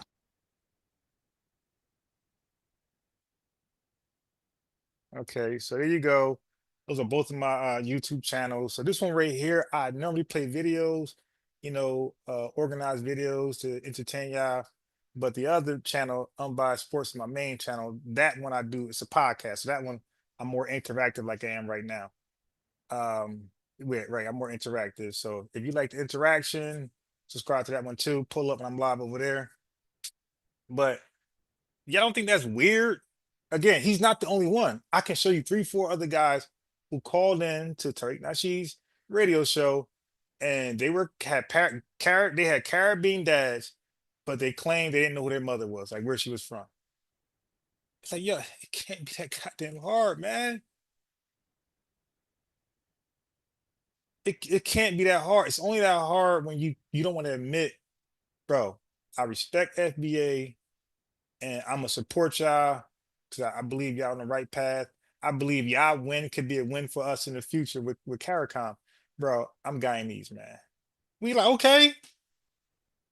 Fist pump. All right, bro, let's get to work. Help us. Look, man, what can you do to help? Because he was starting to build a large platform. And you could have, but he gets on Godfrey's show. He talks about flat earth. He don't mention FBA at all. And Godfrey is aware. He's FBA conscious. So you could have easily had that conversation with Godfrey. But you had your own agenda. Like you're using, in my opinion, you was cosplaying as FBA and using that to surfboard your way to a large platform like Godfrey and whoever else to talk about you. Like I think he was trying to get to Joe Rogan.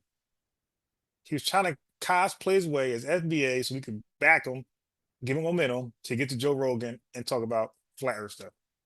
That was on his mind. Look at his album, The Elephant in the Room. The first part is legit, thorough. The second part, the earth is flat. Like, yo, what that got to do with? No, bro, we don't. Dude, that's your personal preference. Keep that shit to yourself. Yo, we are trying to signal boost this awareness to the world. You dig? You out here, the earth is flat. Like, dude, no, do that shit in your own time. I'm like the elephant in the room. The first part, I'm like, The second verse, I'm like, the earth is flat and conspiracy theories. I'm like, what? I can't support this shit. I turned that shit off. All right. So anyway, this will take you a couple seconds. Just go ahead and let me see if I can put the link in there. My link to my channel. I'll put the link in the channel. Oh yeah, just go to my name and hit the subscribe thing from other channel. All right, but anyway, let's get back to so at some point, Jamaica, right? Matter of fact, let me find out right now. So when did Jamaica win its independence? Shit, I don't know how to type.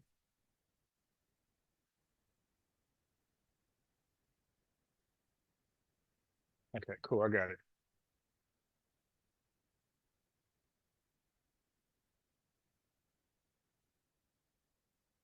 All right, why is my screen acting stupid? So when did Jamaica, okay, what? Wait, that don't make any sense. What? So Jamaica,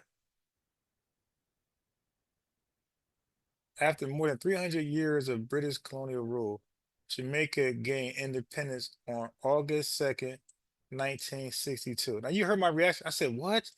That don't make any sense. Okay. Okay. All right. So in Jamaica, they were being colonized by the British, right? So I guess at some point when they won their independence, the British left and went back to the UK and said, all right, y'all got it. Y'all independent. Okay, but this date just messed me all up. I was expecting to see something a little earlier. Okay, so this is going to be tricky, guys. So just remember this date, 1962. They got their independence. All right. So now, look what they were doing while they were colonized. Right. So while they were colonized, they hopped on the Empire Windrush ship. Okay, so it went. Let me just get it for you.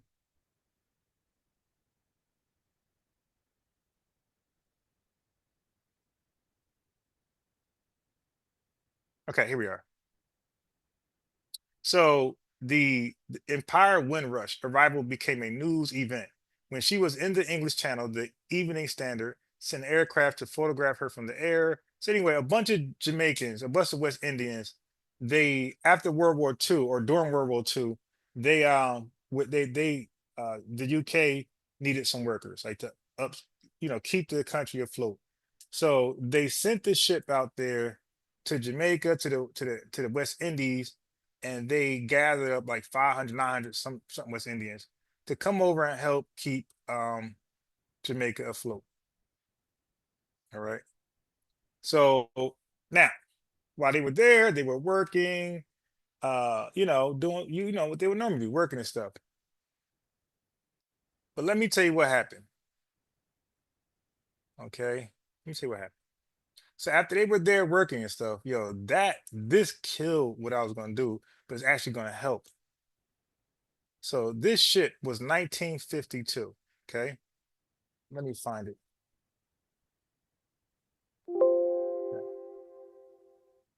1952, I think it was, or 48. All right, so I guess it's 48.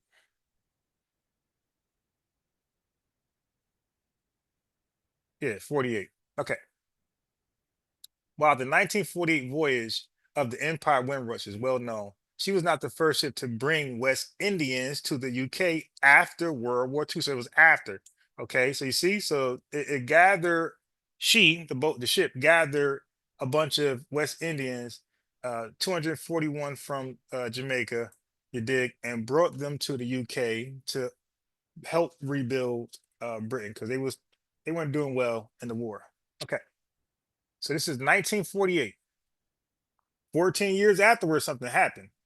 The British wanted to cut Jamaicans off, West Indians off from coming back into the country. Okay.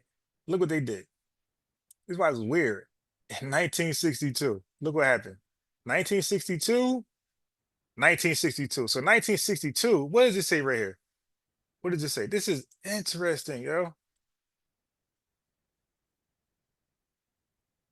So I can't highlight it. All right, whatever.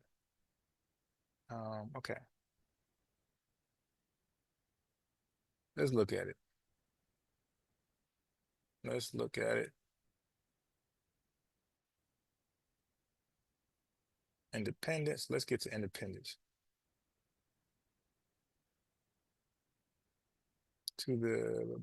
Let's get to the independence. Okay, so we know 1962, they got their independence. Okay. So let's do this right here. This is very interesting now.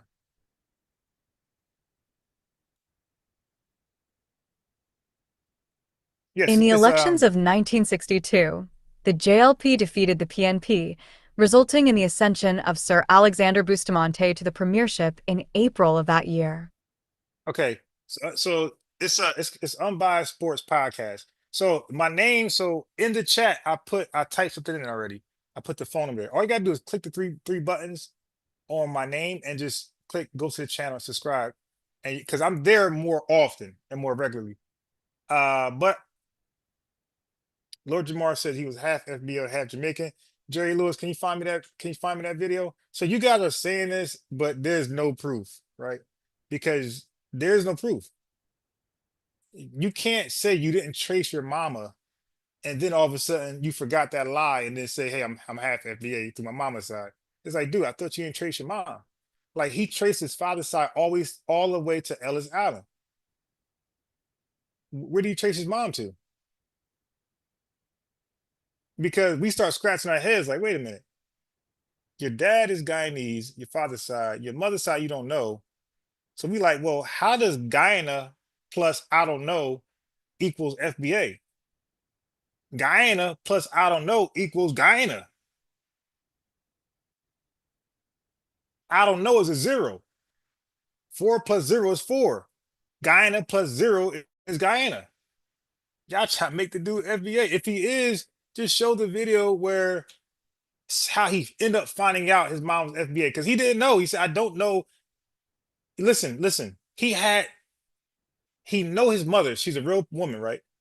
So he's trying to say while he was living with her, while he got independent and he still dealt with her, he had no idea what she was. That's hard to believe. And then recently he said, I didn't know what she was. I never traced her lineage. And now you're saying he came across the knowledge of her lineage and now he's half FBA. Dude, find that video where he found out how he found out who his mom was. I'm a gambling man. I don't think that video exists. So anyway, let's see. So 1962, they got the independence. And what's interesting is that this happened right after they got their independence or during the same year. So during the same year, the UK passed the Commonwealth Immigrants Act 1962. And what it pretty much did was ban the Jamaicans and the West Indians to UK. And the ones out there, some stayed, but they kicked some out. So once Jamaica got their independence, this blew my mind. This is like, wow. So I knew about this, how they locked the doors, closed their borders from the West Indians, but I didn't know it was the same year, or they were punishing the West Indies or Jamaica specifically for getting its independence. So basically they said, you independence. Okay. They basically said, oh, you independent. Why you coming over here? Stay there. But that's wild though, because as soon as they got the independence, they've been fleeing ever since. I mean, they didn't even, they got the independence and they said, I'm gone. They're going back to the UK. Like, how do you get independence from colonial rule, from British rule? Yeah, like they beat their chest.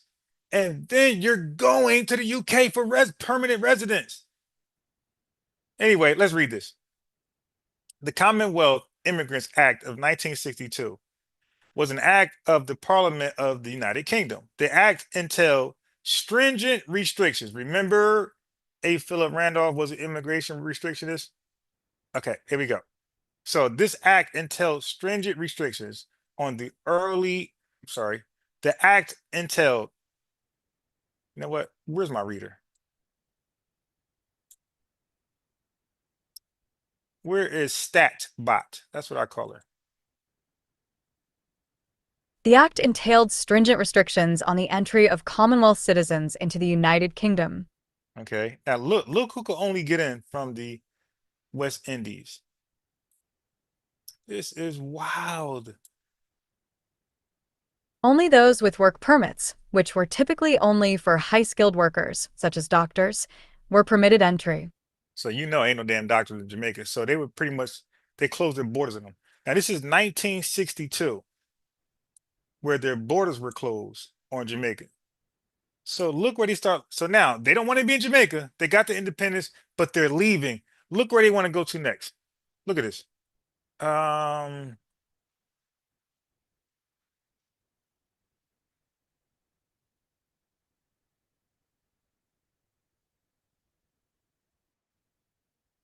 Look where they came to next. They came over here. Yo, they got the independence. 3 years later, they're all trying to flee to America. So the Immigration Act, and look, this can't happen without the Civil Rights Movement. Okay, so the Hart-Celler Act, the immigration. No. I got a reader.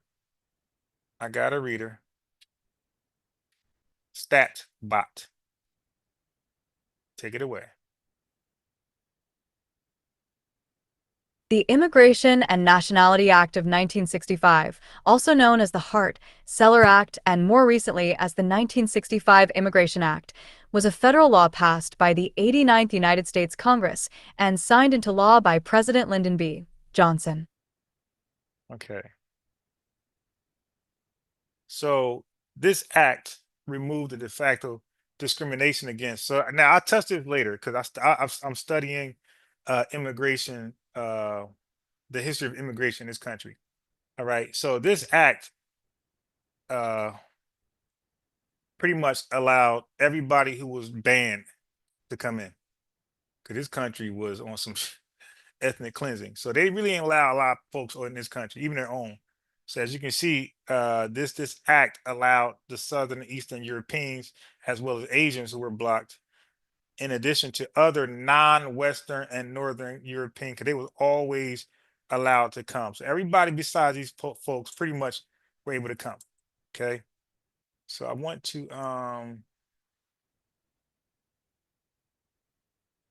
get down.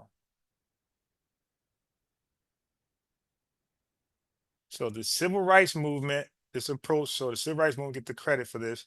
A lot of y'all know that. Y'all disrespectful, don't know without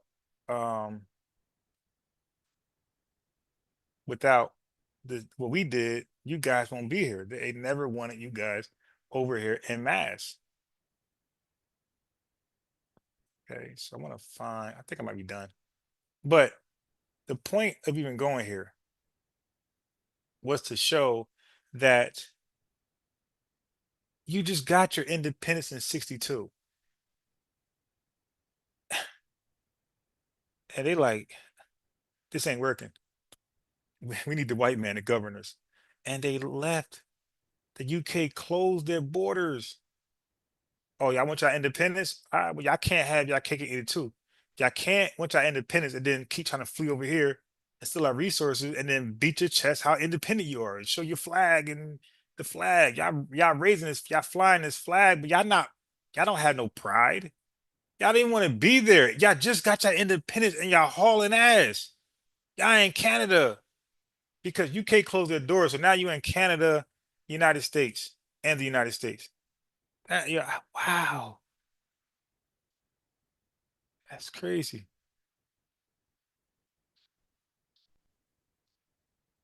All right. That caught me off guard. The Commonwealth Immigration Act, 1962. All right. So that was some new information that I like. Kind of threw me off a little bit. But you see that? They just got the independence and they hauling ass to America and everywhere else. All right. Yeah, that kind of messed me up a little bit. Let me read my notes here. See where I'm at. Where's my paper? That kind of. Oh, anyway. So I gave you a brief history. So while they was being colonized in Jamaica, they were going in 1948. They took a cruise they got on a cruise ship to go to UK to help build the UK after the war in 1948.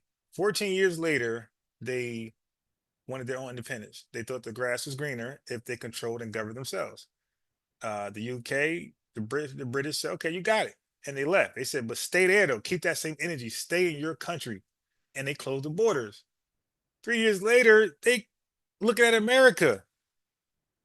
It's like, so y'all got y'all independence, but nobody wants to be there. That shit weird. They fled the first chance they got.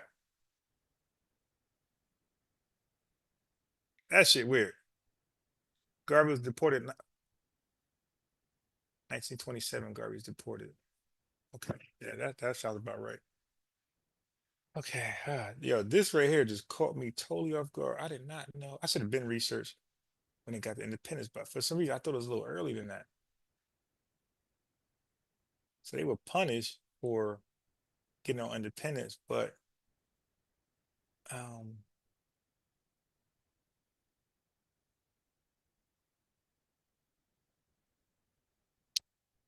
that is interesting.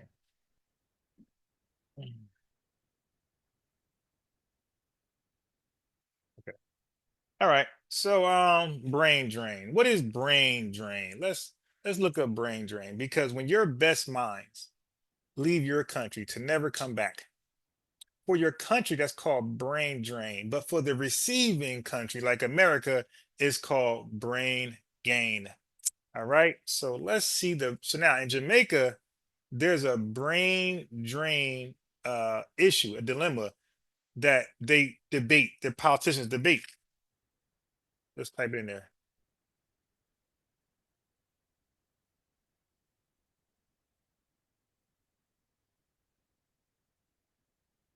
Okay. I wasn't lying. I was not lying. Jamaica's battle against brain drain. What is brain drain?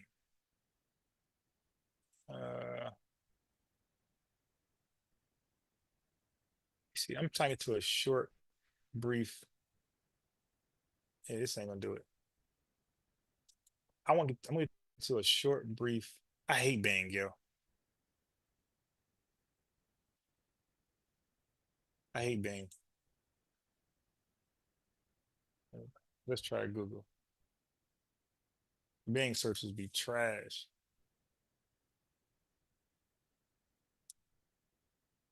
All right, StatBot, let's read it. Brain drain.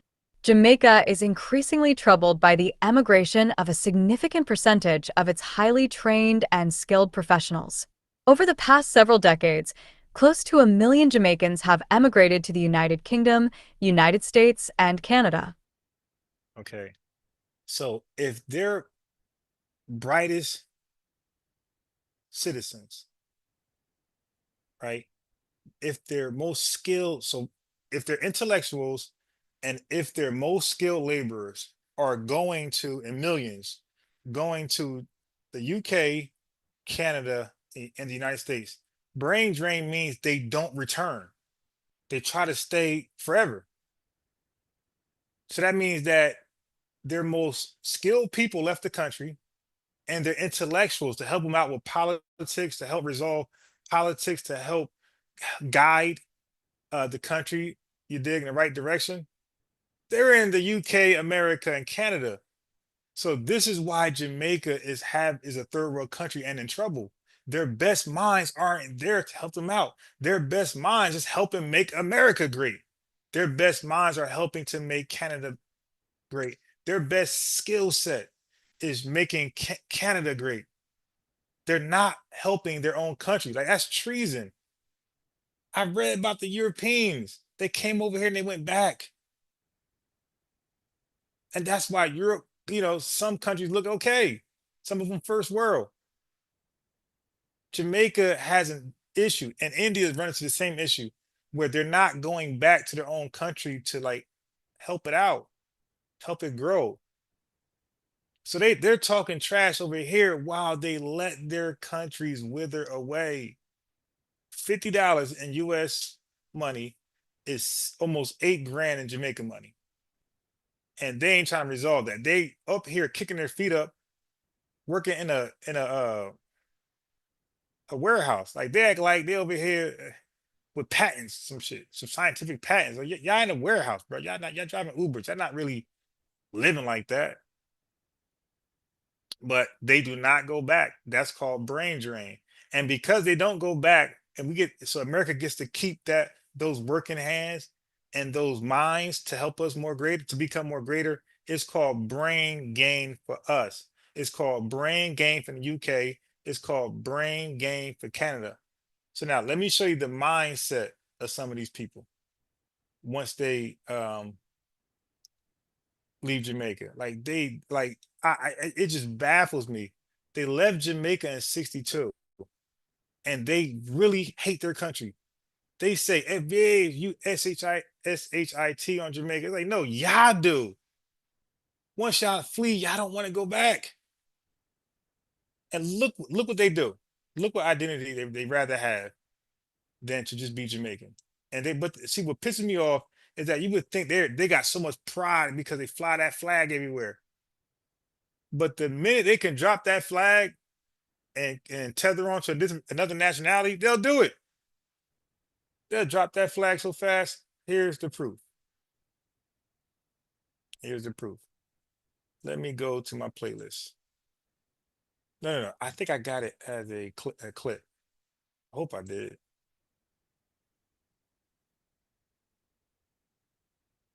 I could have sworn I put it as a clip. Oh, I don't think I did. Oh, boy. I should have. I don't know why I didn't put it as a clip. That's when I did. All right, anyway. Playlists we go. Playlist we go. Who can't? All right, so let's get to the playlist. Yeah, I mean, you want to talk about coons? Yeah, when they leave the Jamaica, they ain't trying to go back. You can't even drag them back. Watch this. Let me see which video. Okay, look at this right here. And I gotta clip it. I could have sworn I clipped this, man. For many decades, Jamaicans were actively came to the UK when he was 12, 22 years ago. He's now staying with his sister, who stayed behind in Jamaica. This is the first day in a country he only has grainy memories of. I've been with my partner.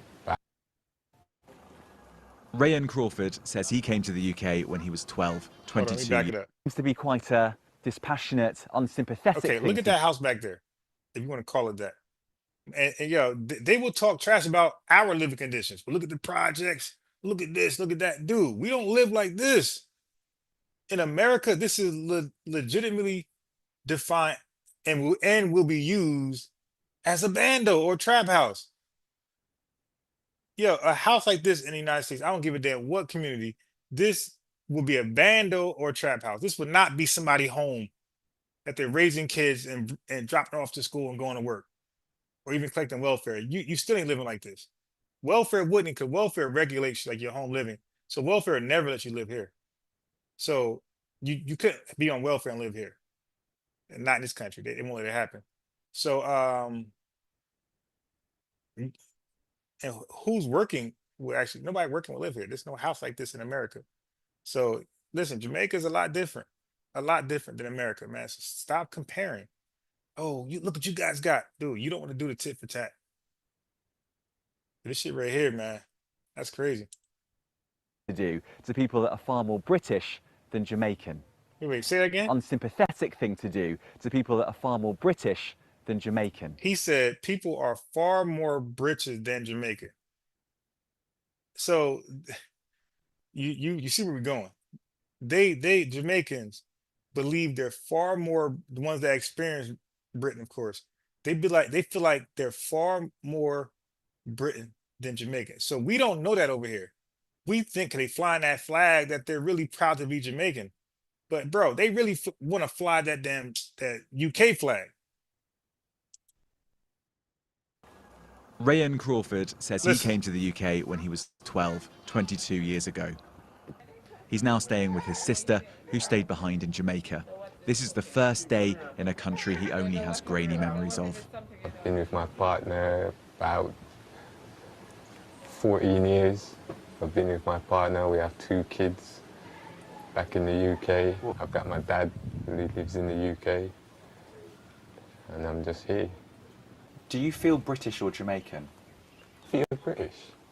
I was there from a child. I went to school. Yeah, he asked this fool, and they come over here and they just so prideful to be Jamaican. He asked this fool, "Do you feel British or Jamaican?" My man said, "I feel British." He lives in the UK, and I'm just here. Do you feel British or Jamaican? I feel British. I was there from a child. I went to school there. I went to college there. I spent my whole life there. So what? You're still Jamaican, but you're so quick to drop that flag to tether on somebody else's nationality. My man said, the question was blatant. Do you feel, and this is a setup question. It's like how Math Hoffa did Fat Joe. He said, yo, do you feel more British or Jamaican? He should just be like, yo, I feel what you mean? I'm Jamaican, bro. Ain't no feeling. That's what I am. But the opportunities in British or in you know, the UK, Britain are great right now for me and what I'm doing. And I feel like, you know, that's where I need to be. Something like that. But to sit here and just throw Jamaica in the trash and swap it for Britain is crazy, yo. One more time. My class school there, UK, and I'm just here. Do you feel British or Jamaican? I feel British. I was there from a child. I went to school there. I went to college there. I spent my whole life there. Even my clothes, I have no clothes. I came here with one little plastic bag with 2 pairs of jeans in it. So everything is still in the UK. Rayan was convicted. That shit in the trash, bro. Everything in the UK now. No, it ain't. That thing's in the trash in the sea somewhere. So now we're going to find out why he's no longer in Great Britain. So everything is still in the UK. Rayan was convicted of burglary 3 years ago and spent 12 months in prison. Since then, he's been fighting his deportation. 2 weeks ago, he was detained, and on Tuesday, his final pleas for mercy fell on deaf ears. Okay, so they believe the UK is the promised land. Okay, so he's in the promised land. Better opportunities. He just said he has a girl and 2 kids. Okay, they're probably jackets. They probably not even your kids, my boy. You might want to do a DNA test because Jamaica got that jacket problem. You did. So you might want to, those kids are in question if they're yours or not. That's a fact. That's a real reality in Jamaica. So those kids might not be yours. So he's in another country that affords him better opportunities than Jamaica, right? And because I know the pound is way more valuable than the Jamaican dollar. So he's over there, and instead of leveling up, getting out the mud, what is he doing? What is he doing? He's doing what's his name? Damn. Well, he's grimy. He's out there robbing. So they caught his ass and they deported him, and now he's crying like, dude, you're robbing people, man. You're Life Jennings. I be robbing these ninjas. Yo, you out there robbing people in the land of opportunity, but they'll say they watch movies about us. Dude, you come from be nice. You come from a country that doesn't have a lot of resources and jobs. So you want to make good of the opportunities anywhere else that's better. You go to the UK and start robbing. Shay Davis, that's his name. You become Shay Davis, yo. You go, that's a rapper. Let me show you who Shay Davis is, so you guys can see where I'm coming from. Look who this guy became. And okay.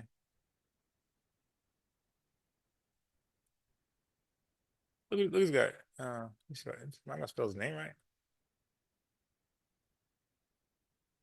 There we go.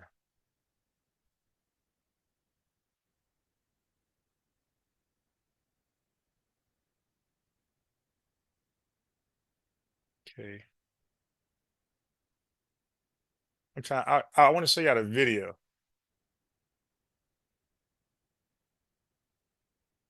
Damn. Okay. All right. It gotta be one of these videos. Okay, it's one of these. I know this one is wretched, but let me go here. I'm trying to. I want to play the audio.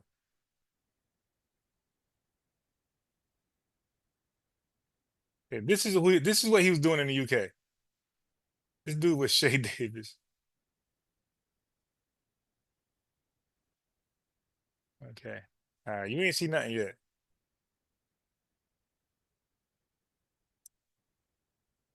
All right, okay. All right, so I'll get to it. This is what he's doing in UK. All right, this is old boy. He was a gangster, man of bad man in the UK. Look, straight thugged out. All right, all this tough talk is going, That's what he was doing out there. This dude was Shay Davis, yo.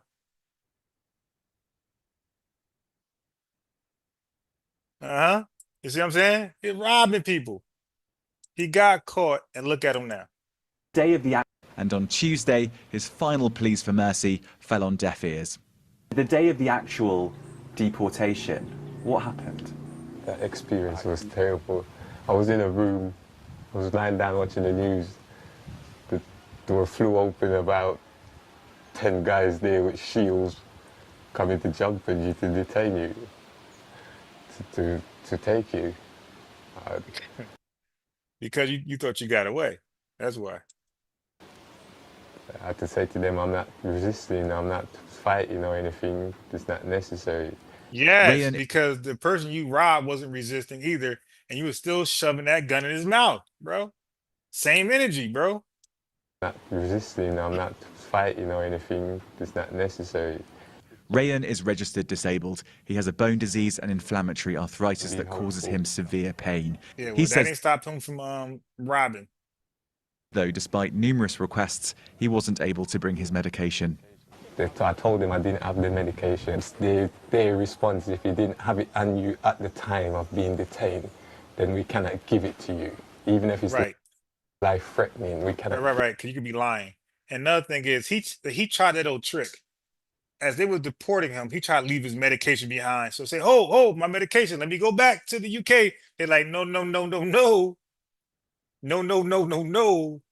You got to go to a Jamaican hospital to get that medication. He's like, well, but Jamaica don't have a hospital. He's like, yo, then why did y'all get independence?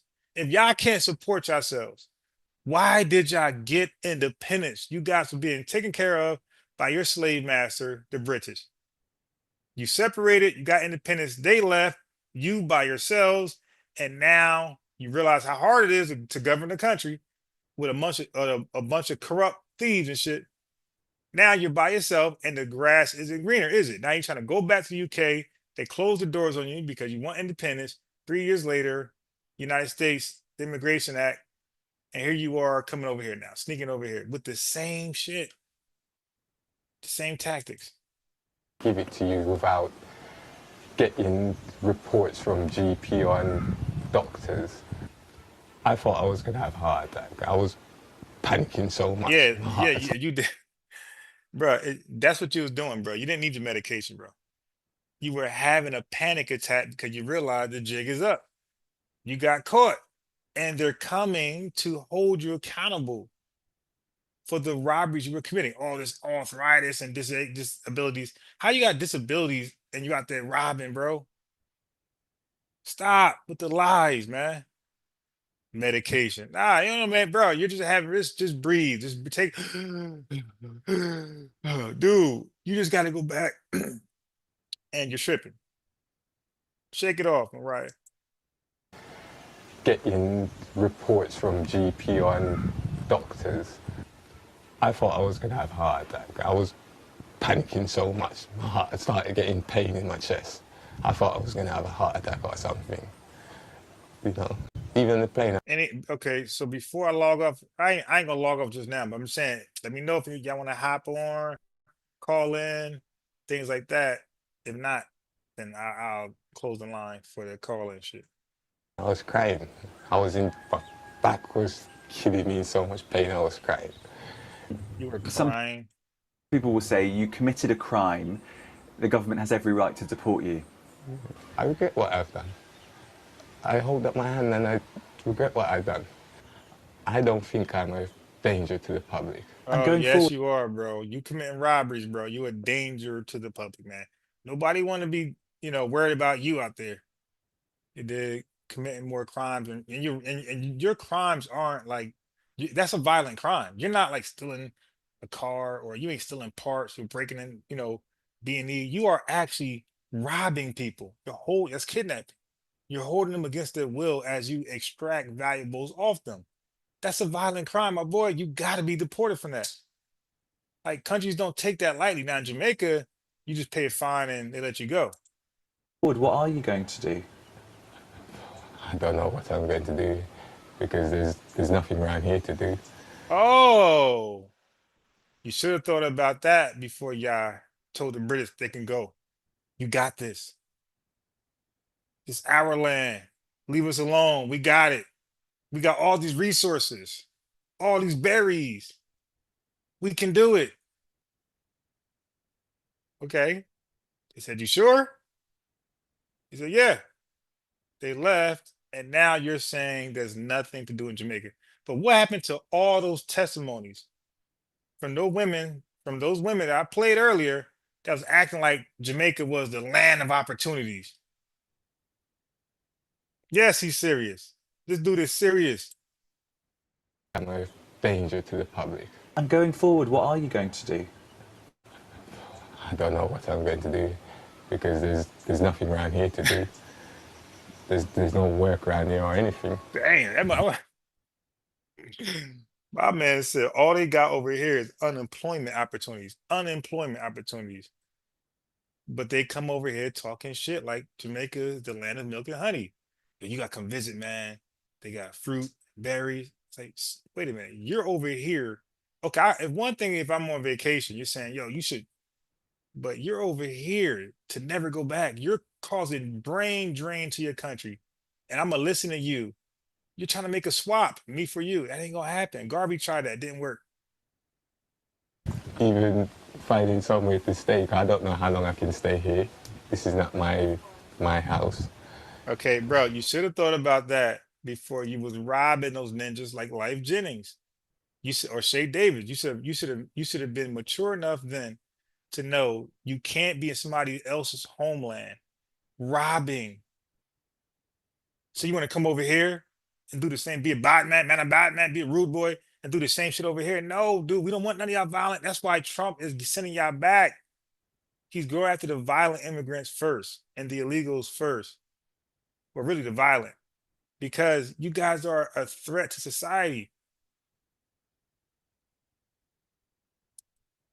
And you can't, nobody even, you got no fingerprints, no birth certificate, nothing. So you can't even really like get it. We can't find you really. You could just disappear. So even all of that is like, where am I gonna go from here? Brother, last week, that sounds like a personal problem. It's your prerogative. You dig? Now, but he was talking to the white man, like the white man had the keys to the city. Like, listen, man, I got you. I'm fine. I'll figure something out for you. I'll get you back. And nah, the white man, like, dude, I'm just covering the story, my boy. How you guys blow your opportunity. You go to a land that you believe is the land of milk and honey, and you squander it by committing a violent crime because you can't get up off your ASS. What happened to the Jamaicans? They work twice as hard as you Black Americans. I can't tell. He out there robbing. Newsnight reported the leak of a draft review into the Windrush scandal. That review recommended that the government should consider ending all deportation of foreign national offenders where they arrived in the UK as children, say before the age of 13. Alternatively, deportation should only be considered in the most severe cases. Okay, no, we ain't doing that. The tragedy for Rayan is that if that review were to be implemented as a non-violent offender who arrived in Britain aged 12, it's very unlikely he would have been considered for deportation. Yeah, man, that's the way it goes, bro.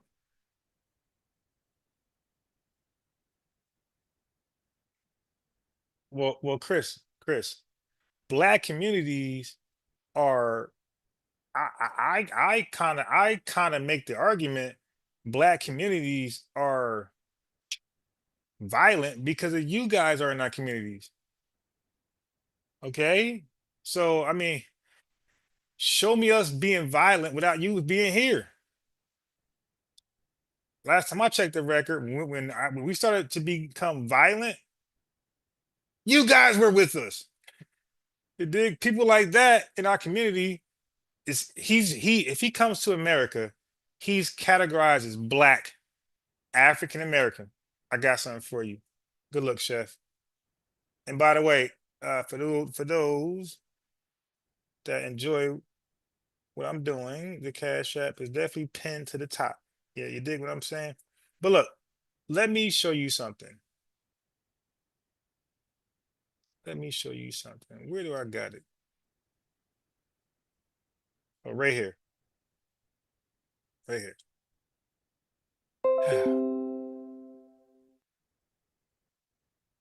Okay, so when these guys come to the country, right? Whoa, whoa, whoa, whoa, whoa, whoa, whoa. I almost made a big boo-boo on this one. I got all type of real information in there. Let me take, whoa, whoa, whoa. That was almost a big blunder.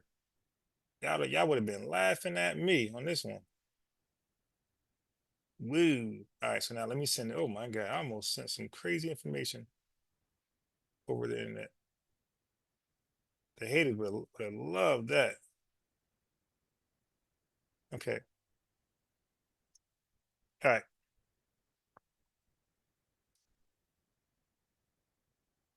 Yeah, like dude said, we got nonviolence. Yo, show us violence before you came over here. You guys were always violent. You didn't know it. See, again, y'all don't know black FBA history. You don't know that during the 60s and 70s, there were no big violent cities. It wasn't until you guys came here and you guys, once the UK, no, once you guys declare independence, the UK closed its doors on you. You decided to sneak into America after the Civil Rights, the Immigration Act of 1965 was signed over here. Now, here you guys, because now, don't forget, UK got their door closed and you don't want to be in Jamaica because, like he just said, there's nothing to do, no jobs. So you guys sneak over here. Okay? You sneak over here. You risk your life coming over here. No paperwork, nothing. And you live amongst us, you cosplay, and you be the gangsters.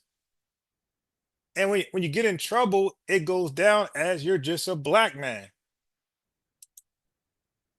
Okay, so here's my 2 channels. Go ahead and subscribe to Unbiased Sports. Let me put the link. Oh, let me do this.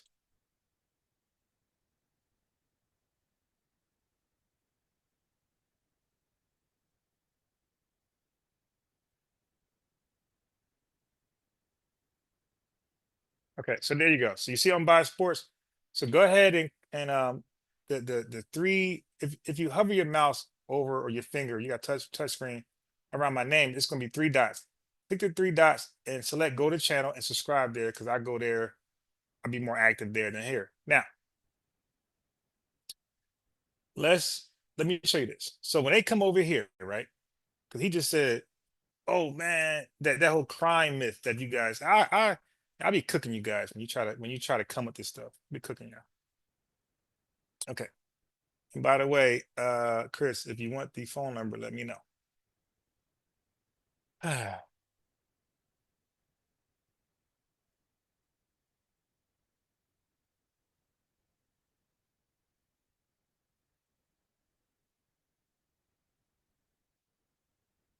Okay. All right. Let me make sure this don't. Okay, cool. All right. So this look legit. So this is what you guys do when you come over here. Watch this. So when you come over here, see right here? You come over here and your only selection is other, because you're not Hispanic, and right here would be other, or you're gonna be, see, eligible, but you gotta select your race. And it's either white, Hispanic, or other. Are you guys selecting other? No, you're selecting Black African American. This is a screenshot. Okay. Ethnicity and race are collected for statistical purposes only.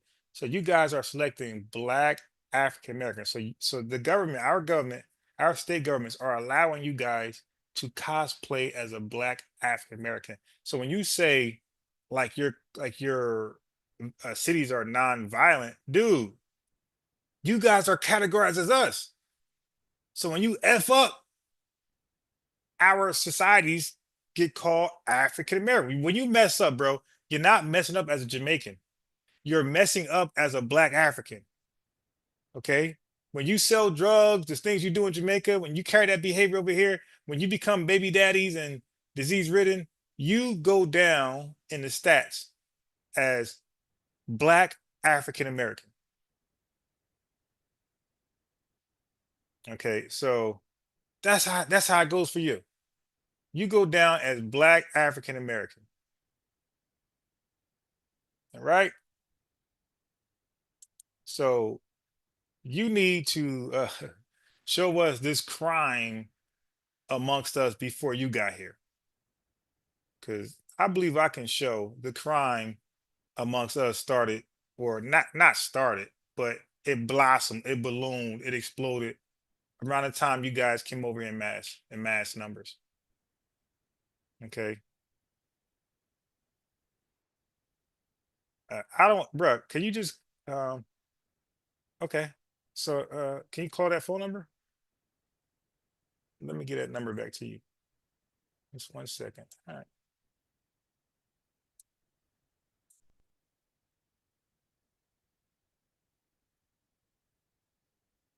We can have a nice friendly dialogue, you dig? So we can show people how to converse with two opposing views, right?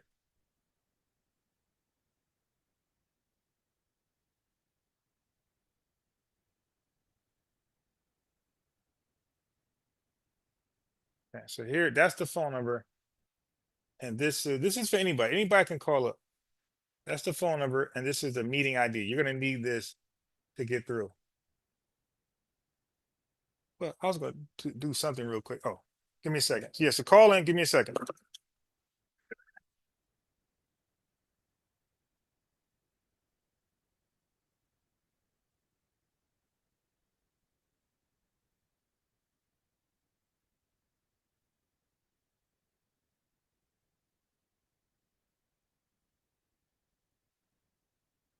You'll make this live stream a little more interesting.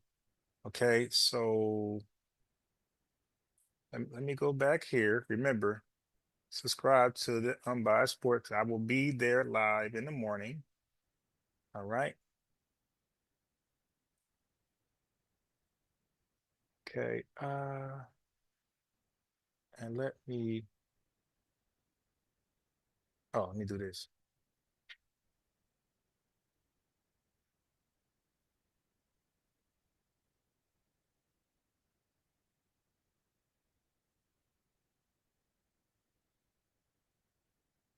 All right. Your brother called in. So let me just I'm gonna put you as Chris. Hold on. All right, what's up, Chris?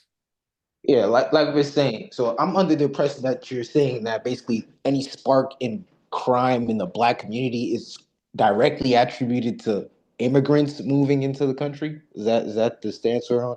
Well, I'm saying that there's no way to differentiate. So No, you're definitely right about that. You're right about that. There's no way to differentiate, which is a big issue, in my opinion. Right. So when you look at us before the way this influx of immigrants coming over, like for example, when you look at Harlem, right? Or Harlem, New York, with W. Du Bois, A. Philip Randolph, these guys are not committing crimes. Black folks are fighting for civil rights and equal opportunities with the labor union. But here comes Garvey, right? Garvey's Jamaican. He comes to Harlem and he commits a crime. All right, so we're just talking about a single isolated incident with Garvey, or like we're just gonna skip all the bootlegging and racketeering that was happening during Prohibition. That or Okay. that's not gonna or I don't know, like Yeah, because well, I'm gonna be straight with you. I'm from yeah, New York City, born and raised, been here my whole life. yeah. My family's West African. I'm 26, so I'm a Gen Z baby by damn near missed it by a year. So I've grown up in the city my whole life. I've lived in all 5 boroughs at every point of my life because we were pretty unstable growing up. So I've really seen the city for what it was in the last 20 years at least. So I can't speak on in detail of what happened in the 20s and the 30s, but anything past 65, I'm pretty well in like I did my research. I'm not saying that we're not all grouped up into one bunch and that yes, by default, black crime will be automatically raised when other immigrants do things, but to just have a stance where it's, oh, we weren't doing anything until you guys got here is insane because that's not true. Okay. All right. Wait. Like that's false. If that's the stance that going by, it's like that doesn't make any sense, bro. All right. So let me make it make sense. The reason why I mentioned Garvey, because Garvey was said to have 2 million FBA followers. Did you know that? I'm pretty sure I did my research on Garvey. He was pioneering the whole pan-africanism movement. Right. But I'm saying if he committed a crime, right, with the stock market, and he got allegedly 2 million, or let's just say 200. That's a lot. So if I got a scheme that's illegal, and I got 200 people in the scheme, that means I'm not just like you said earlier. I'm not a one guy committing a crime. I got my followers following suit with this crime. Everybody's doing this illegal activity, You're right. unbeknownst to themselves. So now my question is, should you have that same scrutiny with Dr. Malcolm X? Because Malcolm X, he got a 10-year bid, burglary and larceny. Yeah. He was and look, he wasn't doing nothing blue collar, stealing from the market, or he was breaking into homes, stealing valuables and selling gambling money. So like when you say, okay, wait, so let me ask you a question, right? If you so it's like, I gotta be devil's advocate here. Like, so it's okay when Malcolm X does it, but no. So you asked a question about Malcolm X and you answered it for me. No, I didn't answer it okay. He committed a crime, he did his time. Yeah, so that was wrong. That was wrong. Breaking in homes and whatever, pimping. That was wrong. So my question is, does Malcolm X not have that same influence? That's my question. No, he was well. First of all, he was not Malcolm X. He was Malcolm Little for one, and he did a crime with himself and a couple white folks. Right, so it was just now he wasn't influencing the youth. They were all criminals before he got. All of them were part of the criminal activities, and they all knew it was criminal. So it was like a conspiracy amongst them, right? And again, he was not Malcolm X. He was Malcolm Little. Okay, go ahead. So my question again. So he's not Malcolm X at the time. He's Malcolm Little. Right. He's a fundamental Black American. He's foundational. There you go. Foundational Black American. He's not an immigrant, but as clear as day in the 1940s, he's committing crimes. Right. We did crimes. Okay, so that's my thing. I'm saying that the crime spiked. They spiked. So yeah, we did crimes. We got locked up for stupid stuff, but the crime spiked when we were, forcefully integrated with a lot of immigrants that came from countries where they really commit crime. Cause think about it.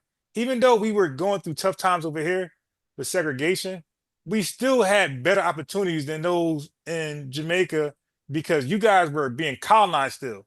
And you also had better opportunities than those in the South facing Jim Crow. That's why you're. Well, I'm only talking about the South because nobody was up in the North. 97% of FBAs were in the South.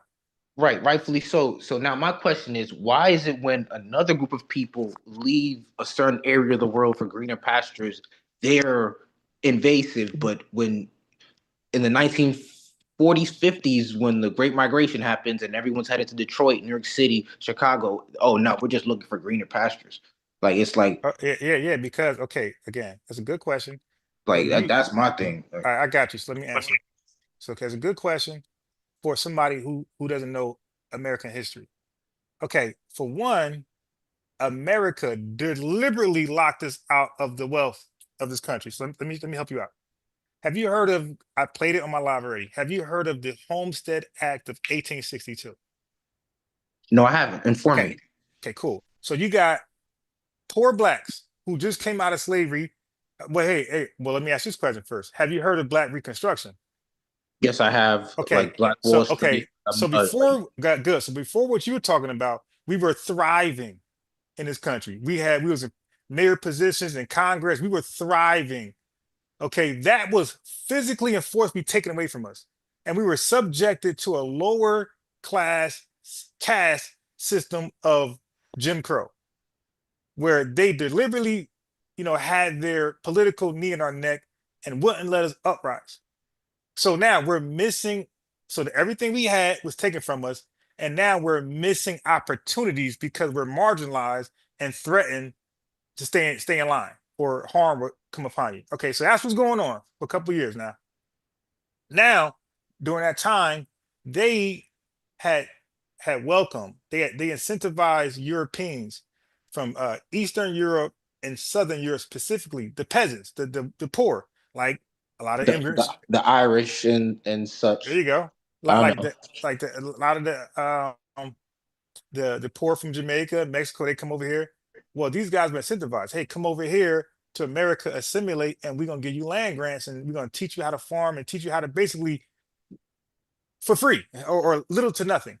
And we're gonna skip past these FBAs who are political knees on their neck and our physical knee on their neck. We're gonna skip past them. We're gonna give you the money, right? So we're gonna invest in you who never asked for it. But the guys who just asking for simple rights, we're gonna skip past them. So that was a deliberate attempt to keep us locked out of the wealth gap, or the wealth, to create this large wealth gap. So now when an opportunity arises, of course we're gonna run to it. Like you deliberately held it, you took from what we had, we were growing, Black Wall Street, not just Black Wall Street, but again, just Black Reconstruction, like we were doing our thing.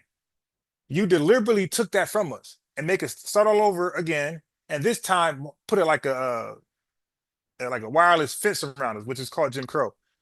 And while you invited immigrants from other countries to level up and you educate them for free, basically, and they just got it popping. And while we're still here, right? So when some jobs open up, we're going to run to it because you took our jobs from us. Yeah, so we're looking for something now. Like, damn, we got nothing. So a lot of us went towards the north. Well, at some point we started heading towards the north, but at this point we're still heavily in the south. So there's a perfect context to that. No, and I definitely understand that. Like there was oppression, and you're systematically being held to a lower standard, so you're looking for a greener pasture. Now, my point exactly. I'm from a continent that has been stripped. When I say I am, I mean my parents are from a continent that has been stripped time and time again of its natural resources. It's been decimated population-wise. If you look about King Leopold and what the Belgians did, that's probably the biggest genocide of all time, but no one cares about them. They just care about the Jews. So I could also say, look, yeah, we were going through it because of the colonizers, and that's why we came over here. Like, my thing is like, because I don't know, like I feel like I have a different view on certain things because I grew up in New York City where my friend group consisted of, I could spin a globe and point my finger.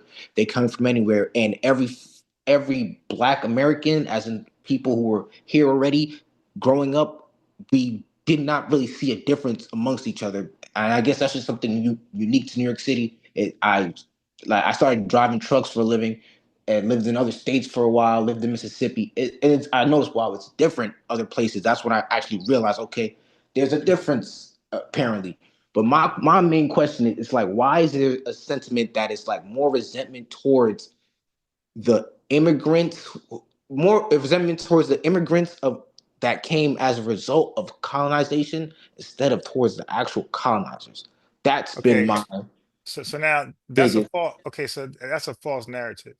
It's All right. not though, because Okay, hold on. I watched some so not to cut you up, but I watched a lot of Tariq Nasheed's. okay, like, okay. So now you're messing up because I timelined them. So you everything you watched with Trina Sheet, I guarantee was after 2018. Okay, so now you got to show me post 2018, which you're not gonna be able to do. I already timestamped it because post 2018. I'm sorry, not post. Everything you're saying is post 2018. What I'm saying is show me pre 2018. Him talking like that because he was pro global power and empowerment for melanoid peoples of the world. No, Okay, most definitely. I know. So I can hold on. say So that. let me help you out then. Right. So I got you. Could you ask the question? Let me help you get this picture painted perfectly. Okay. So, brother, what he seen was the division on you guys' side. But that's to cut you off. That's not true. Okay, wait. So let me prove my case. Wait. So get your point across. Let me go. You want to paint this picture? Like, let me just get this quickly off. But I didn't paint the picture. This picture that is, oh, Africans don't like us. But bro, I grew up as an African child in an American city. I know what sentiments is felt. Like, I've been through the African booty scratcher and the Wait. Oh, wait. So my thing is like, you can't throw African rocks. booty scratcher. The African booty scratcher. Look, can I just get this off? Because like, I know it's gonna make you sound like, look, Richard Pryor, one of the best comedians of all time, right or right? If you agree, I'm big on comedy.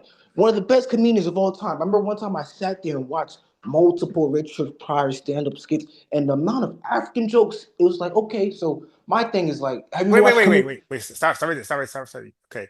So now, what year was this, by the way? These African jokes. What year was this? For me personally, these African jokes was, let's say, the 2010s, but I know that. Okay, wait, hold on. Stop right there. Because like right now, you came here because you're looking for answers more than anything. So get the answers. Like, don't be afraid of the answers. All right. No, but before I get the answers, I want to lay like a basis. Like, it's because like I don't want it to paint this narrative like it's like, because we could both point the finger and say, no, we cannot, and that's my argument. We cannot both do that. No. See, look what you're doing, and people are watching you do this. You keep speaking for us. I'm not speaking for y'all. I'm not speaking for you. I'm speaking on behalf of my African side. It's like you're saying that. Oh, I didn't say it yet. I didn't say it. That's what you're gonna insinuate. Okay, no. Okay, now this guy is he's Miss Cleo now, where he could predict my thoughts.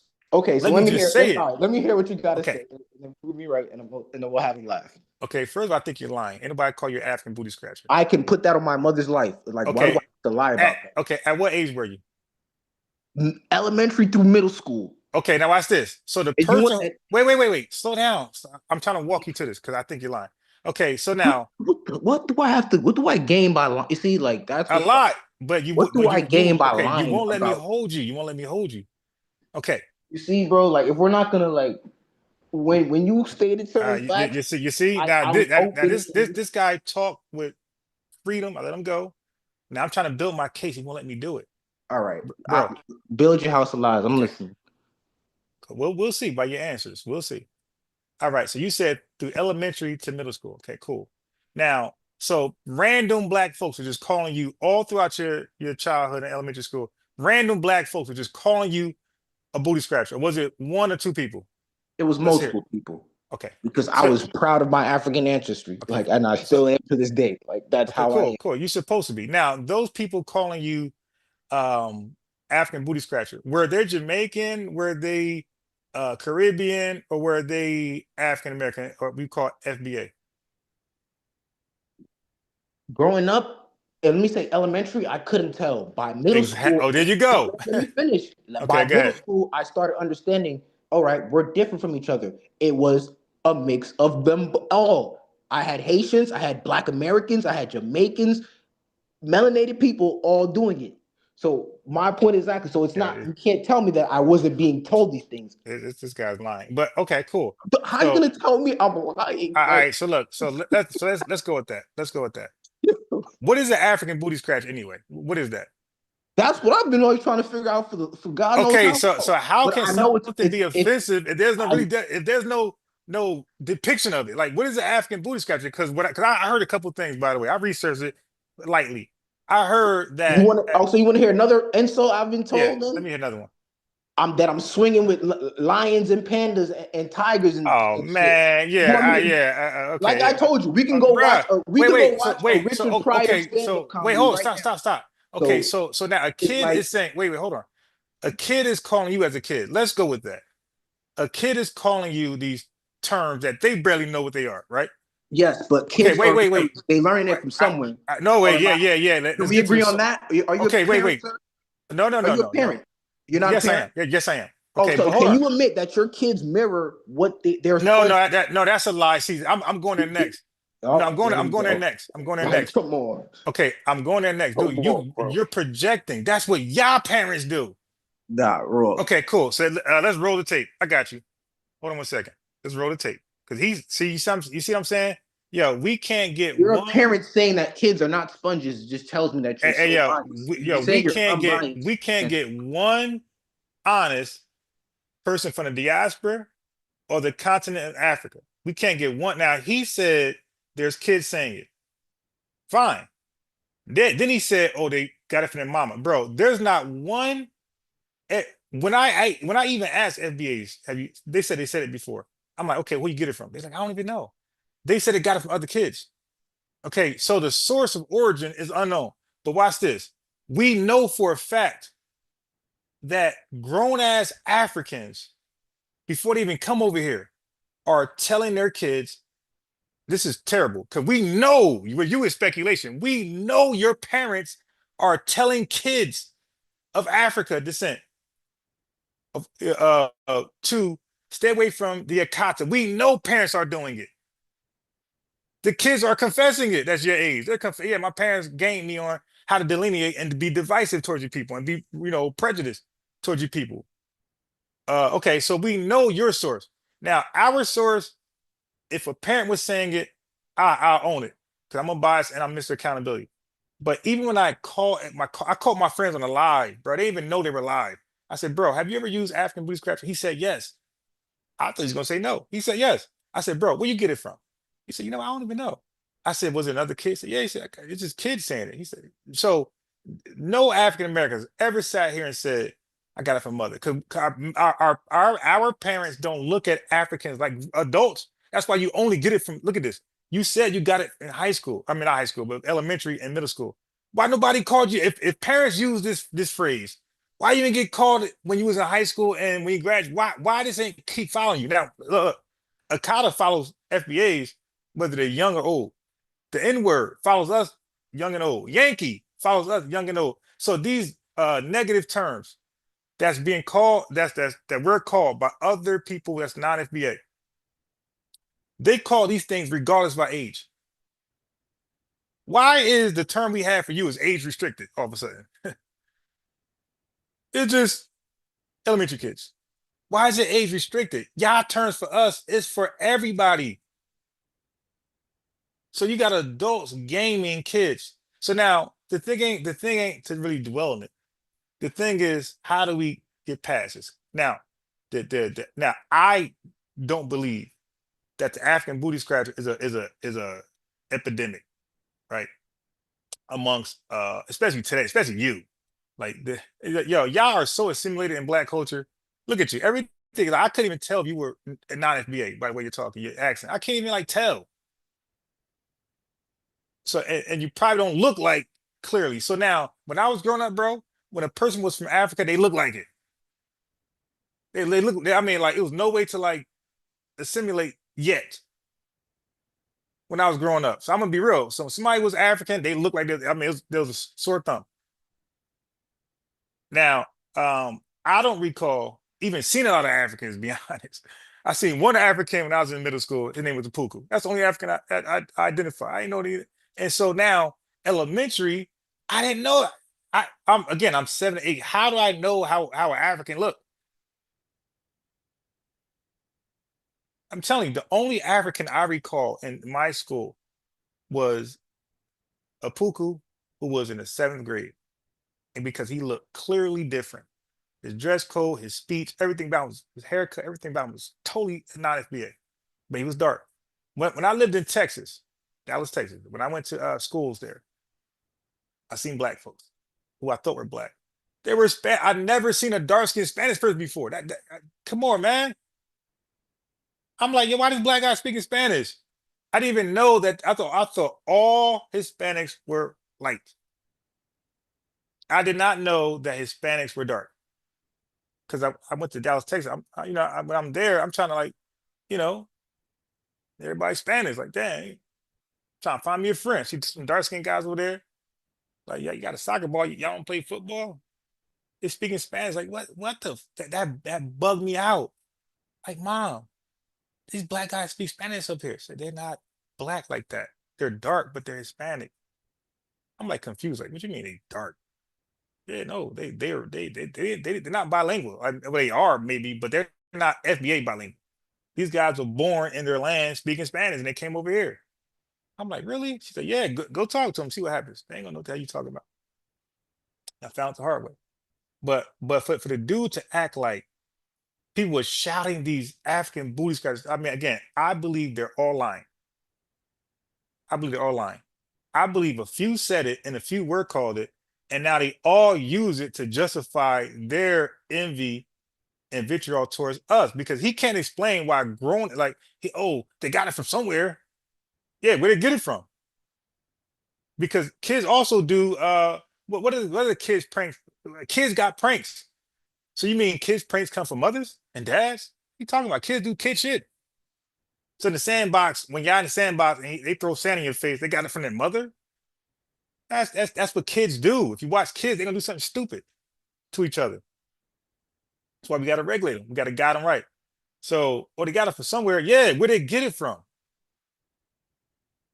Where they get that term from? Could they got it from somebody from the school, one of those white teachers? Is that possible, Chris? Why do you project it's our parents when none of us can sit here before you and say, yeah, I heard my mama, I heard my grandma. I ain't never heard no adult sit there and say, look at those African booty scratchers. Yo, if you weren't even here like that. You were not even here like that. I knew one African all my schooling until middle school, just one, and that was a Puku, 7th grade, and I had a fight with him. You know what I mean? So it's one African. So it wasn't even a lot of you guys to call the African booty scratcher. Now, did he get called that? Probably, because he was in a majority, FBA schools. I know somebody probably teased him, and had some African jokes for him, I'm sure. Because at that point, we're using jokes. We're 7th, 8th grade. We're really, and he didn't understand that's part of our culture, is to like have jokes on each other. So yeah, if you come different, yeah, they're gonna have some African jokes part of the way, but they're just joking. You said it. You said Richard Pryor, that's a comedian. He's joking. Why don't you show one of our politicians? Why don't you show one of our serious educators? Why don't you show Cornel West, Jesse Jackson? You went to comedians, bro. I'm talking about your parents. They're not comedians. They're not joking. They're saying, stay away from them. Be divisive, delineate, don't go near them. They're thugs. And where are you getting this from? You said it. Okay. Let's say if African booty scratcher comes from a parent. Okay, so you got the source. Let's play that game. He said devil's advocate. Let's go there. Okay, it's coming from a source. The source is our parents. Fine. Where is this hatred coming from you guys? So the kid said the parents gave it to him, to her, but who gave it to your parents? Was it their parents? So this shit is like lineage based. For us, it ain't lineage based. For you guys, your hatred towards us, since it come from the parents. So if your parents taught you guys, then who taught your parents? And who taught them? And who taught them? And who taught them to hate us? You see how that works? Your hatred towards us is lineage based. Ours is in preschool, you say, middle school, elementary. But you have not been called that in high school and after you graduate, and even right now, nobody's calling you African booty scratcher. So again, why is our term apparently age restricted, but everybody else smoke for us? It's for the babies, it's for the grand elders.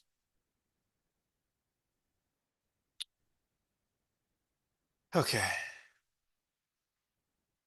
IH, do you want to hop on? The phone number is there, IH.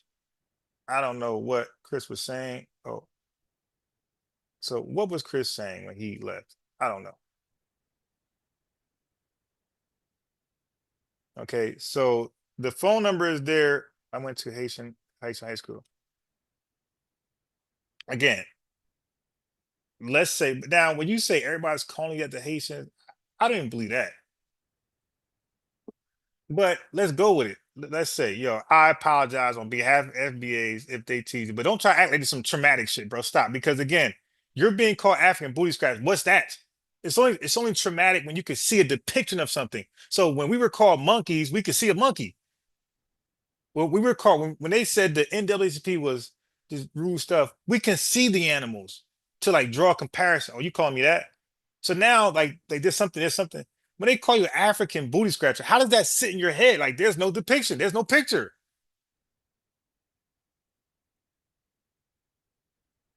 There's no picture to like remember a timestamp of where the trauma started. African booty scratcher. Okay, again, that could be an African scratching his own booty. That can be, from what I read, an African scratching the colonizer booty. You dig? But that's so traumatizing to be called an African. I just don't see that. See, when we were called monkeys, it's traumatizing because they're saying we're not humans, right?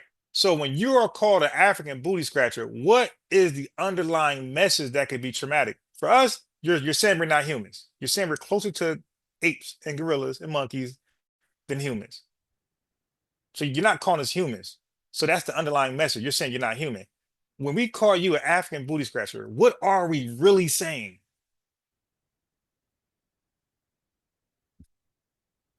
Now, Blackie Midnight, bro, that was everybody dark skin. All right, okay. So now, brother, maybe you just don't understand our culture.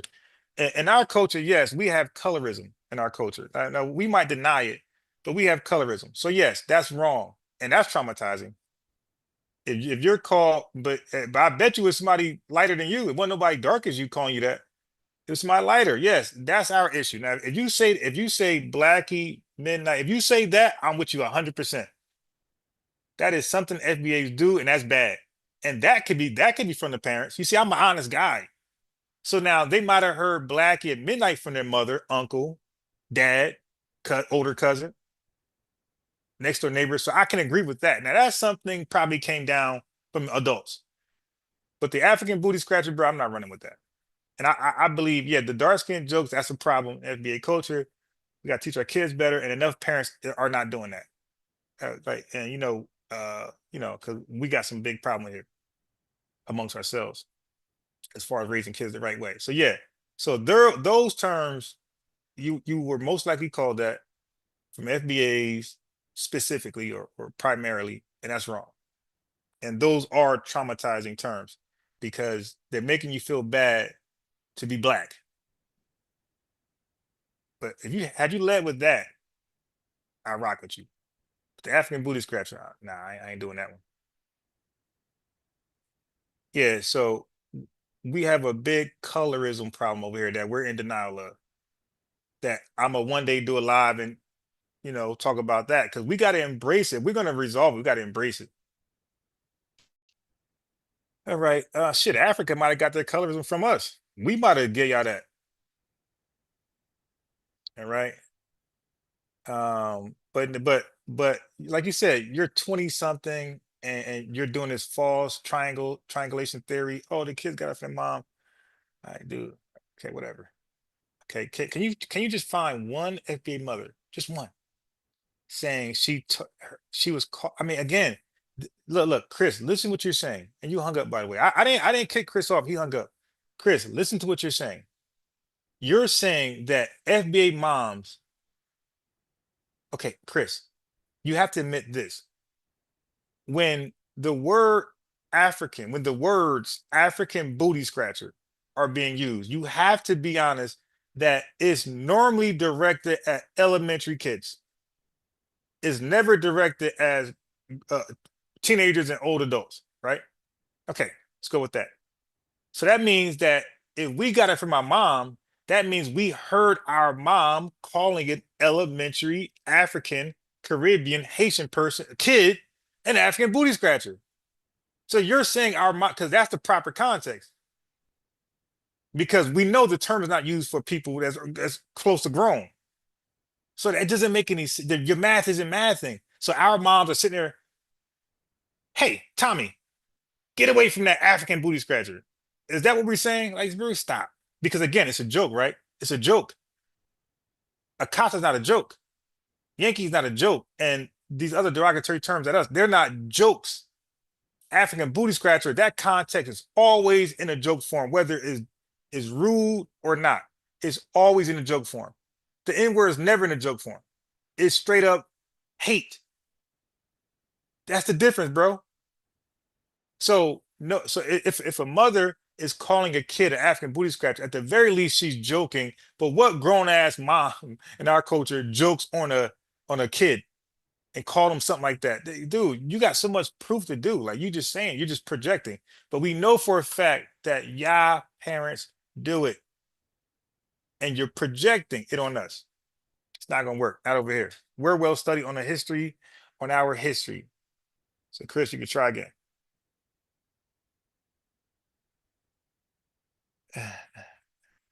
Nah, bro, you can't. Here you go being personal. Dude, if you want to have a southern accent, that's your prerogative. Yo, people who rather be called another pronoun, don't they change their voice to be more fitting to the other pronoun group? Yeah, like no, bro, nobody cares how you change your voice. Like you got people, hello, they answer the phone. They like me and you, like, what's up? Good. The phone ring at work. Hello, how can I help you, sir? So yeah, like the change of voice thing, like, nah, that don't bother us, man. We don't care about that. That's petty. Okay, yeah, but I ain't mute you. He said, yo, dude, you muted yourself. Okay, Chris, call back. You muted yourself, bro, brother. I didn't mute you. You muted yourself. The mouse over here. This is the mouse. I didn't mute you. You probably muted yourself by mistake. I did not mute you, bro. Why would I mute you? You wasn't disrespectful. Like, yo, again, you're new to this podcast. I don't really mute people like that. Rarely do I do that. Your insecurities got ahead of you. I don't mute people. I was wondering why you ain't say anything, by the way. I was wondering why you were quiet. Bro, most likely, bro, you hit a button and you mute yourself. Most likely. I did not mute you. All right. So I'm going to send the, do you want the phone number or the computer link? So let me send the computer link now. So if I got to share so I can share my screen. Yeah, but I did not mute you, bro. I don't know why you think that. Most likely, you probably just mute yourself because you are on the phone. If you press the wrong button on the phone, that thing will mute.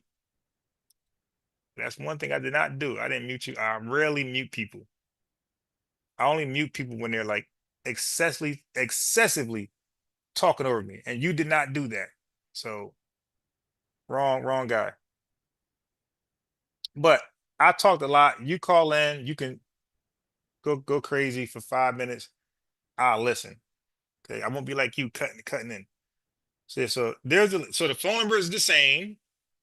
So call back in or hit the computer link and let's have an honest dialogue. And again, I talk long as hell. So when you come back on, you get to rebut what I said and you get to freely just give a counter argument, play devil advocate, add a southern accent, whatever you want to do. And I'm going to have better manners than you when we're engaging in a conversation. I'm not going to be cutting in on you. Ask a question and then give you my answer to your question I designed for you.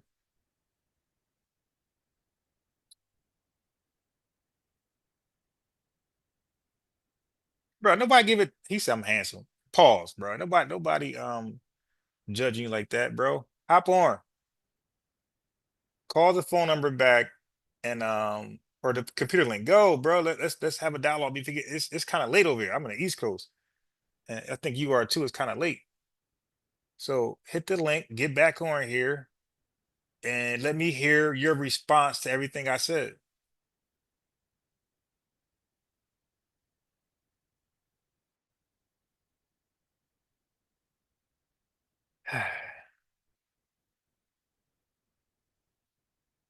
Chris, the phone number's there, the computer link is there, and you said you had time today. You said you had nothing but time. Cassette says Tariq is live right now. Let me see.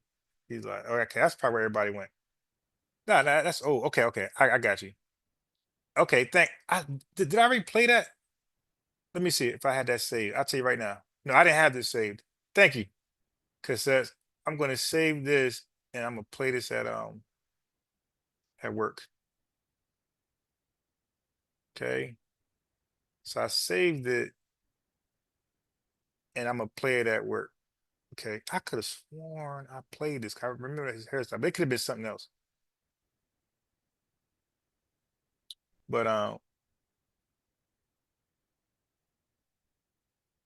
right, so, okay, so just say that. Like so don't say I muted you. That's why you got off because you felt like I said enough. Just say that, but don't say I muted you. I ain't like that. All right, so anyway, but you said West Africa. What country, bro? What country in West Africa? Is it Nigeria? I don't think it's Ghana. So Chris, what country in West Africa? You never told us.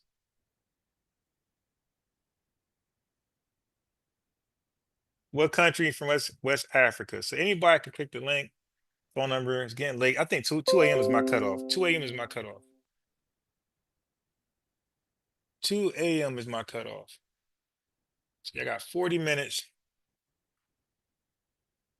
to hop on. You got 40 minutes to hit the Cash App. You got 40 minutes to subscribe to my other channel. You dig? You too, Chris.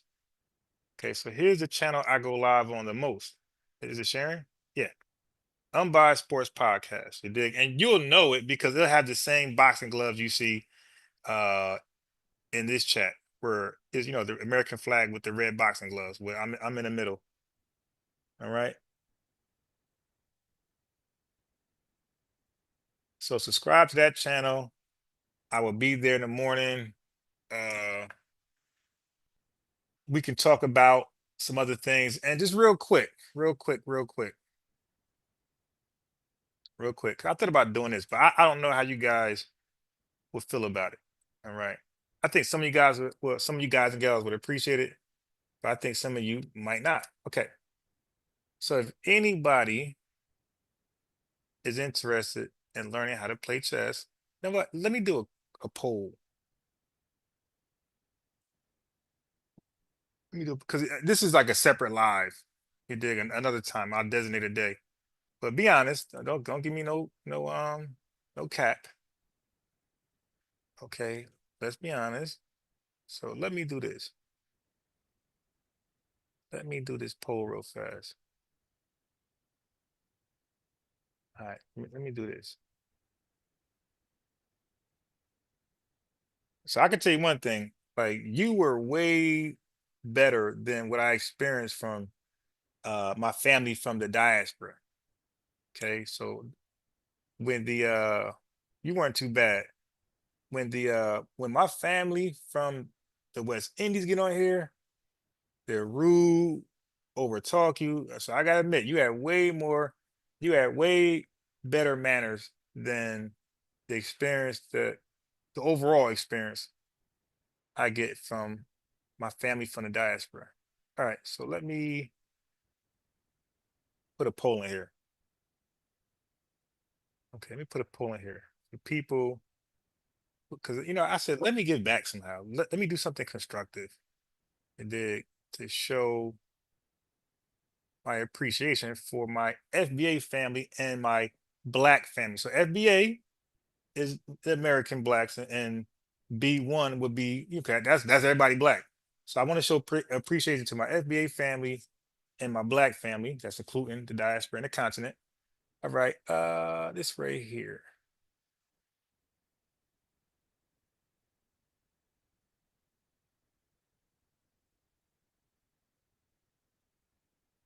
So let me do this. Let me do this.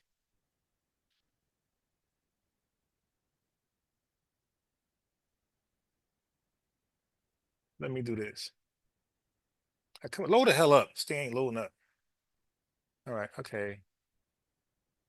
Yeah.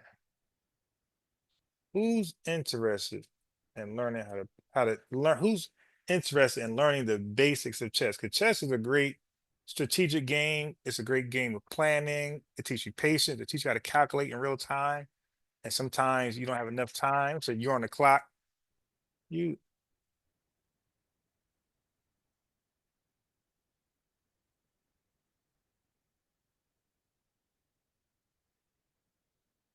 So this first poll is for people who don't know how to play chess at all or very, very little. If you got some experience, if you're online playing, I still can help you out, but this is for the people who have no to little experience, right?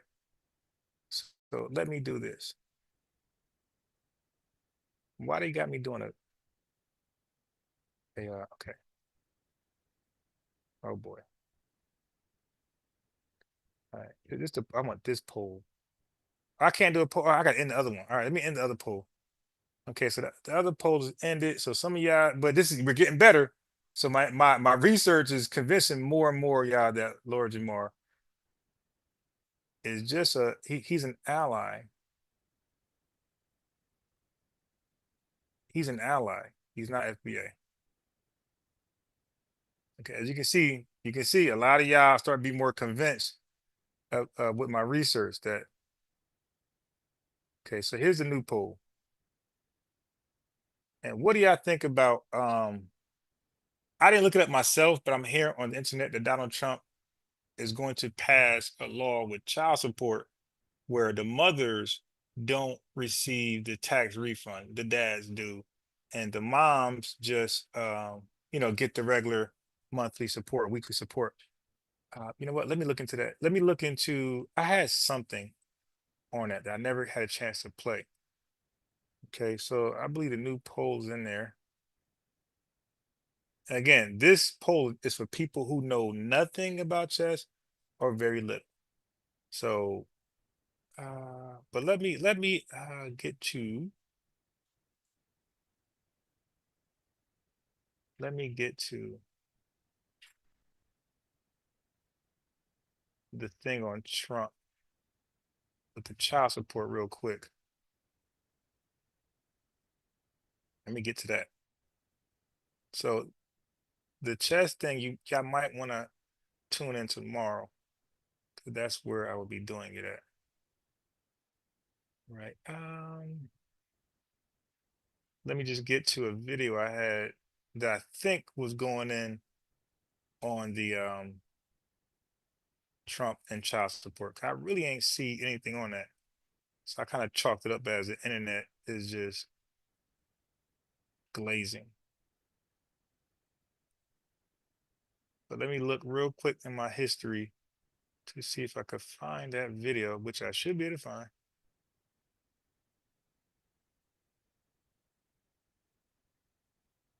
Really shortly.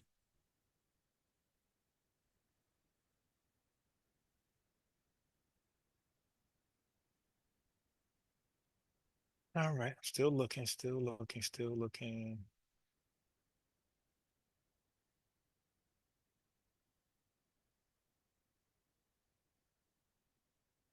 Still looking.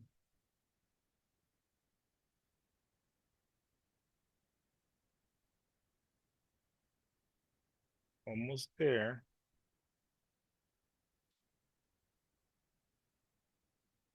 And you got Drake doing the most right now. I think it's safe to say Drake lost all respect from FBAs, or at least a large portion. The weird stuff he's doing. All right, so let me see if I can find.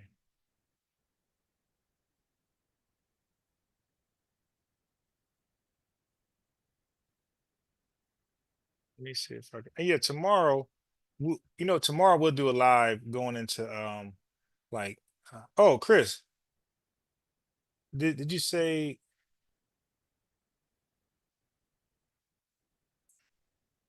I'm a con. Don't recognize colonial. Okay, so all right.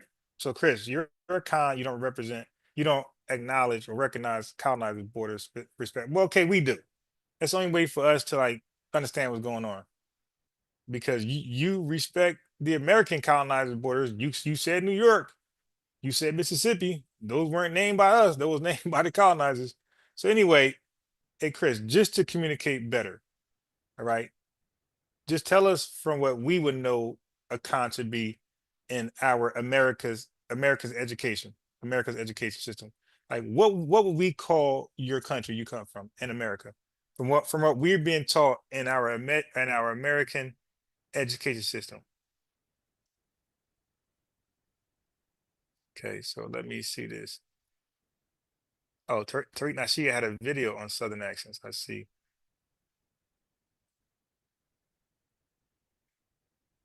I had a video that I never got a chance to watch about that child support thing. I'm trying to see. This was my first live that I think went according to plan. My first one. Every other live I did, I felt like, I feel like it is what it is. Like, okay, I got done like, But it's the first live I felt like it went pretty good. The way I wanted it to go, by the way. The way I imagined it. All right. Okay. Damn, they said Dominican Republic want to build a wall to separate itself from Haiti. God damn, Haiti that bad?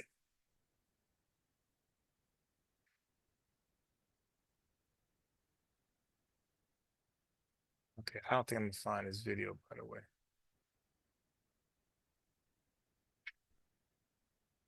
All right, so let me try to find it again. Yeah, I don't think I'm gonna find. Yeah, I ain't gonna find this. Let me type it in. Okay, so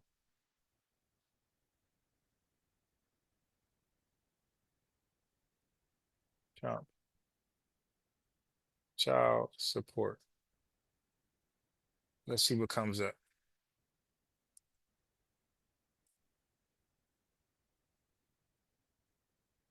Birth expecting to face legal challenges.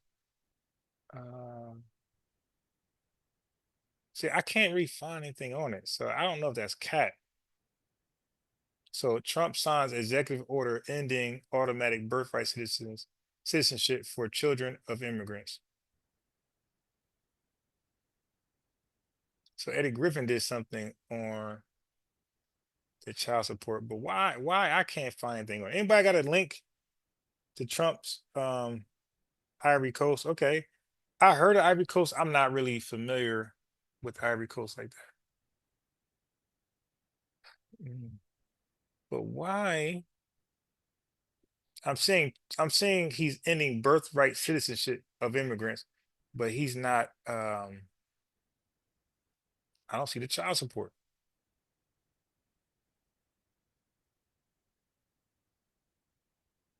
Women are furious over Trump's new child support law.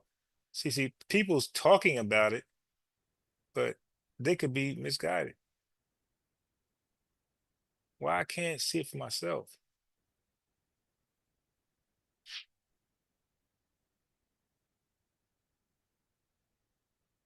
Dang, we went out like that. Man.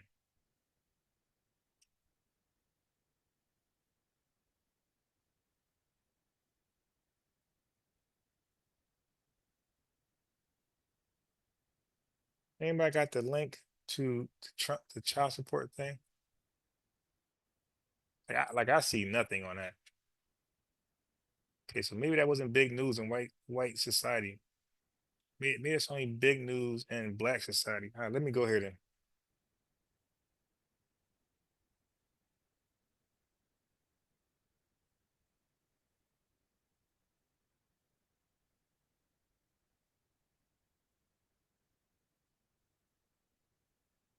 Oh man. I knew y'all was capping. Ain't no such thing like, oh man. Ain't no law like that.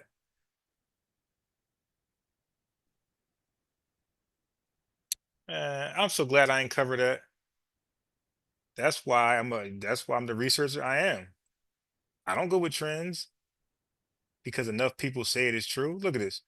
Fact check. Trump did not sign a child support law that prevents mothers from claiming their kids on taxes.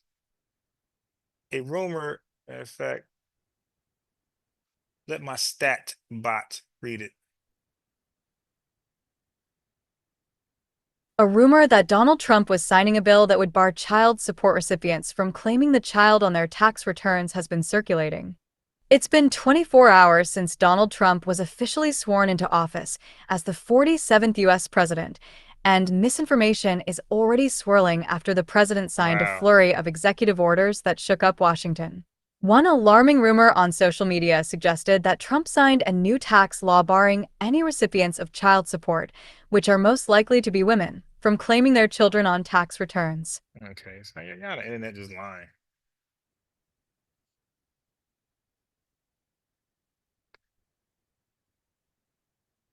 Okay, so it said a man posted a similar claim. Okay, so y'all let trolls get y'all to, man. Y'all fell for the troll bait.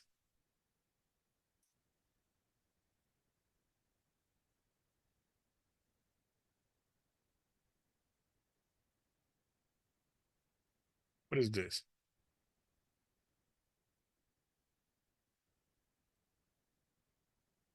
All right. Yeah. Y'all fell for troll news, yo. Troll news. So there we go. You said, Chris, hey, Chris, how many jackets you got, my boy? Like, that's a question. Don't get offended. But how many jackets do you have back in the Ivory Coast?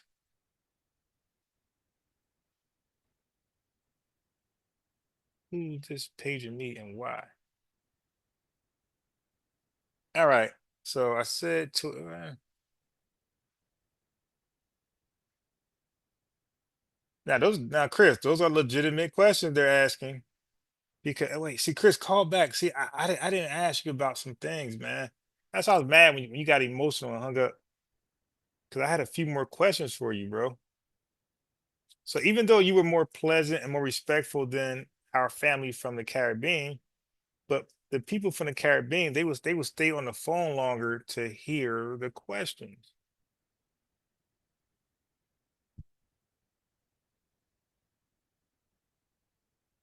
Okay. I built 14 apartment homes back. Okay. I'm a commercial driver. So he said he built 14. All right. So he's helping out. Now, Chris, do you know what it's called when people immigrate from their country to another country and don't go back? Let's just say that's a bad thing for the country. Okay. The country feel like you're better off there. The country, now you're doing a good thing by sending money back, but the country don't think that's good enough because you're sending it back to who, to whom, to build. So the argument is the people you're sending the money back to build aren't really skilled to build, if that make any sense. So they're saying the builders are scattered abroad, either in the UK, America, or Canada. They're saying the builders are there. So you're sending money back to the unskilled who are trying to build. And that is the problem. He said, I'm a New Yorker. Yeah. So New Yorker, somebody said this, I think even Haskell said it. It said New Yorker has become synonymous with, Black immigrants or just immigrants, period. But I have more questions for Chris. But he said he had time. But when it got hot, his time ran out. All right, so let me see what video I got for y'all.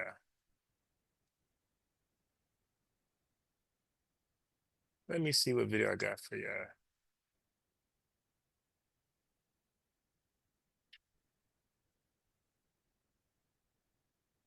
Oh, so FBA, Chris, to answer your question, FBA is it is a term. Like you have a con. Remember you said a con?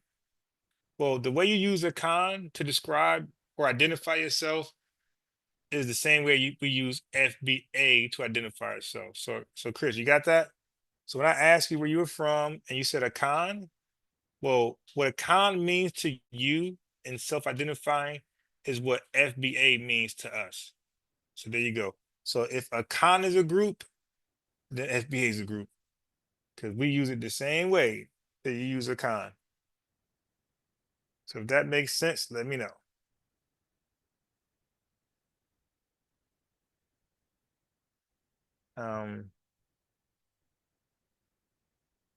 So, Chris, we don't call immigrants that assimilated to whiteness immigrants.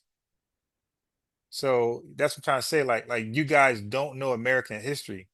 You're still calling them like Germans and the French and the whatever.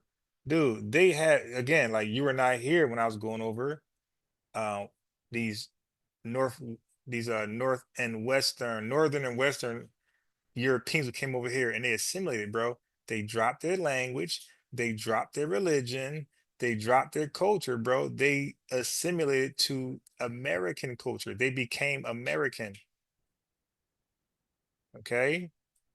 So you ask them what they are, they're going to say white. They assimilated to America. They became white Americans. But you wouldn't know that because you don't know our history, and that's not a knock.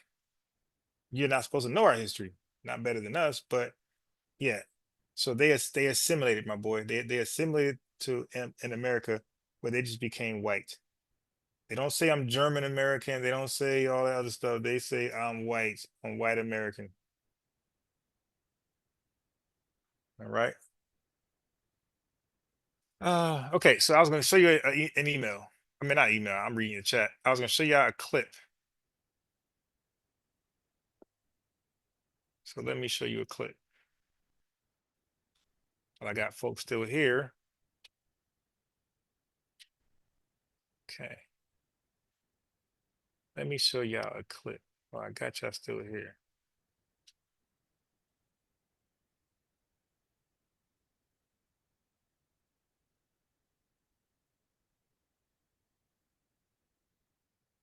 Let me show y'all a clip. Well, I got y'all still here.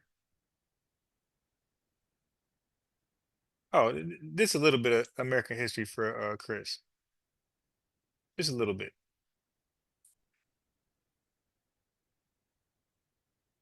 This is for Chris.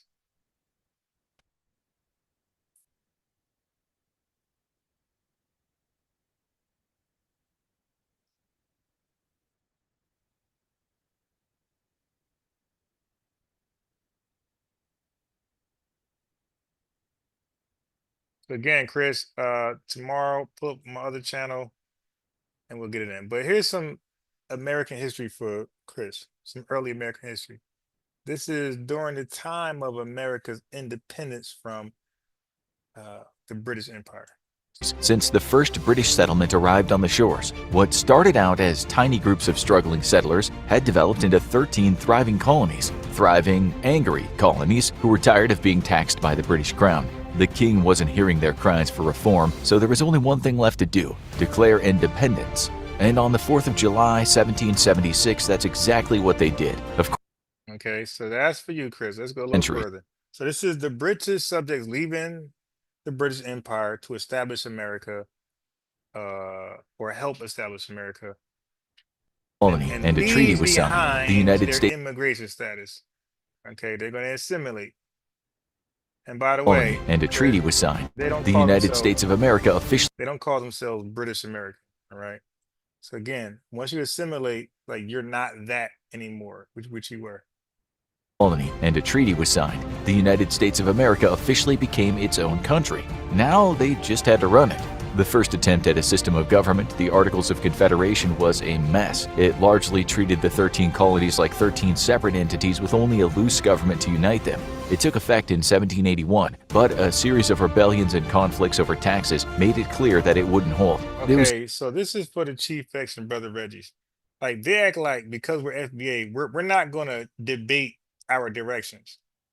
So you can see when America was being established, they debated taxes. They still do it now. But they want to hold us to this perfection that we're all on code on everything. No, we're all on code on self-identifying, and we're going to work out the other kinks. You dig? Or Tariq Nasheed, he has a flag. So I can have a flag and you can have a flag. And whose flag is the flag? That's up for us to decide. But you can't, just because an FBA person creates a flag, if you want to act like that's my flag, it has to be my flag. No, that's a flag to consider. That's all. That's in the consideration. But we might have another flag. We might say, no, this is it. And then the people chooses. Okay, but you know, like these guys like to be divisive. So guys, don't have these trolls and tethers cause division amongst us. Like they're trying really hard to make us argue within so they can come behind us and, you know, pause. But yeah, listen, don't fall for it. Hey, look, Tariq, and they're gonna use Tariq Nasheed ideas to have us infighting. Yo, let's just answer one way. Tariq this, Tariq that. Exactly. He has his own views and he's entitled to that. Oh no, but it's your views. No, it's not. Not necessarily. Maybe it is. Maybe it's not. But I'm not bound by a man's or woman's views. I have to agree. And if I agree, they become my views. But if I don't agree, they don't become my views. And you're not, you a troll, you a tether. You're not gonna force somebody's views on me that I disagree with. That's not how that works in a lineage. Okay. A Mexican may think, hey man, a lowrider is the best car in the world. We should all buy these. His view doesn't represent all of the Mexicans in America. His views represent himself. That's how we look at Tariq Nasheed views. They represent himself, and if it's a good thought, we'll borrow it and run with it. If we feel like, nah, just for him, we'll leave it just for him. He's a human being. But these trolls and tethers, they know that. They're trying to get us to infight. Don't fall for it. Don't fall for it. Trying to tell you, they're gonna set us back 100 years. Y'all fall for this infighting with each other. We're FBA, that's good enough. Okay, and we're not done signal boosting the message.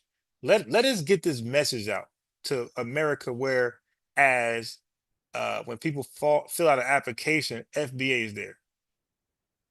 Then we can do some in-house sparring on other things. But right now, we're too focused on one thing, and that's bringing world global awareness to FBA. Okay, that's it.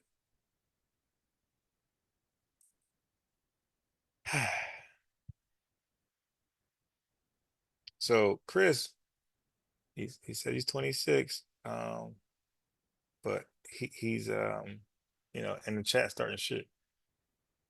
Chris, and then he said that we're divisive. Like, dude, Chris, if we're divisive, why? So if we're divisive and we stoop low, why are you stooping low with us? Why don't you just be who you are? So if you're arguing in the chat, argue. Well, why even argue? But why don't you? Why do you? Why? Because we say it's cosplaying. Because I just said the jokes is like we do the joke stuff. You say, we say, booty scratch or whatever, but we do have jokes. So you don't really know if we're just joking on you or we're serious. You don't know, but you're giving into it, and it's not a good look for you, my boy. Decided to hold a constitutional convention, and every major thinker and figure united to hash out the details. It wasn't easy, and the desire of southern states to preserve slavery nearly derailed the whole convention. But at the end, it was approved, and the next step was to pick the first president of the United States.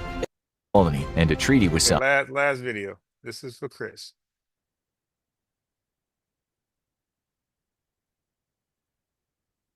Putting down the rebellion had done enough to establish that the federal government would and could defend its authority. Vermont, Kentucky, and Tennessee joined the Union, and the new country looked strong. But opposition was brewing.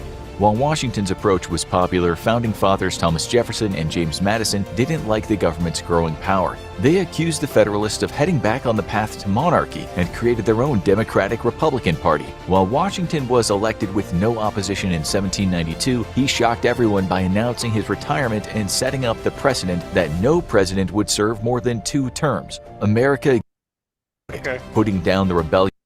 So there you go. So George Washington established the 4-year presidential term or something. Yeah, no, I'm sorry. No. He established that sort of, but he established the 2-term thing, that presidents can't sit longer than 2 terms. That was George Washington's idea. You know. What's up? What's up, Chris?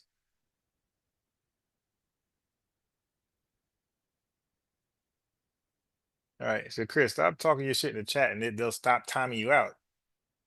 All right. Just talk to me and avoid the arguing in the chat. Okay, because I don't know who argued with wrenches. When I'm in somebody's chat and I see the people with wrenches disagree with me, see, and again, that's the arrogance you guys have from the diaspora and the continent. Like, when I'm in somebody's chat and they got wrenches and they disagree with me, I'm gonna be less opinionated. Because I don't want to be timed out, and I still get timed out. But I don't want to be timed out and blocked and stuff. But you know, we're moving, we're growing. The most numbers we had was last week. We had 215 live viewers. So again, I'm realizing it's all about timing. I got to find out what time of the day and what day that was when I had those viewers. Because again, like when you go live, it's all about timing. If you want a certain amount of people look at your channel or watching your content, it's a certain time and you have to go live. You got to be aware of. I don't look at my analytics, but before I go to bed tonight, I'm looking at my analytics. I want to know where do I get the most views when I go live. But I'm gonna still go live when I want to because sometimes I just want to go live. I don't care if it's like 13 people, 7 people, or 215. But that 215, that was a beautiful, refreshing experience. And when I closed it live, it was like 4.9 did K. I was very happy. Like, all right, so this is paying off. So sometimes, like again, everybody don't have to cash app. Your viewership is as valuable as a cash app because it helps. It helps because it makes you feel like what you're doing is worth it. The research, it makes you feel like it's worth it. But I said 2 o'clock is my cutoff. We get to that point. Do I have any other videos for you? Hold on. Make sure you subscribe to both channels because I will be live in the morning on Unbiased Sports. But it depends how bad the weather is. Because if it's bad, then she ain't going in.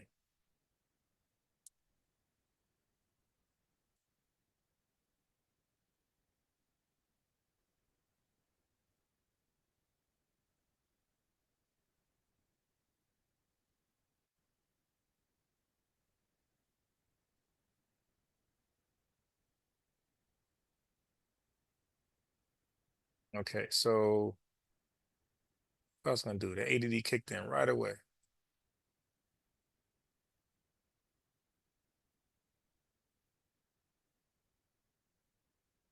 So I feel bad for Stu Pease because he challenged me. I ate him up. He challenged ex-architect. He ate him up. He's like, oh for 2.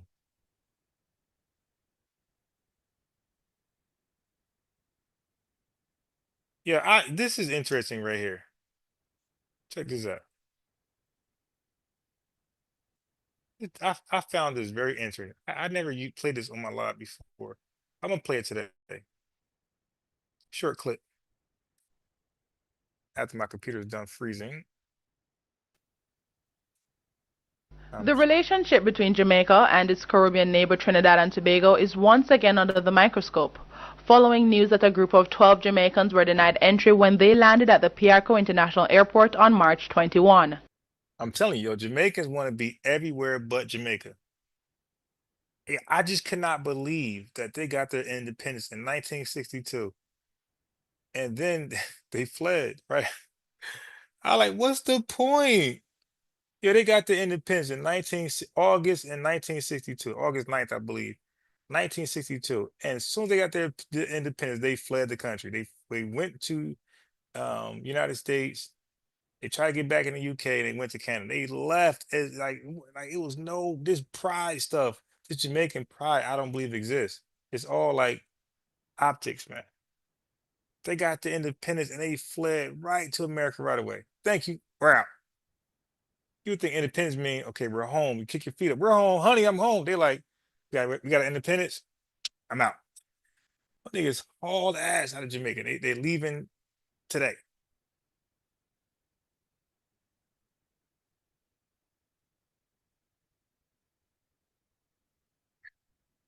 Yeah.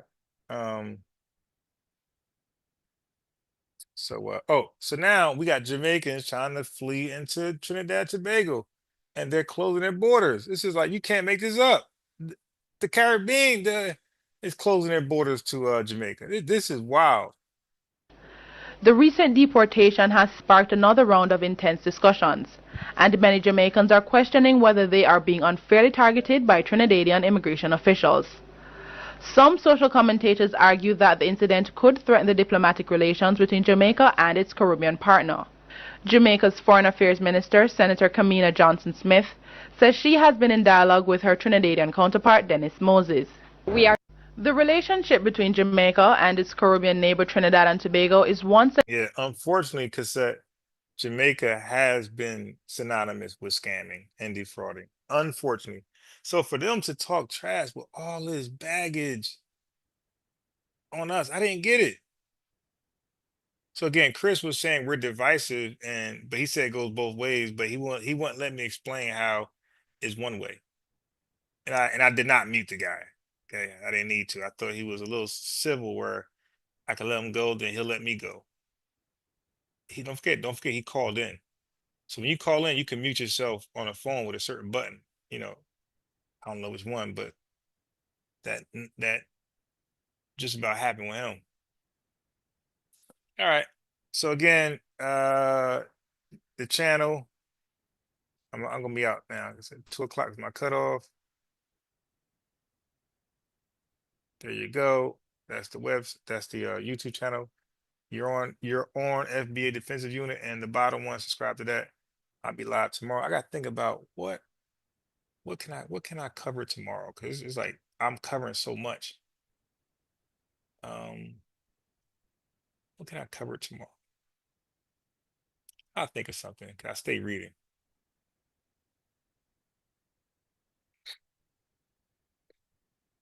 Who the hell's who's Gary Links? Yeah, funny as hell. Yeah, so we out here, bro. Yeah, but Chris, tomorrow, call in, tap in. Let's have an honest dialogue. I want you to be the first non-FBA black person who's honest with us. We haven't met one yet, and we encourage our family from the continent and the diaspora to call in. So somebody's calling in now. This is Chris calling back. I give Chris the last words.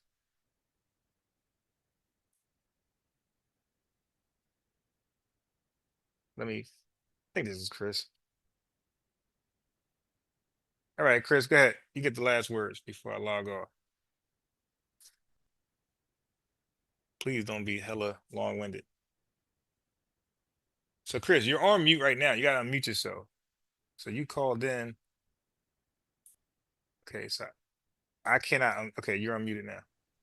All right, I just want to tell Donnie, like, bro, I'm not being an asshole. I'm genuinely just want to show you what I've accomplished in the last 3 years as a commercial driver, bro. Like, I'm not tethering to nothing Black American because my parents came here 27 years ago, and when they got here, their plan was to accumulate as much wealth as they can and go the fuck back where they came from. Like, that's my plan. I'm trilingual. I speak 3 different languages. But why are you Like, arguing finances in the chat? That seemed like kind of petty. I wasn't being petty. I literally ignored him until he kept consisting. I'm like, okay, I guess you really do want to see what I'm working on. Yeah, And then it's but just, okay, now I'm capping. Okay, just drop the email. But obviously he doesn't want to do that. So I'm off yeah, that topic because he doesn't want to do that. He doesn't want to be embarrassed by someone half his age. And I get that. Like, totally do. why would he be embarrassed because you're doing something? I mean, like, we're used to that shit. Jalen, whatever his name from the Houston Rockets makes like $1 gazillion, and he's half her age. So like, No, that's what I'm saying. So not a if big deal. and you feel me? So if Jalen is able to show his assets and what he's accomplished, so should I.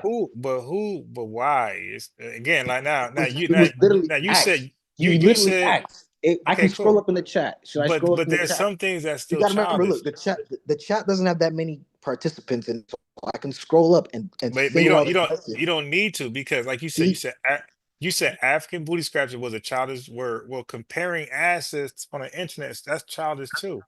So we got to put down childish comparing things as adults. assets. Yeah, I who never does compared that? access. I told you simply that black people cannot throw rocks and then hide their hands. I didn't only mention We natural don't. Buddhist factor. We throw I rocks and we mentioned knuckle up. midnight.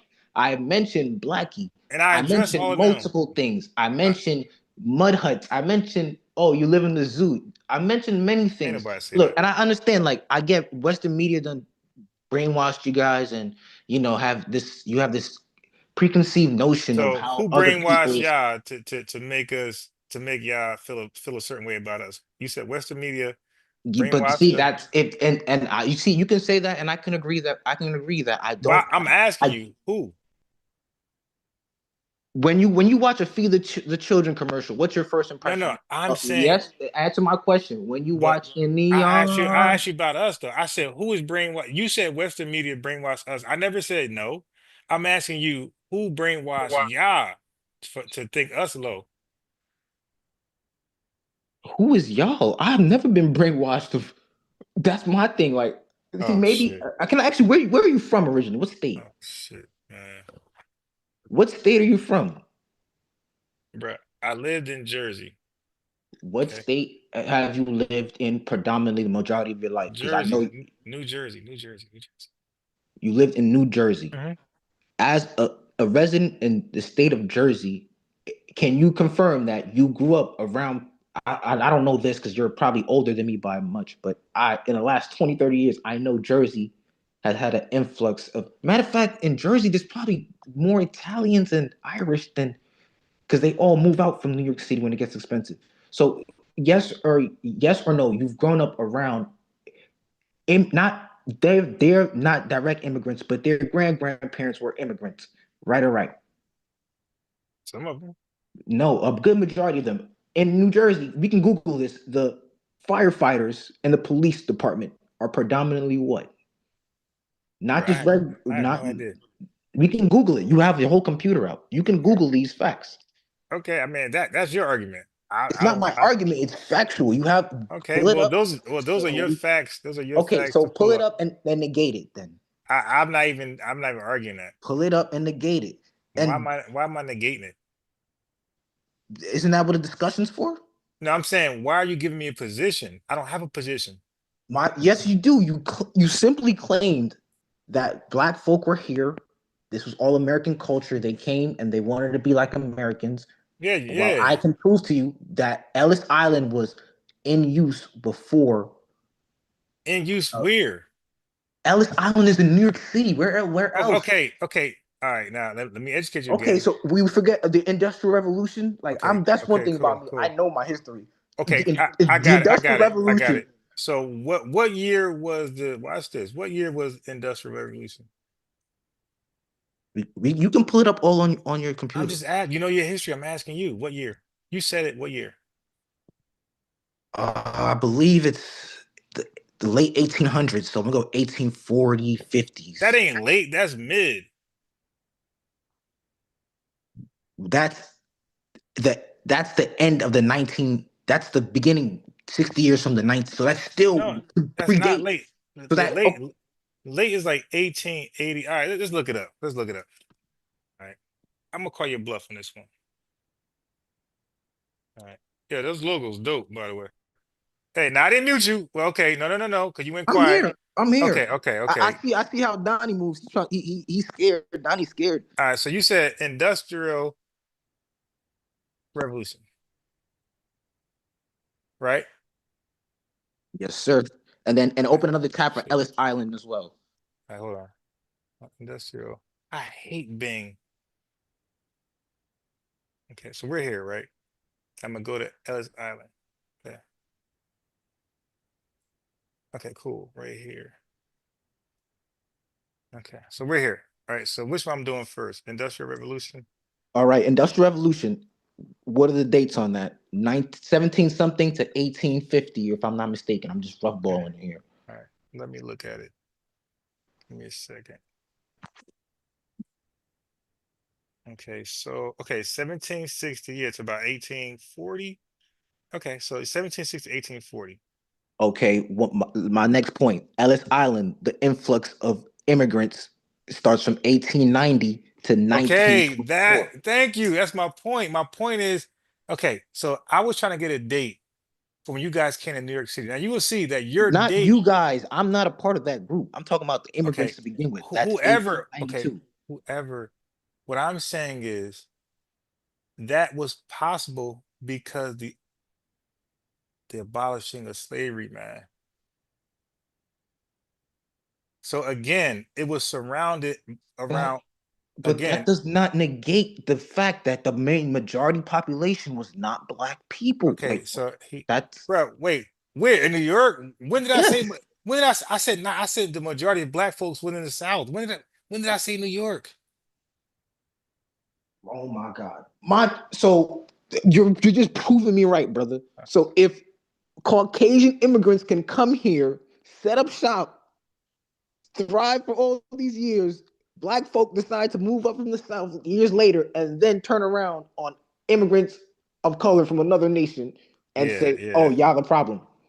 yeah, brother. You got your narrative completely wrong, man. But we'll talk about It's it. like and it's like, oh yeah, now I'm tripping when I pull out the facts. Yeah, It's like, you're tripping because yeah, I'm tripping because it doesn't fit your narrative when black people were okay, not there you first. don't know our narrative, like, but you keep giving us one, and then you'll argue against it, which is weird. Like, I won't do that for you. I won't say, hey, bro, listen, look at this. That's your narrative, and now look at this rebuttal. Like No, yes, you will. You clearly said I wasn't called African booty scratcher, and that's not possible. That you're giving me my I said narrative. I didn't believe you, but then I still gave you the benefit of the doubt. Did I not? I said, okay, let's go with that was what you were called. Because I definitely believe the other things happen, right? The dark skin jokes, I believe that because that's what we do. Especially, like I said, it's a problem in our community that needs to be addressed. And that one probably did most likely come down from parents. Okay. Parents are dealing with self-hatred themselves. And then that's contradicting because you told me the kids don't pick up anything from parents. I Okay. thought, You heard this guy? He said, like, I said kids don't pick up things bro, from parents. that's the beauty of this Oh live. Like, my I hope you don't God. delete it because like Yeah. we can No, zoom please, back. bro. You're able to clip. Do you know how to clip on YouTube? Of course, bro. Okay. I'm a fucking Gen Z. No disrespect, Okay. but I So didn't grow I up around want the you, okay, computer. good. So I want you to clip. Okay, look, go back and clip that. Go get that, in the words of Unc. Go get that and clip where I said kids don't pick up from their parents. You're gonna prove my point that you're too hyper. You're too hyper. You hearing what you want to hear, and then you're arguing like it's my position. It's not my position. It's not my position. But go get that. If you can't get it, you got to come back and say, "Yo, I was wrong," because that's how you grow. So when you're wrong, you're wrong. And guess what? If you clip that and it says that, I'm going to say I'm wrong. Like, I don't have a problem with saying, "Yo, you're right.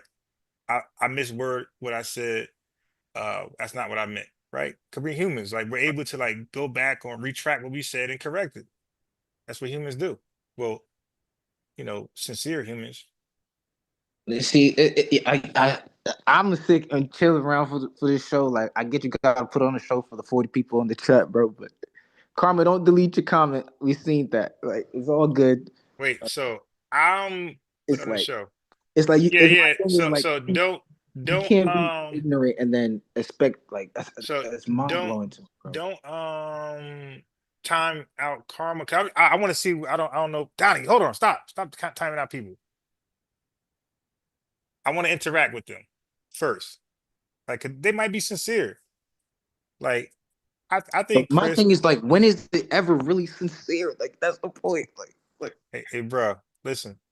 You think I'm proving your point, but you're really proving our point when we say that there's no real true alliance with black people from the diaspora and the continent, and you're proving it now. Like, everything you're and saying my thing is like adversarial.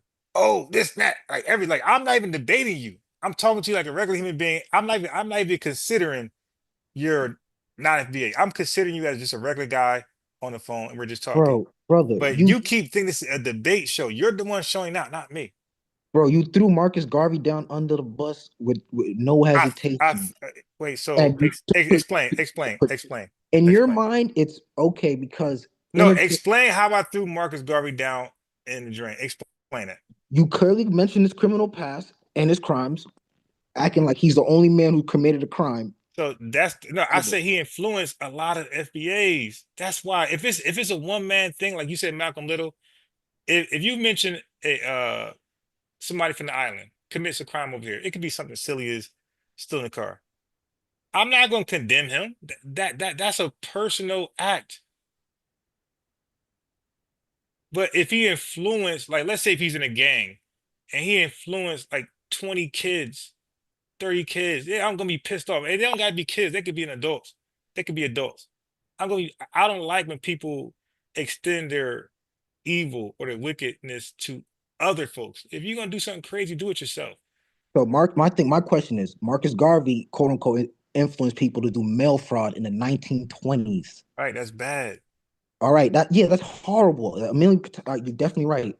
But Malcolm X robbing and doing that's bad too. I said that earlier. It's not influential.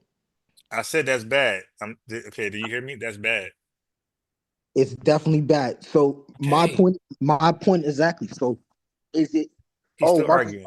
Came here and his Jamaicans came, and that's why we're got all this crime going on, or was crime an element that existed already? That's my question. That's all I need to hear you answer. Crime existed already. You guys came and heightened it.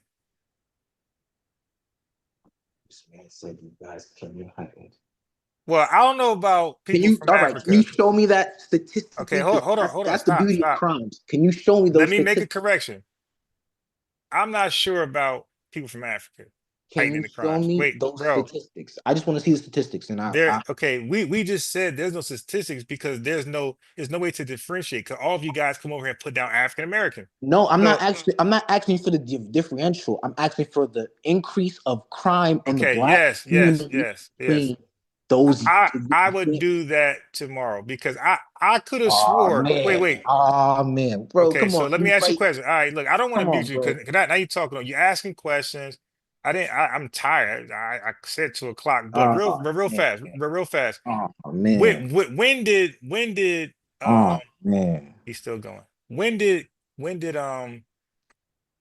black immigrants come to the United States? Because you can remember, you do your history. So it's an easy question. When did black immigrants, this is continental Africans and also the Caribbean, when did they come here in large numbers? What year?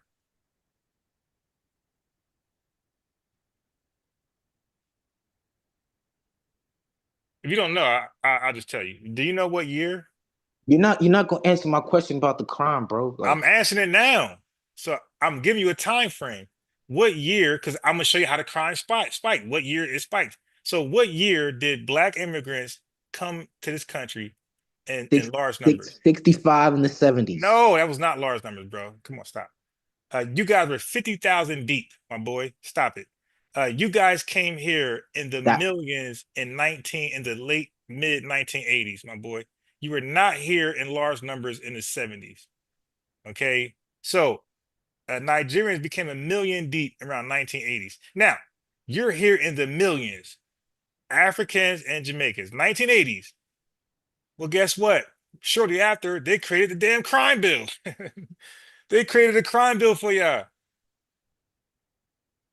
As soon as I came here in large numbers, the crime spiked. Because you asked for a reference, you asked for an example. As soon as you guys were documented to be here in large numbers, the crime spiked. Let me show you. Let me source up. Okay, let me source up. Don't believe me. Don't believe me. Yeah, it had nothing to do with the crack cocaine and the gangs culture, because we brought those too, right? Nah. Right. So he asked a question. I say no, and he acts like I said yes. This is what I got to go through. He asked a question. I say no. He laughs like I said yes.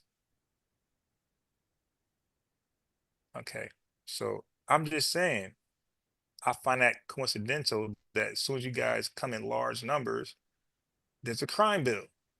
And it's kind of coincidental that crack cocaine starts widespreading in the 1980s. Yeah, but crack cocaine. That's my question. Is that so like a crack cocaine doesn't equal violent crime, my boy? You don't know that? Are we gonna act like you're from? Are you? Yeah. Please. Okay. So now This is your burden. Show us Jersey for real. Okay, show us crack equating to violent crime. So hear my language. Not petty crimes, not vandalizing cars, and I'm talking about violent crimes. Show us how crack smokers commit violent crimes. Go, so I can embarrass you. Not the you smokers. don't know Black history, bro. Can you Google Yummy? Can you Google Yummy from Chicago? Child murder in Chicago. His name is Yummy. One person? Okay, yeah, I'll do it. No, because he's not. He's just probably one of the most like staple ones. But just Google that one child. Wait, man, hold on. You may forget I was doing. I was over here about to do something. Hold on. What was I going to do before you did that? I was going to look up something. Because the Jamaicans and other guys you have on here, they usually don't know any much about gang culture, bro. I grew up. Okay. I know what's going to do. You almost threw me off. All my mans is black. Like black what? Like black immigrant or black? No, black as in cornbread and how do you know? They look like. No, because come on, bro. Like I'm asking. How do you know? Because I can't even tell. I look at Matt Hoffa. He look like he's FBA to me, but he's not. So how can you tell? I'm FBA, can't tell. How can you tell? I can tell. I'm from New York City. Matt Hoffa. He said he's from. That's the thing. Like you're not from New York, so you would never understand. He got that New York argument. You from the off-brand wannabe cousins next door, and I get it. Like, well, first of all, you any New Yorker would tell you. I was born at Woodhull Hospital in 1998 in a very treacherous hospital. I'm from New York. I done lived in every 5 borough and every goddamn project. Like, when I walk around, I gotta tell you I'm African, or you wouldn't know it. I don't, and I'm super duper proud to be where I'm from. You know why? Because I'm from a melting pot. Where I'm from is people are proud to be where they're from, and they embrace each other's culture. You ask a FBA where they're going this Labor Day, and they'll tell you the Parkway. You ever been to the Parkway? No. I don't go to New York. That shit. I know you don't. You're from Jersey. That's what I'm trying to show you. Things are different in New York City.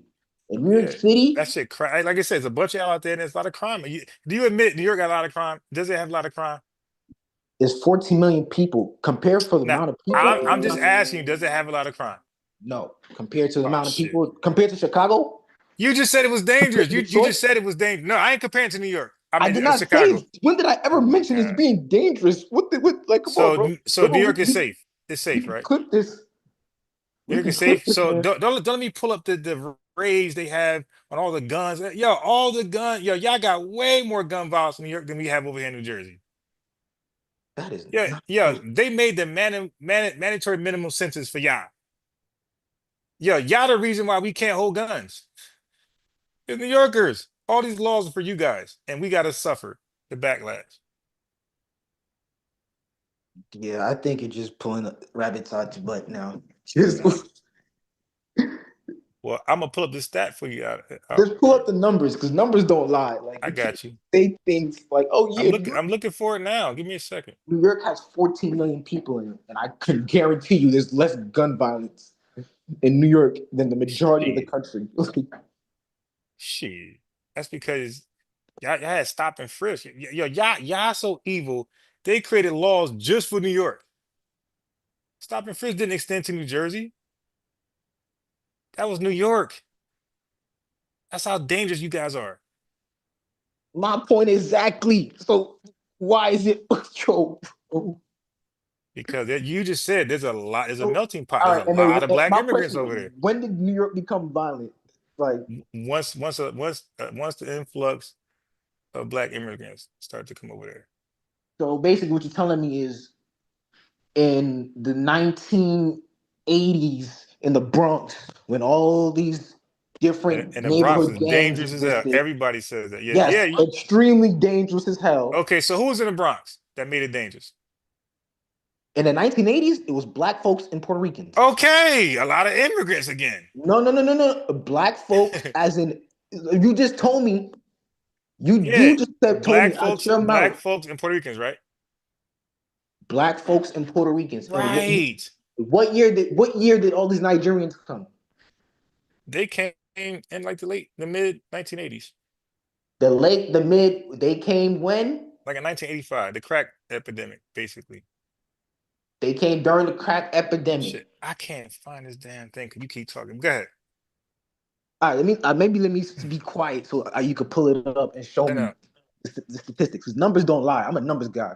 Like I saw somebody in the chat said I'm in a business meeting. Only if you knew. But I'm a numbers guy. Like I like to see statistics and numbers. That's a lie. No, I do, because with that you can't argue. That's a lie.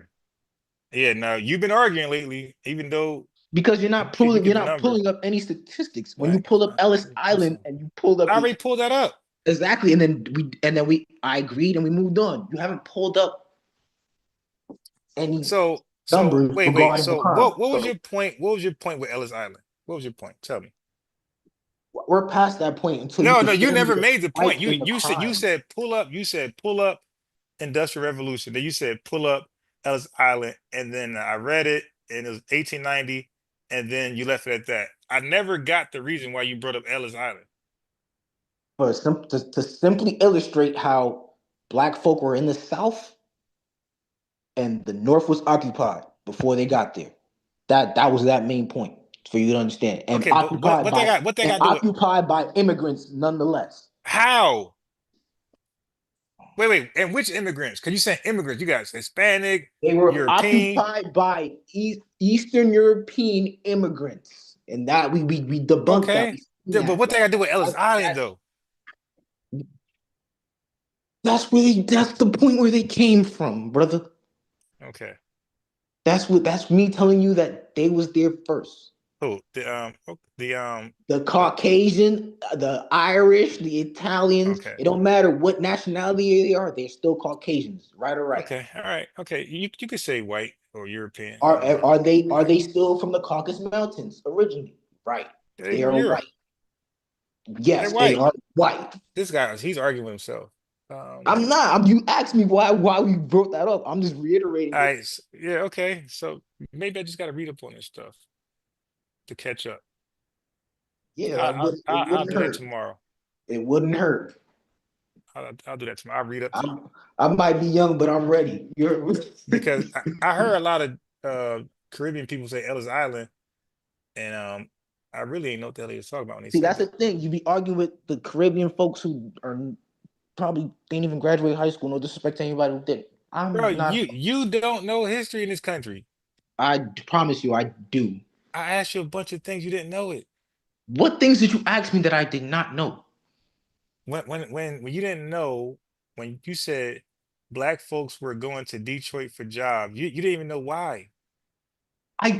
Bro, how are you gonna tell me about the Great Migration? Like, I did not clearly tell you that. I used that analogy to ask you if one group of people could leave to go to greener pastures, why can't another? Wait. See, but how, what? Okay, when you say, see, the thing I is, mentioned Jim Crow in the South. Hold on, just hold on for a second. I want to get some clarity. So your thing is, you say things like you say immigrants. That's so vague. That's everybody, but in your mind, you'll be talking about the Irish. So now what you gotta do is be more specific. You said people are migrating towards the jobs, right? This mass migration. But again, in my mind, I'm thinking you're defending Black immigrants. But in your mind, you're speaking on behalf of white European immigrants, right? See, now you're going to try to paint a narrative. I clearly told you the only reason I mentioned that is to let you know that those cities were occupied already. But what they got to do with Black immigrants, though? See, that's why I was confused, because I was making a comparison. You want to talk about Black immigrants? Chicago, which is one of the biggest Black cities in the country, was founded by a Haitian man. Yeah. Am I lying? Yeah, I don't know, but bro, you're all over the place. When I was talking about New York, I was talking about, because you mentioned Marcus Garvey, so we was talking about Black people. I never really brought up white people. You did. So I'm talking about black FBAs. I'm talking about Black immigrants. You start bringing up the white man, and I'm like kind of confused, because I want to know, where do you fit in? So when you talk about the revolution industry revolutionary and Ellis Island, I'm thinking somehow you're going to squeeze Black immigrants in there. You're not. So I'm like, wait a minute. I don't mind, the point you're making, but I'm like, I'm confused, because I thought you were going to talk about Black immigrants. I really don't see the confusion. when the point was The just to let you confusion know was that I thought you were gonna bring up black immigrants, but it's okay. But I don't mind you doing your thing and what you want to do. I don't mind. I was if I just bring thrown up off. black immigrants, it's gonna be the founder of Chicago. If I bring up All right, black immigrants, I'm gonna bring up Jean-Baptiste Dupont. I'm gonna bring up people who why can I be mad at Marcus Garvey when let me finish the sentence, when black intellectuals at that time was mad at him for the same shit. So when he was around W. Du Bois wanted him to go back to Jamaica. And rightfully so. So why are you mad at me for feeling like my ancestors? I felt like them. How is that me being mad? My question is I wasn't mad at you, but I'm asking you why not keep the same scrutiny for every black leader? Okay, watch this. Because I am every black leader, but Malcolm X was not a black leader when he did what he did. See, again, this is what you guys do. You revise history. Malcolm X was not a black leader when he committed his crime. Marcus Garvey was. So now, and you know, we hold the leaders to the highest standard. That's even in the Bible. That's why the leaders, even in gang activities, the peons get let go. They want them to become informants to take down the leader. The leader always get the big, penalty. So a peasant, because the peasants are not that influential as the leader is normally. So if you show me Malcolm X, misguiding the youth, then I'm be like, yo, I'm with you. But an individual act is an individual act. And if it's not killing somebody or, RAPE, things like that, something you can bounce back from, like, all right, well, shit, bounce back. All right. So, so where we at? Where we at? Okay. I still want to see the statistics on the crime rising, and we established that yes, there's no differential between black from the diaspora and black Americans. Yeah, well, the crime is in the bill, a 94 crime bill. It's called the 94 crime bill. That was in response to crime. Then you have stop and frisk. That was response to crime. I don't got to bring up a stat. I can show you the damn crime bill. Show me the crack cocaine influence of those crimes. I never said that. That was your argument. I said crack cocaine. I said crack smokers did not commit. Okay, dude. When I say crime, I'm talking about violent crime. Okay, I'm not talking about petty theft, vandalism. All right, big bro. I'm not gonna try to incriminate myself too much, but I'm from a neighborhood where the older heads, they tell me, hey, youngin, come here, let me tell you about how it was 30, 40 years ago. Nah, we don't do that over here. Yeah, I know you're from Jersey. You're not that. Yeah, we don't do that shit over here. I'm from Flatbush, Brooklyn. So let me tell you. I don't even know what that means. Let me tell you about Flatbush, Brooklyn. Yeah, I know you don't. Y'all got the scammers over there. What the? Y'all known for the gift of gabbers and the scammers. Why the hell would we take lead from y'all? Y'all known for scamming. You got the mafia scamming with the construction and ship docks. Y'all known for scamming over there.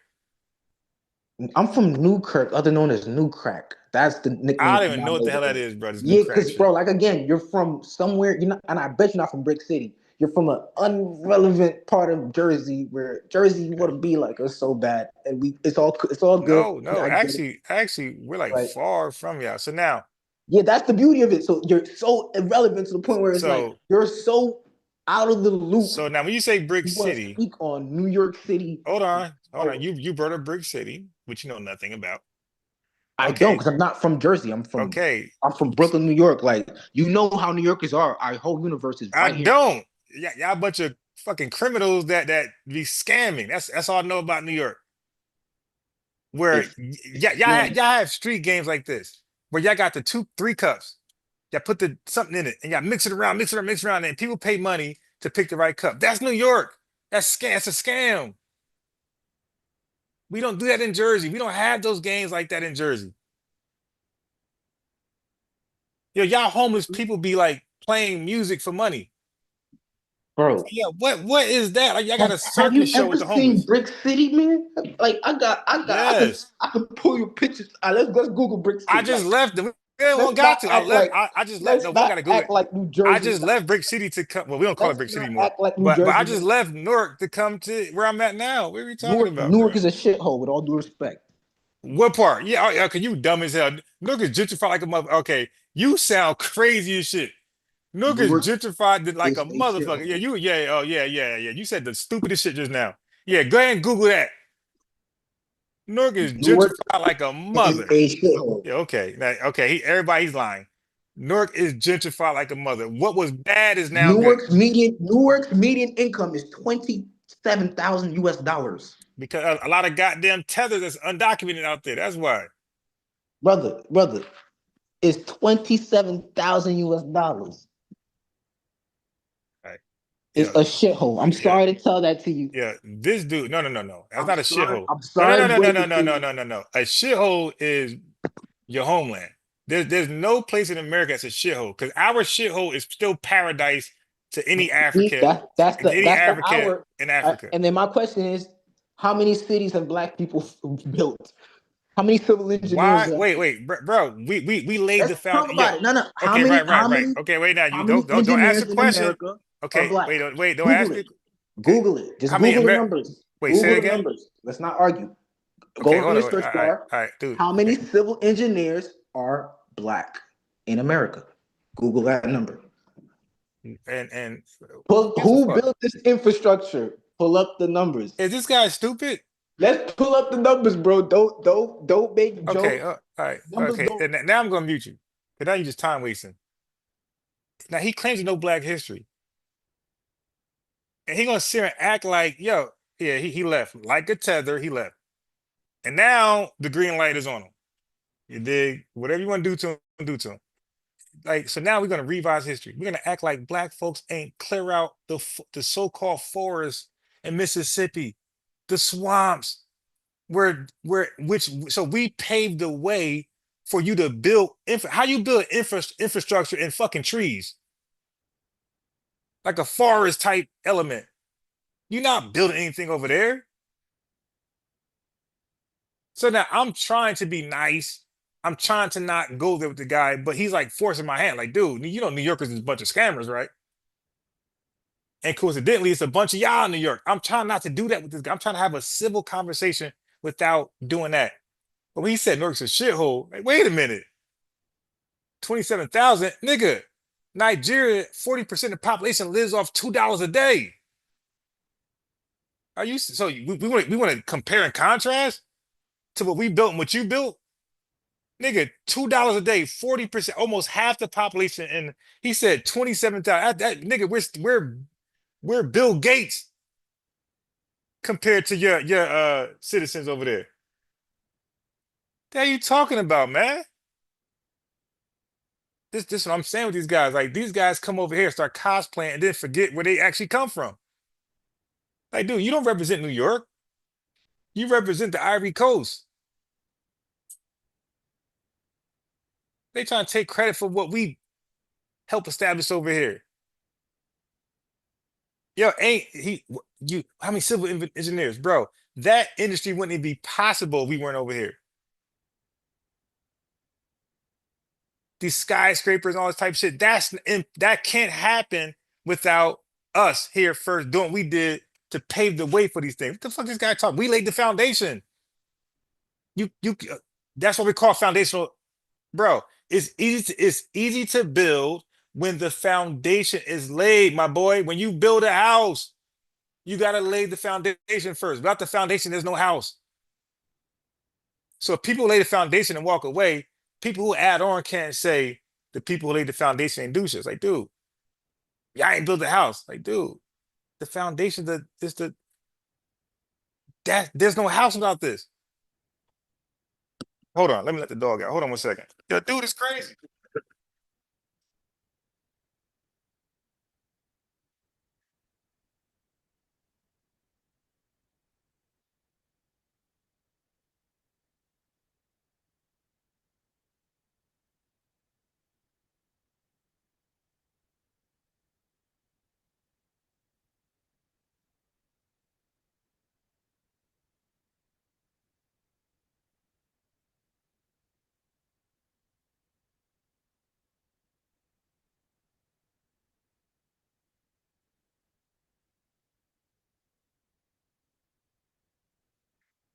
This dude don't know simple history, but he claimed to know our history, which we know they don't know our history like that. Oh my God, man. What are we doing? Okay, so Karma said, how many books have this man read? Does he read books? Now we don't know who she's talking about. Sound like he just started. So I think Karma is talking about Chris. So so Donnie, don't time people out. Ask them who they are first. Like FBA, non-FBA, supporter, non-supporter. You think we want to know those things first, because sometimes the question that they're asking might be towards the other person. Okay, so not a single idiot here has anything to say about it. Okay, so Jonathan Doe said drugs and communities lead to violence, man.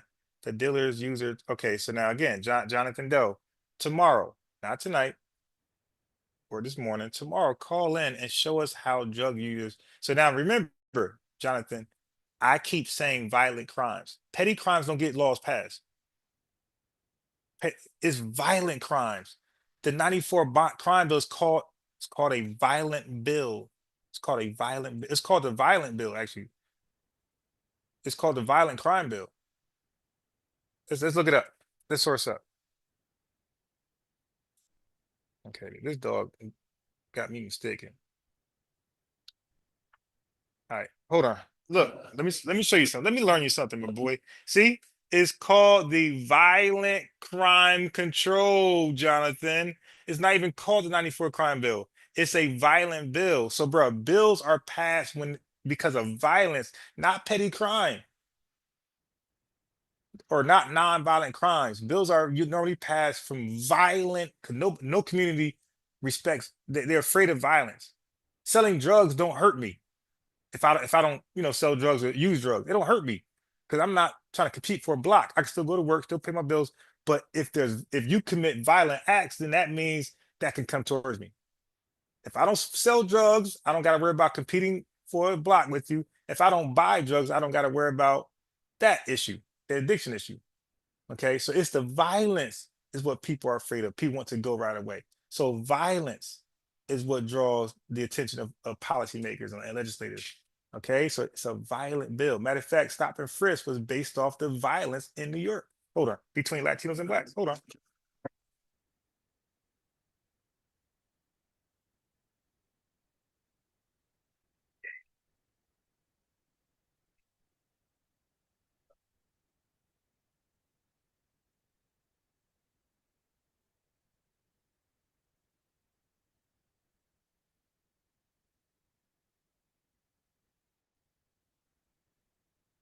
He even knows it's called. So he said, so again, Jonathan, I'm not talking about crime in general. I'm talking about violent crime. Crack users they're not known for committing violent crimes, my boy. Okay, so he said he's running circles around me. Right. Cool. That's your opinion. He's running circles around me.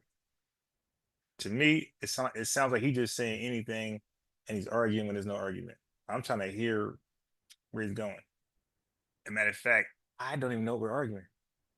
I think we was comparing Black immigrants to FBAs. I didn't know we was comparing Italians, and that's a whole different, can of worms. And then he said, why do we have smoke for Black immigrants and we don't have the same energy for, I guess, the Europeans who are what he believes doing the same thing as the Black immigrants? I'm like, yo, we do got smoke for them. Like, we had a whole movement called the Nation of Islam. You dig? Who said the white man's the devil? They didn't say the African man's the devil or the Caribbean man. They said the white man. What are you talking about, bro? We had whole movements directed towards white people for like the evil and shame, degradation, like they cause. Like, that's just weird. They're just making shit up to be right. He said, what I don't is FBA saying, bro. I don't know what local talk about. But yeah, man. Anyway. Again, I had no idea what we were arguing. I was trying not to argue. I was just trying to hear the guy out. I go, he go. But everything I say, that's proving my point. Okay. Hey, yeah, Oh, Giannis scored 50 points. Yeah, brother, that's proof my point. To what? Ellis Island. What about it? They were there. Who? Again, I'm thinking about black immigrants. White people. Hey, bro, where did they come into this argument? What about the black immigrants? Because you said, why do we got smoke for them? I'm trying to explain why.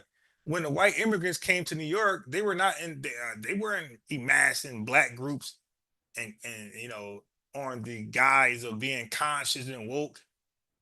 If they weren't even dealing with us. They assimilated to the segregation shit, the Jim Crow shit.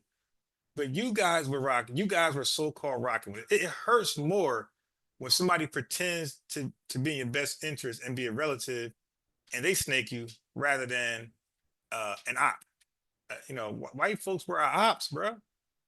This is Jim Crow you're talking about. White folks weren't like our friends. So if they did something sneaky, it was like typical. It's like, it's expected. But if you do it, it hurts. It hurts a little different. So I don't know what you were talking about. But Loco, before I get off, what are you trying to express, my boy?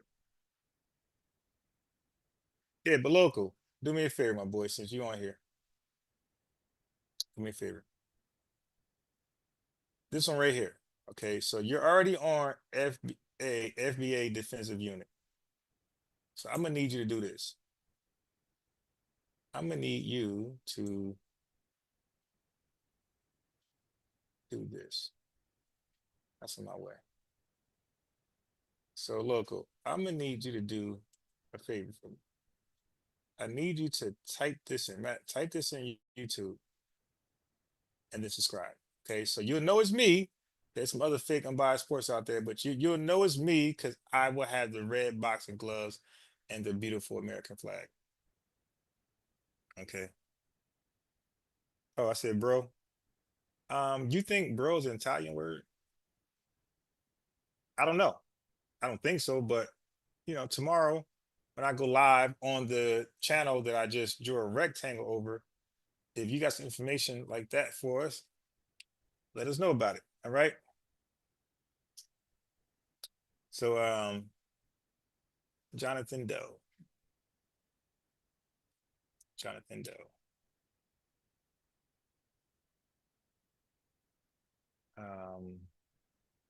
And I was gonna say, the Italians, they were a negative influence on us too. Shit, you watch with Bumpy Johnson, he's getting his work from the Italians. I mean, so it's like, dude, that didn't help you out. The Italians were supplying us with negativity, drugs and shit like that. Like, I don't get it, man. Anyway, the rectangle YouTube, subscribe to that one. You should be already subscribed to FBA Defensive Unit. There will be no FBA if our women are influenced to be with our enemies. Jonathan, though, you got the wrong ideology on FBA. And I will explain it tomorrow.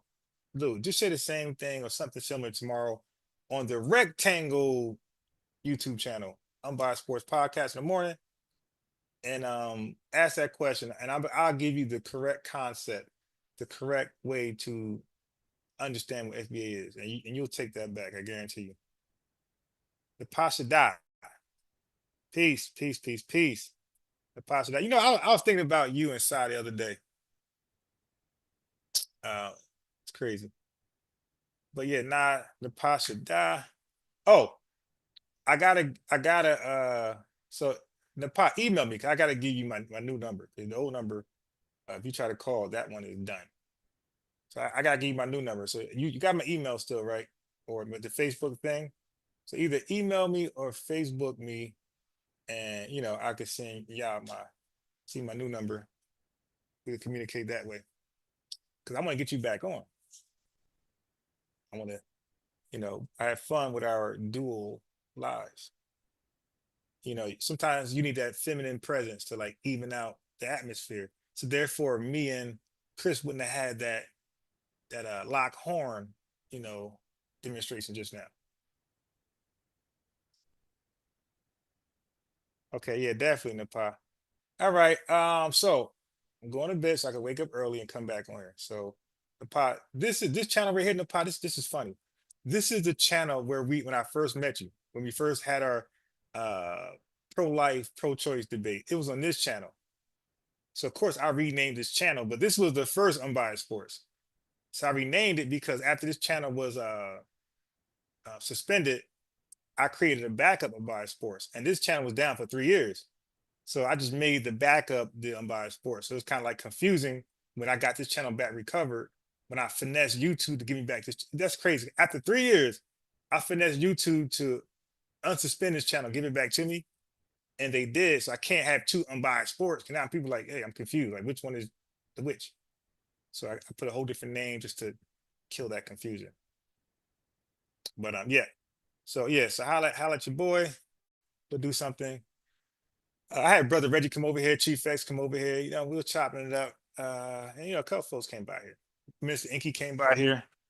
So you know, people definitely showing love, respect, things like that. These whites are running circles around it. Yo, Jonathan, you might be white. Yeah, you might be white. Yes, I still have that video I told you about. We talked about.